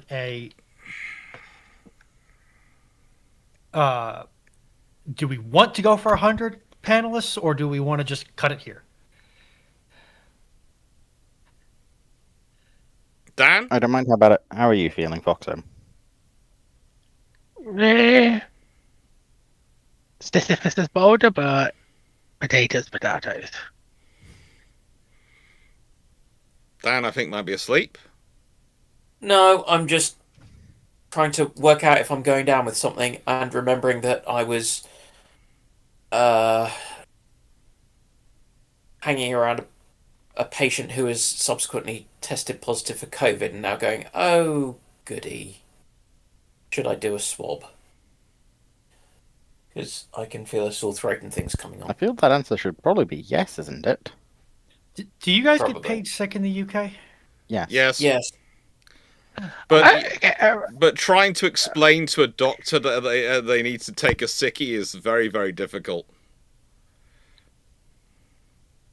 I've been reading something pretty interesting, which is a damaged driving manual for the South African Roycat, light armored vehicle. Mm-hmm.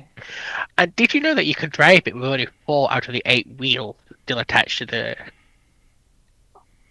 vehicle? No, I did not.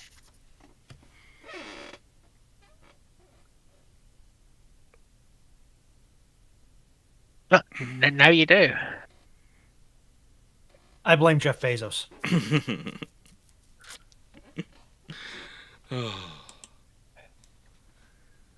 That's just worrying. Anyway, okay. So open the questions. We'll get to 100. I think that's basically what we've agreed. Yeah.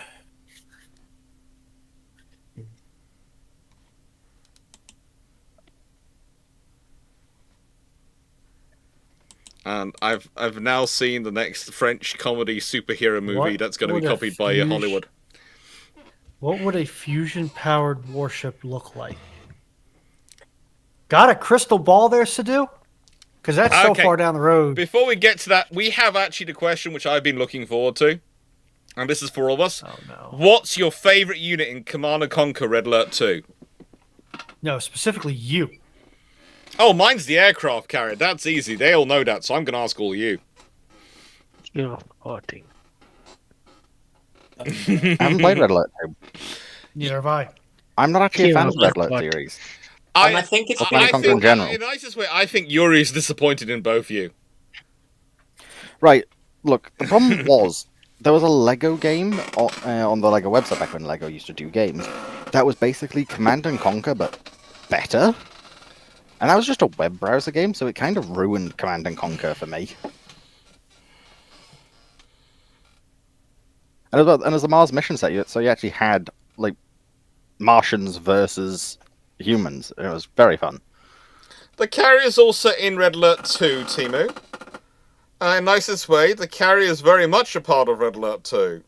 It's my favourite ship which comes out of the shipyard. That and the Dolphins.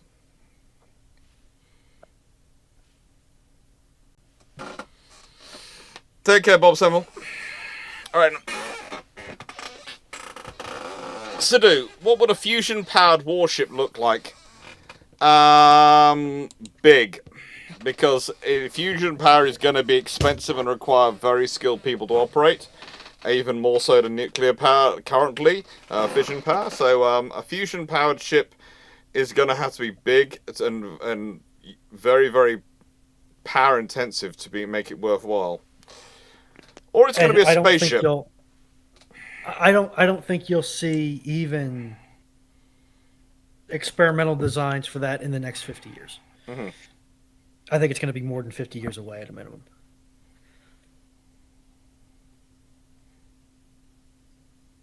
Good night, Bob Simple. Just keep on keeping it simple. Mm-hmm. Do you reckon you could turn a brown dwarf star into a warship? No. Yes. But at the point at which you could do it, I'm wondering, why are you building anything that we would recognize as a warship? Imagine how many Optimal layers you could put on a star. Yes. I mean, it's going to be literal orders of magnitude larger than a planet. Depends, actually. You said brown dwarf, didn't you, Foxo? Yes. Some brown dwarfs are almost planet-sized. Well, Saturn-sized, but yeah. My thought is that if you filled with Optimal layers, it's technically fusion powered. So, would that be enough DACA to be a proper Orky boy? No. We know this already, No. but no, it's not. Also, if you want something like that, you've got something like the Magog World Ship, which is a Titanic vessel, which is powered by a literal captured star. Yeah, but those are boring. It fires black holes. Black holes are boring. More DACA. It has DACA mode too. Wasn't there some tons of fun in the science papers a few years ago because someone thought they spotted a construct built around a star? I seem to remember there was a lot of fun, and then they realised it was just a star which was intimate, which had a planet circling in front of it. Yeah.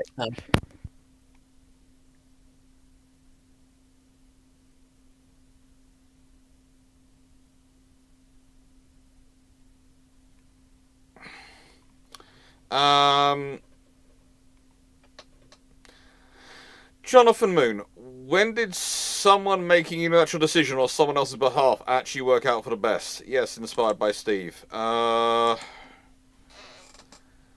There are some really interesting decisions taken by various chiefs of staff during World War II and various other points where really they have to think the things through. I think General McAuliffe's chief of staff really did help him with setting up what would end up being the Battle of the Bulge. And I think it was his chief of staff who suggested to him that he could be free to respond as he liked to the German suggestion of surrender. Which of course led to the response of nuts.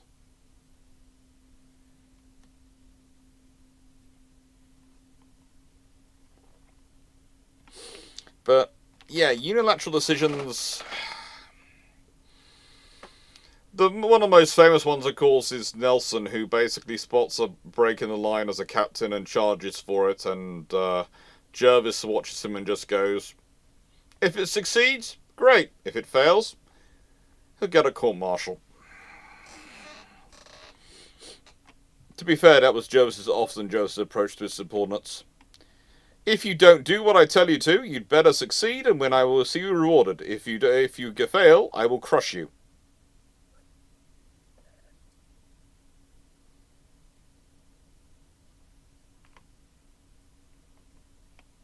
Fair enough.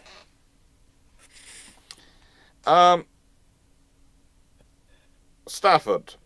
Follow up. How much larger would a Defiance class be if the RN does build a larger Zumwalt class?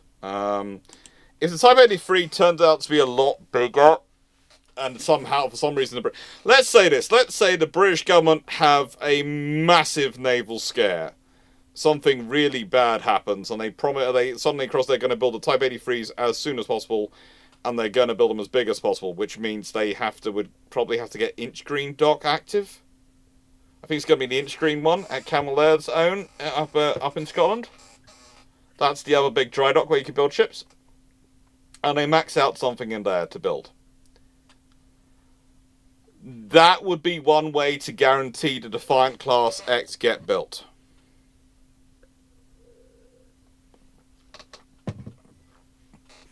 Because the Americans do like to be the biggest in the Allies.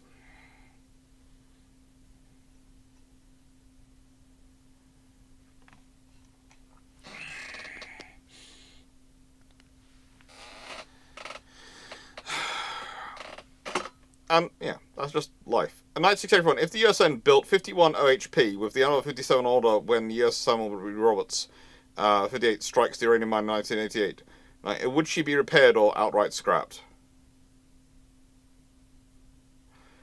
I'll see what the panel says before I answer this. What do you think?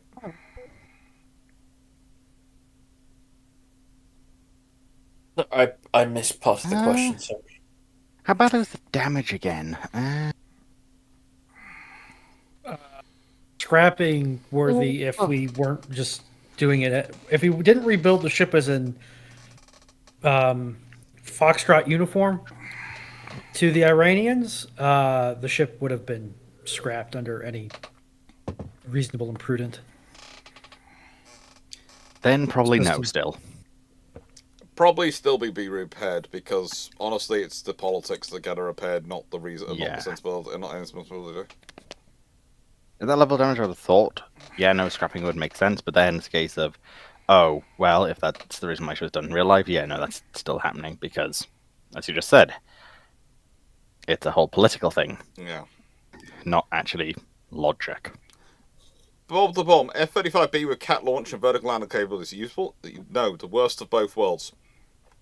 Look, if you want an air defense aircraft, that's going to give you a heavy air defense load and you're going to be able to land fine. Okay? And that's what basically a variation of a sort of variation of Stobar, but the other way around, which is short takeoff barrier assisted recovery. Cat launch allows you to launch heavy, but you have to land light. So cat launch for F-35B allows you to launch heavy, great. So you've got to strengthen the aircraft to be able to do all the takeoffs and all the stresses of a catapult assisted takeoff, and then it's got to be light enough to do the vertical landing. So that's going to put huge strains on the ordnance you're carrying. Basically, you could launch heavy, but you've got to get rid of everything, fuel everything to land, and it's just going to be a nightmare to deal with. This is one of the problems. It's that on a theoretical level, it could be quite useful, but it's once you start looking at the practical level of, I have to now build an airframe which can do both these things. And you just asked the Russians about it, because they had to build an airframe which could do short takeoff and barrier-assisted recovery. Take the pressures of the barrier-assisted recovery and do a short takeoff. That was annoying enough. And they basically looked at rockets and all sorts of things to assist their aircraft. But doing a catapult-assisted takeoff, which is going to put a massive strain on the front of the aircraft and the body of the aircraft, and require you to strengthen it, and that adds weight, but also then wanting to do vertical landing, which is going to be light. Can land in higher sea state but loses the ramp. Yes, it can do. That's all. It's all true. It can do those things, and that's useful. But you have just made a very, very expensive airframe. Basically, the only material you're going to have which is going to give you the weight to strength performance is probably going to be titanium. So you're looking at probably having to have a piece of titanium which runs the length of the airframe.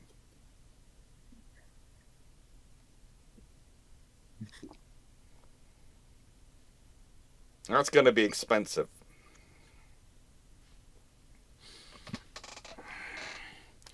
Because if I remember correctly, the most expensive components which are not electronic in their nature inside the F-35 already are the titanium bits. And that would increase the titanium massively. Anyone else want to put in on that? I think you've hit the nail on the head. It's just, why? I see at that point. Yeah.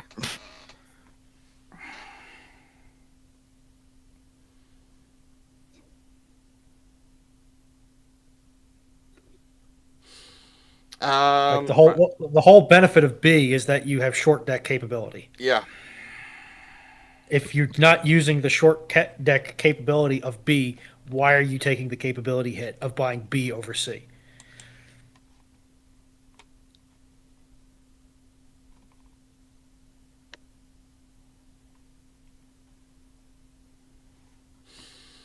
Right. Knight 6831. This is for Dragon and Foxo.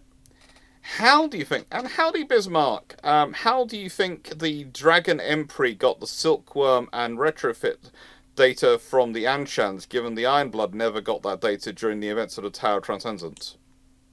Favoritism. Did you just say prism? No, I said favoritism. Favoritism. That explains a lot. Is that like Russian bias? No, to try and actually give a more serious answer for the in-setting, good question. They might have had their own system for it.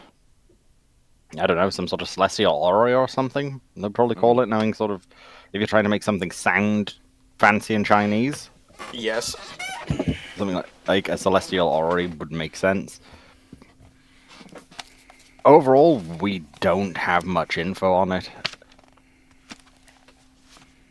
They're also some of the only... I think they are still the only ships with actual missiles, off the top of my head.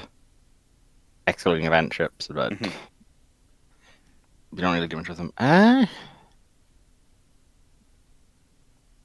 Theoretically, they could have been given it by the Sirens, or someone else. It's quite plausible that a different group we have not encountered yet gave them it, and we just don't know. Yeah. It is potentially possible.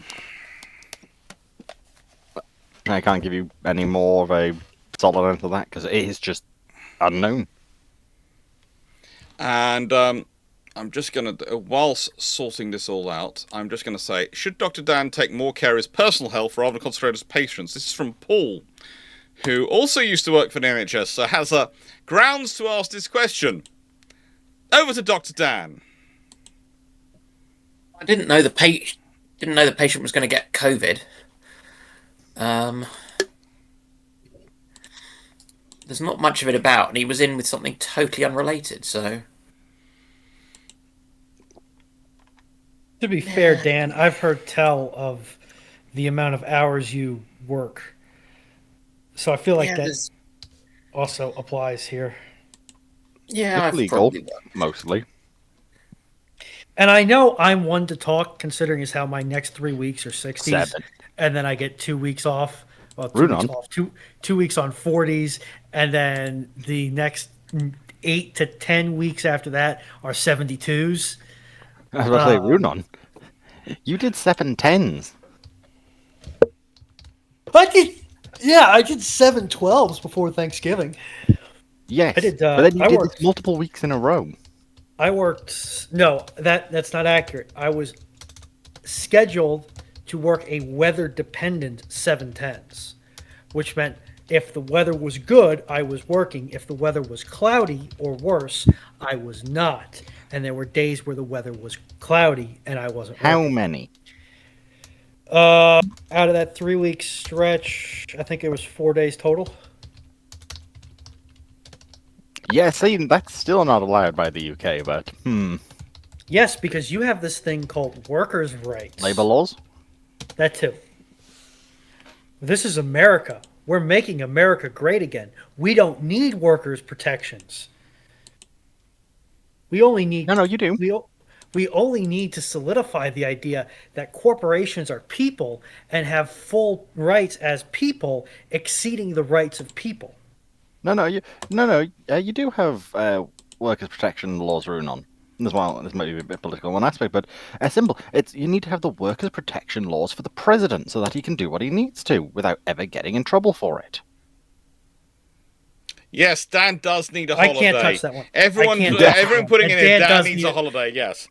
Yes, Dan does need a holiday. What you might all not know is one of the secret reasons behind the ship-shaped trips being as long as they are and the version they are is the rest of us are Dan's friends and we go, the only way we can get him to have a decent holiday is if we take him off for a month.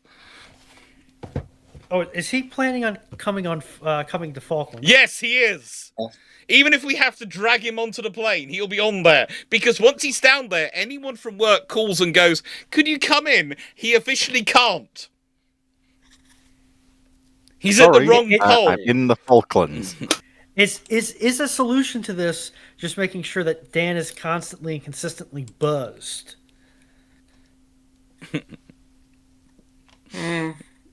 That is my policy for being on a plane. Yes. Um, Now, for those who don't know, next week at this time, I am looking after a whole load of teenagers and in charge of them. So you will find that there is a video scheduled for next Sunday. So it should be fun. It's a premiere. It's Lions Not Indefatigables. It's the Long Patrol version of that particular video of the live from a while back, and I think it should be a lot of fun for you all. And I'll hopefully be able to be in the chat, but I will be probably. Let's be honest. I'll probably be arguing with some teenagers about Monopoly, because once again, despite my suggesting that we put Risk in the box, they are sending Monopoly. No, this is simple. So wait, you said you need. Give me a second, because this one might work better. So you said it's for a week, right? Yes, I'm in charge Well, of then there's a this. simple game you should have got them to bring. What? Battle for North Africa. No. It would keep them busy for all 7 days, all 24 hours even. No. Gosh, damn. The Dutch Destroyer video Well, came out.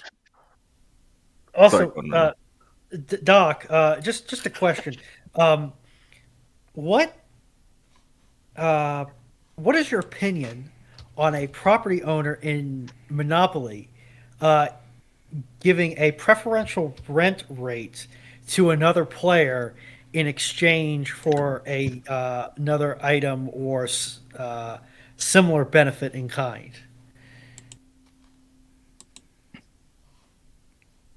Well, if that's what you're gonna do, well, you do worry me, but that's life I sometimes. think. Right. So whenever we play Monopoly, say me and my friends, we literally have to have a book for contracts that have been written up. Yes, I'm not alone. I'm not alone. Including in one instance where the only way I was making money was, well, you're not allowed to make money off properties while in jail. But I'm not making money. You're making money and giving me money by the terms of the contract.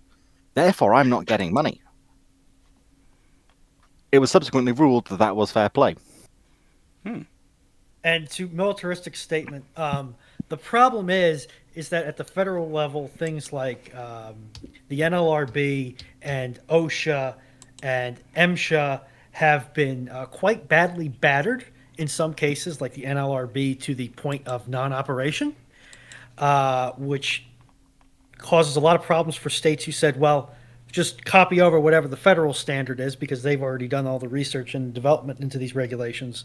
Now there isn't a federal standard that is being improved or enforced. So yes, some states are better than others, but it's still not a good outlook right now.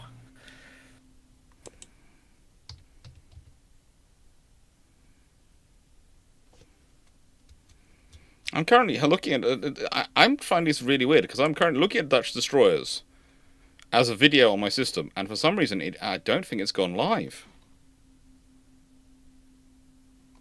AC-75, November Lima Romeo Bravo. It is the National Labor Relations Board.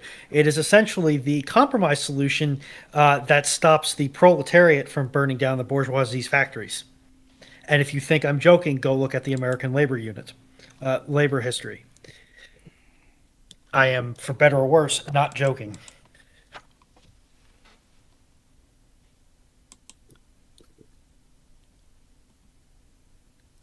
Yeah. Dutch Destroyers. Interesting. I can't find them. In terms of, I've got the video recorded. and it's been done. And I thought it went live on the 3rd of February the 3rd, but it hasn't. Okay, that will be uploaded and will come out over the next couple of weeks while I'm wandering around then. I have no idea what's happened to it. I thought I released it and it came out, but no. Sorry.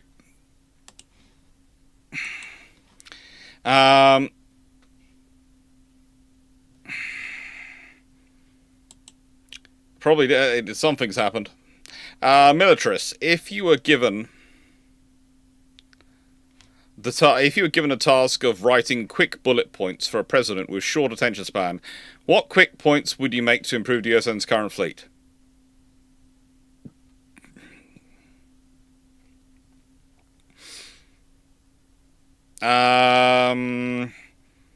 I will double auxiliaries numbers and I will double the fleet auxiliary numbers. Would be my first one to sustain them and order them from American yards rapidly.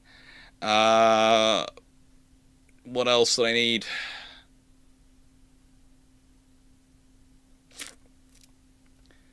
I'll add an SSGN buy onto the boomer buy. What about the rest of you? What would you like to add? Let's see, added on. Which, sorry? If you were Brain's given a not task working. of writing quick bullet points for the president with short attention span, which quick points would you make to improve the USN current fleet?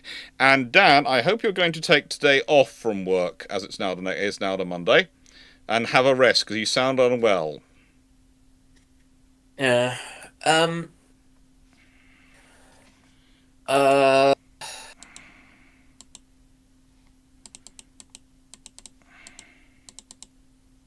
I would say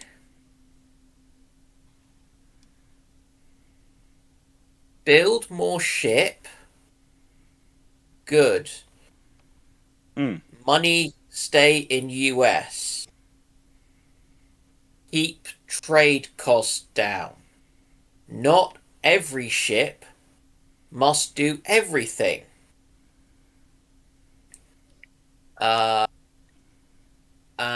And yeah, I've probably lost his attention by then. I'm not saying which president, but I'd probably see if I could recreate the getting badly told off tail hook stuff in Nevada and invite him along to try and encourage him to do more. I have one that wouldn't probably improve the US fleet, but it would be funny. Super battleship.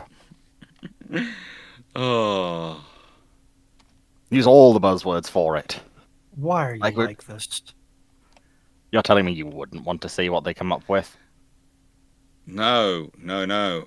No, I mean, as a general rule, no, but also definitely not under this administration. No. It would be highly amusing. You could use it as an instructional lesson of this is why you don't let people do this sort of thing. These are bad ideas. This Kurt. Why are you like this? Because I have to put up with everyone else doing insane stuff, so every once in a while I throw my hat into the ring. But just to I see don't what do happens. insane stuff to you. I wasn't meaning you. You're actually pretty neutral, honestly. You I have respect for in that regard. At least it could have been worse. They could have said Dragon could have gone for the all Trump battleship, or the Trump all battleship. Yeah, that doesn't have... But when you hear the words super battleship, a lot of people would go, oh yeah, like Yamato then. So if you get Trump thinking that, or certain administrations thinking that, well, if they built the biggest battleship, then why can't we do it now? Build an 80,000-ton battleship, 90,000-ton battleship. 100,000-ton battleship. Uh-huh. How many VLS can we slap on it? Give me 4 rail guns. Meanwhile, US designers What are we meant to do with this? I would just say freeze every design program which has reached phase 1 and build it. No more design edits allowed. Unfortunately, can you condense that down enough for certain levels of attention span to just be able to take it? Yes, allow no design changes. Oh, no, I can do even better for you. Change bad. Build early Burks. Done.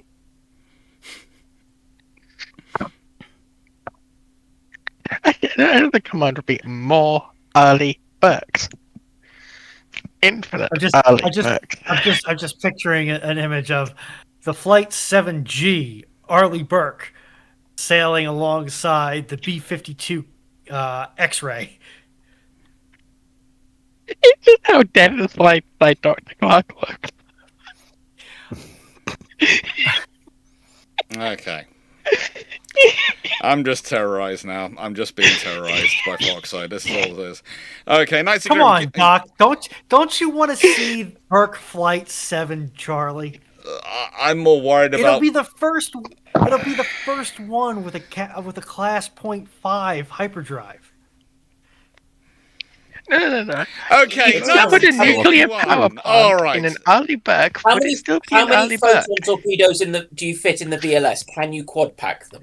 You can octa-pack them. Because Okay. You're going to have the Mark 41-3 VLS. Let's move on quickly. Okay, let's move on before this gets any more soul destroying. You still have a soul?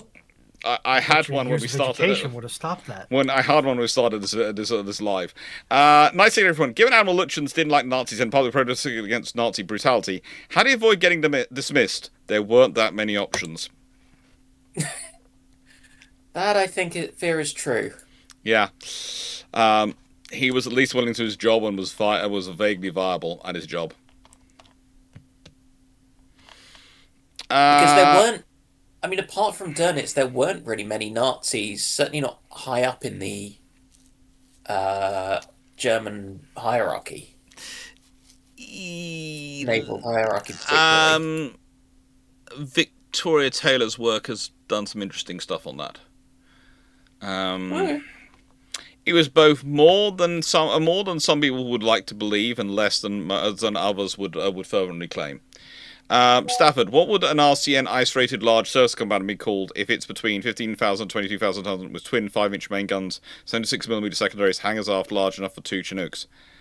A very large patrol vessel, because we'd need missiles on before we're going to call it anything else.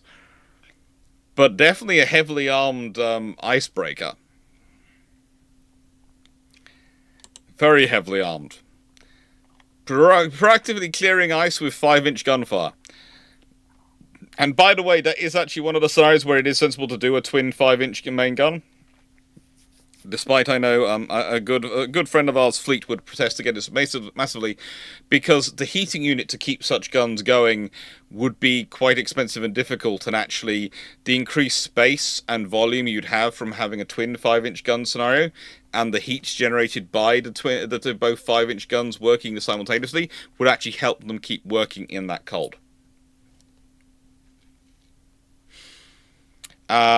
Steve. Okay, most of you know I do like the medieval era. Yes, we do.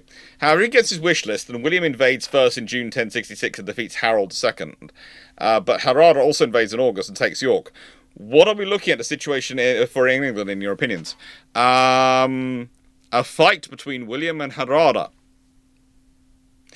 But the reality is, if William beats Harold, gets to England, and Harada lands, takes York, then William and Harada are heading for a big fight, and it's going to be interesting because, honestly, who are the locals going to side with? And there is also a possibility that the locals actually wait for the two to fight each other out and then attack the winner. So it's important to remember that Hardrada came over with the support of most of northern England with El Tostig. Yes. So he already has support of some of the local Anglo-Saxon nobles. Yeah, William. Okay, just hasn't. look at the pacification of England for how much they like him. Yeah, so I think possibly William ends up finding himself fighting all the locals plus Hadrada, which possibly means he loses. Yeah, because Hardrada has fought against the Normans before, and is quite experienced from his time in Varangian Guard of how to fight cavalry that do false retreats. Hmm. And he's also claiming the legacy of King Canute. Also, there's enough people annoyed with William, they're gonna go support him. Although a second King Canute's a really interesting timeline for England. Because that further binds England into Scandinavia, not France. And maybe a fourth sister? The three brothers? Hmm.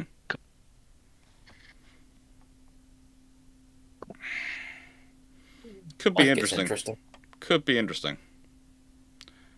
Or it could become a combined Scandinavian empire which stretches across from England, Scotland, Wales, Ireland, Norway, Sweden, Denmark, Finland, and just become a massive northern empire. Yeah, which is pretty much what happened under Canute. Yeah. But those don't tend to survive particularly long. No, I now have visions of IKEA having ranges of furniture named after English places. It would be fun to watch. In fact, English would still be a gendered language. No! Please, no. Yes, it would be.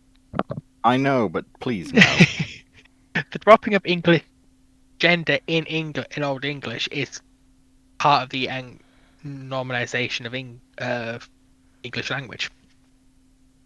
We had 3 different systems for doing grammatical gender that all didn't work with each other and were non-standardized. So people just started going, I ain't bothering with that. Yep. Which is... yeah. Just to Steve go quickly. Harold Hardrada's invasion of England in 1066 is after the failure of Vinland, because that's in the 10th century. Now, Blistein, what's the follow-on the Horizon Destroyer program? Not happened yet, because they're still in service. Type 45s are in service, and the others, they're all talking about them, but they ain't come about yet. Knight 6831, for Dragon Foxo, would you agree not explaining how the Dragon Emperor got the Silkworm and retrofit data for the Ancient is a major dropping of the ball by the Azur Lane writers? Not at all. No. Like, they don't reveal a lot of information to us. Like, believe it or not, that's how you have a story form. You don't give them all the information at the exact same time. Because if you do, then no one will be waiting for what comes next. And it's also the fact that, as much as we like the story is a vessel to sell us cute boat girls. Cute boat girls with missiles allows you to add another big batch of cute boat girls that you can sell as partially as premiums. They're not even premiums, though. The skins are the premiums. Yes, we can sell their skins for the premium. No, that sounds wrong. That sounds wrong. You can sell skins for them for a premium. It's like the story is a binary thing, my guy. My friend. Yeah, let's go with friend. My friend. I know you can't go skinning boat girls. That's bad. Okay, Kenny Japan. If you could take any sci-fi spaceship weapon and strap it to any real-world vessel, old or modern, what weapon and what vessel? I 40k Nova Cannon on the Yamato. I think it would be. I think in nicest way, I would like to take phaser systems from Star Trek and I would attach them to Type 45 destroyers and all Royal Navy ships, and then I would stop having to hear the arguments about drones being super amazing. I was also going to go with phasers because phasers are just amazingly versatile, but would you go with 4.5-inch or 5-inch phasers? not how phasers work. I would have a nice Yes, it long is. phaser I demand strip, that it is. a whole phaser bank system put in on the Type 45 around the mast, so it could fire 360 degrees. Well, I'm going to avoid the I win button, and I'm going to grab the weapons complement of the Daedalus class, and I'm going to slap that onto a Zumwalt. Right. Also, just as a point, I'm pretty sure Nova cannons are bigger than Yamato. They are. So it would be a Nova cannon with a Yamato attached. So, Please remember, Nova cannons are also nuts, and if you fired one of those, yeah, like we've got problems. See, that's why I did go with something like a photon torpedo or something, because believe it or not, I like our planet. but I got a funny one that I'm going to be the only one to get. I would want to put a Boreon's VLS or the coaxial VLS. Oh, what, the antimatter VLS? Yes, on a cog. A medieval cog. Just because I think it'd be funny, the cog sailing along. Oh no, enemy, turn the mast. Right, open the hatches, launches these spacefaring VLS systems, closes hatch again, sails away.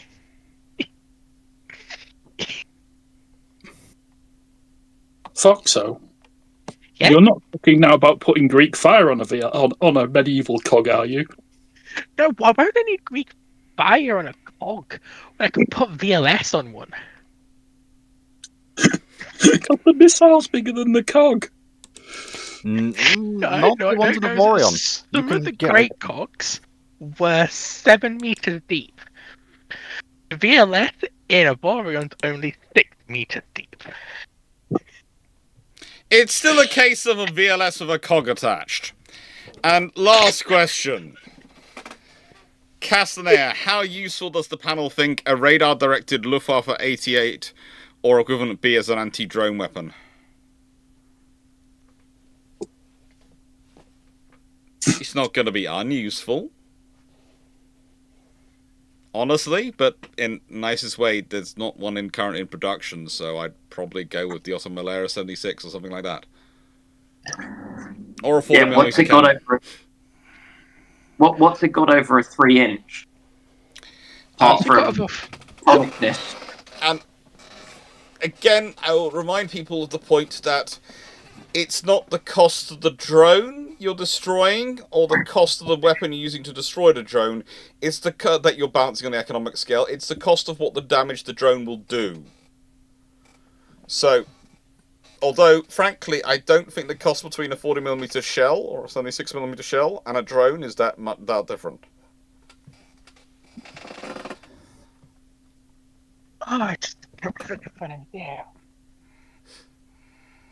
I think only if you're German.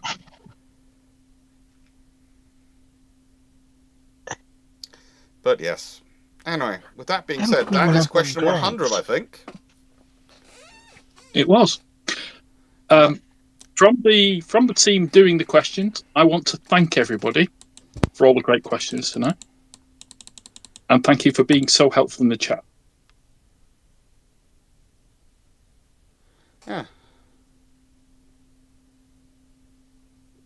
And we managed to avoid too much discussion of things like the Straits of Hormuz. We did have quite a lot of interesting modern naval history questions, so we will be we'll do this again. Yeah. Technically, if it was 5 minutes ago, it's history. Yeah. Like the burger I had. With that all being said, Yes, that's why it's now a historic artifact. Thank you very much, everyone, for liking, for supporting the channel. Thank you very much for being here. See you in a couple of weeks. Hope you enjoyed tonight's video, tonight's live. Thank you. Right, with that being said, let's set the running screen starting. And yeah, thank you everyone for being here. Thank you to all the panel.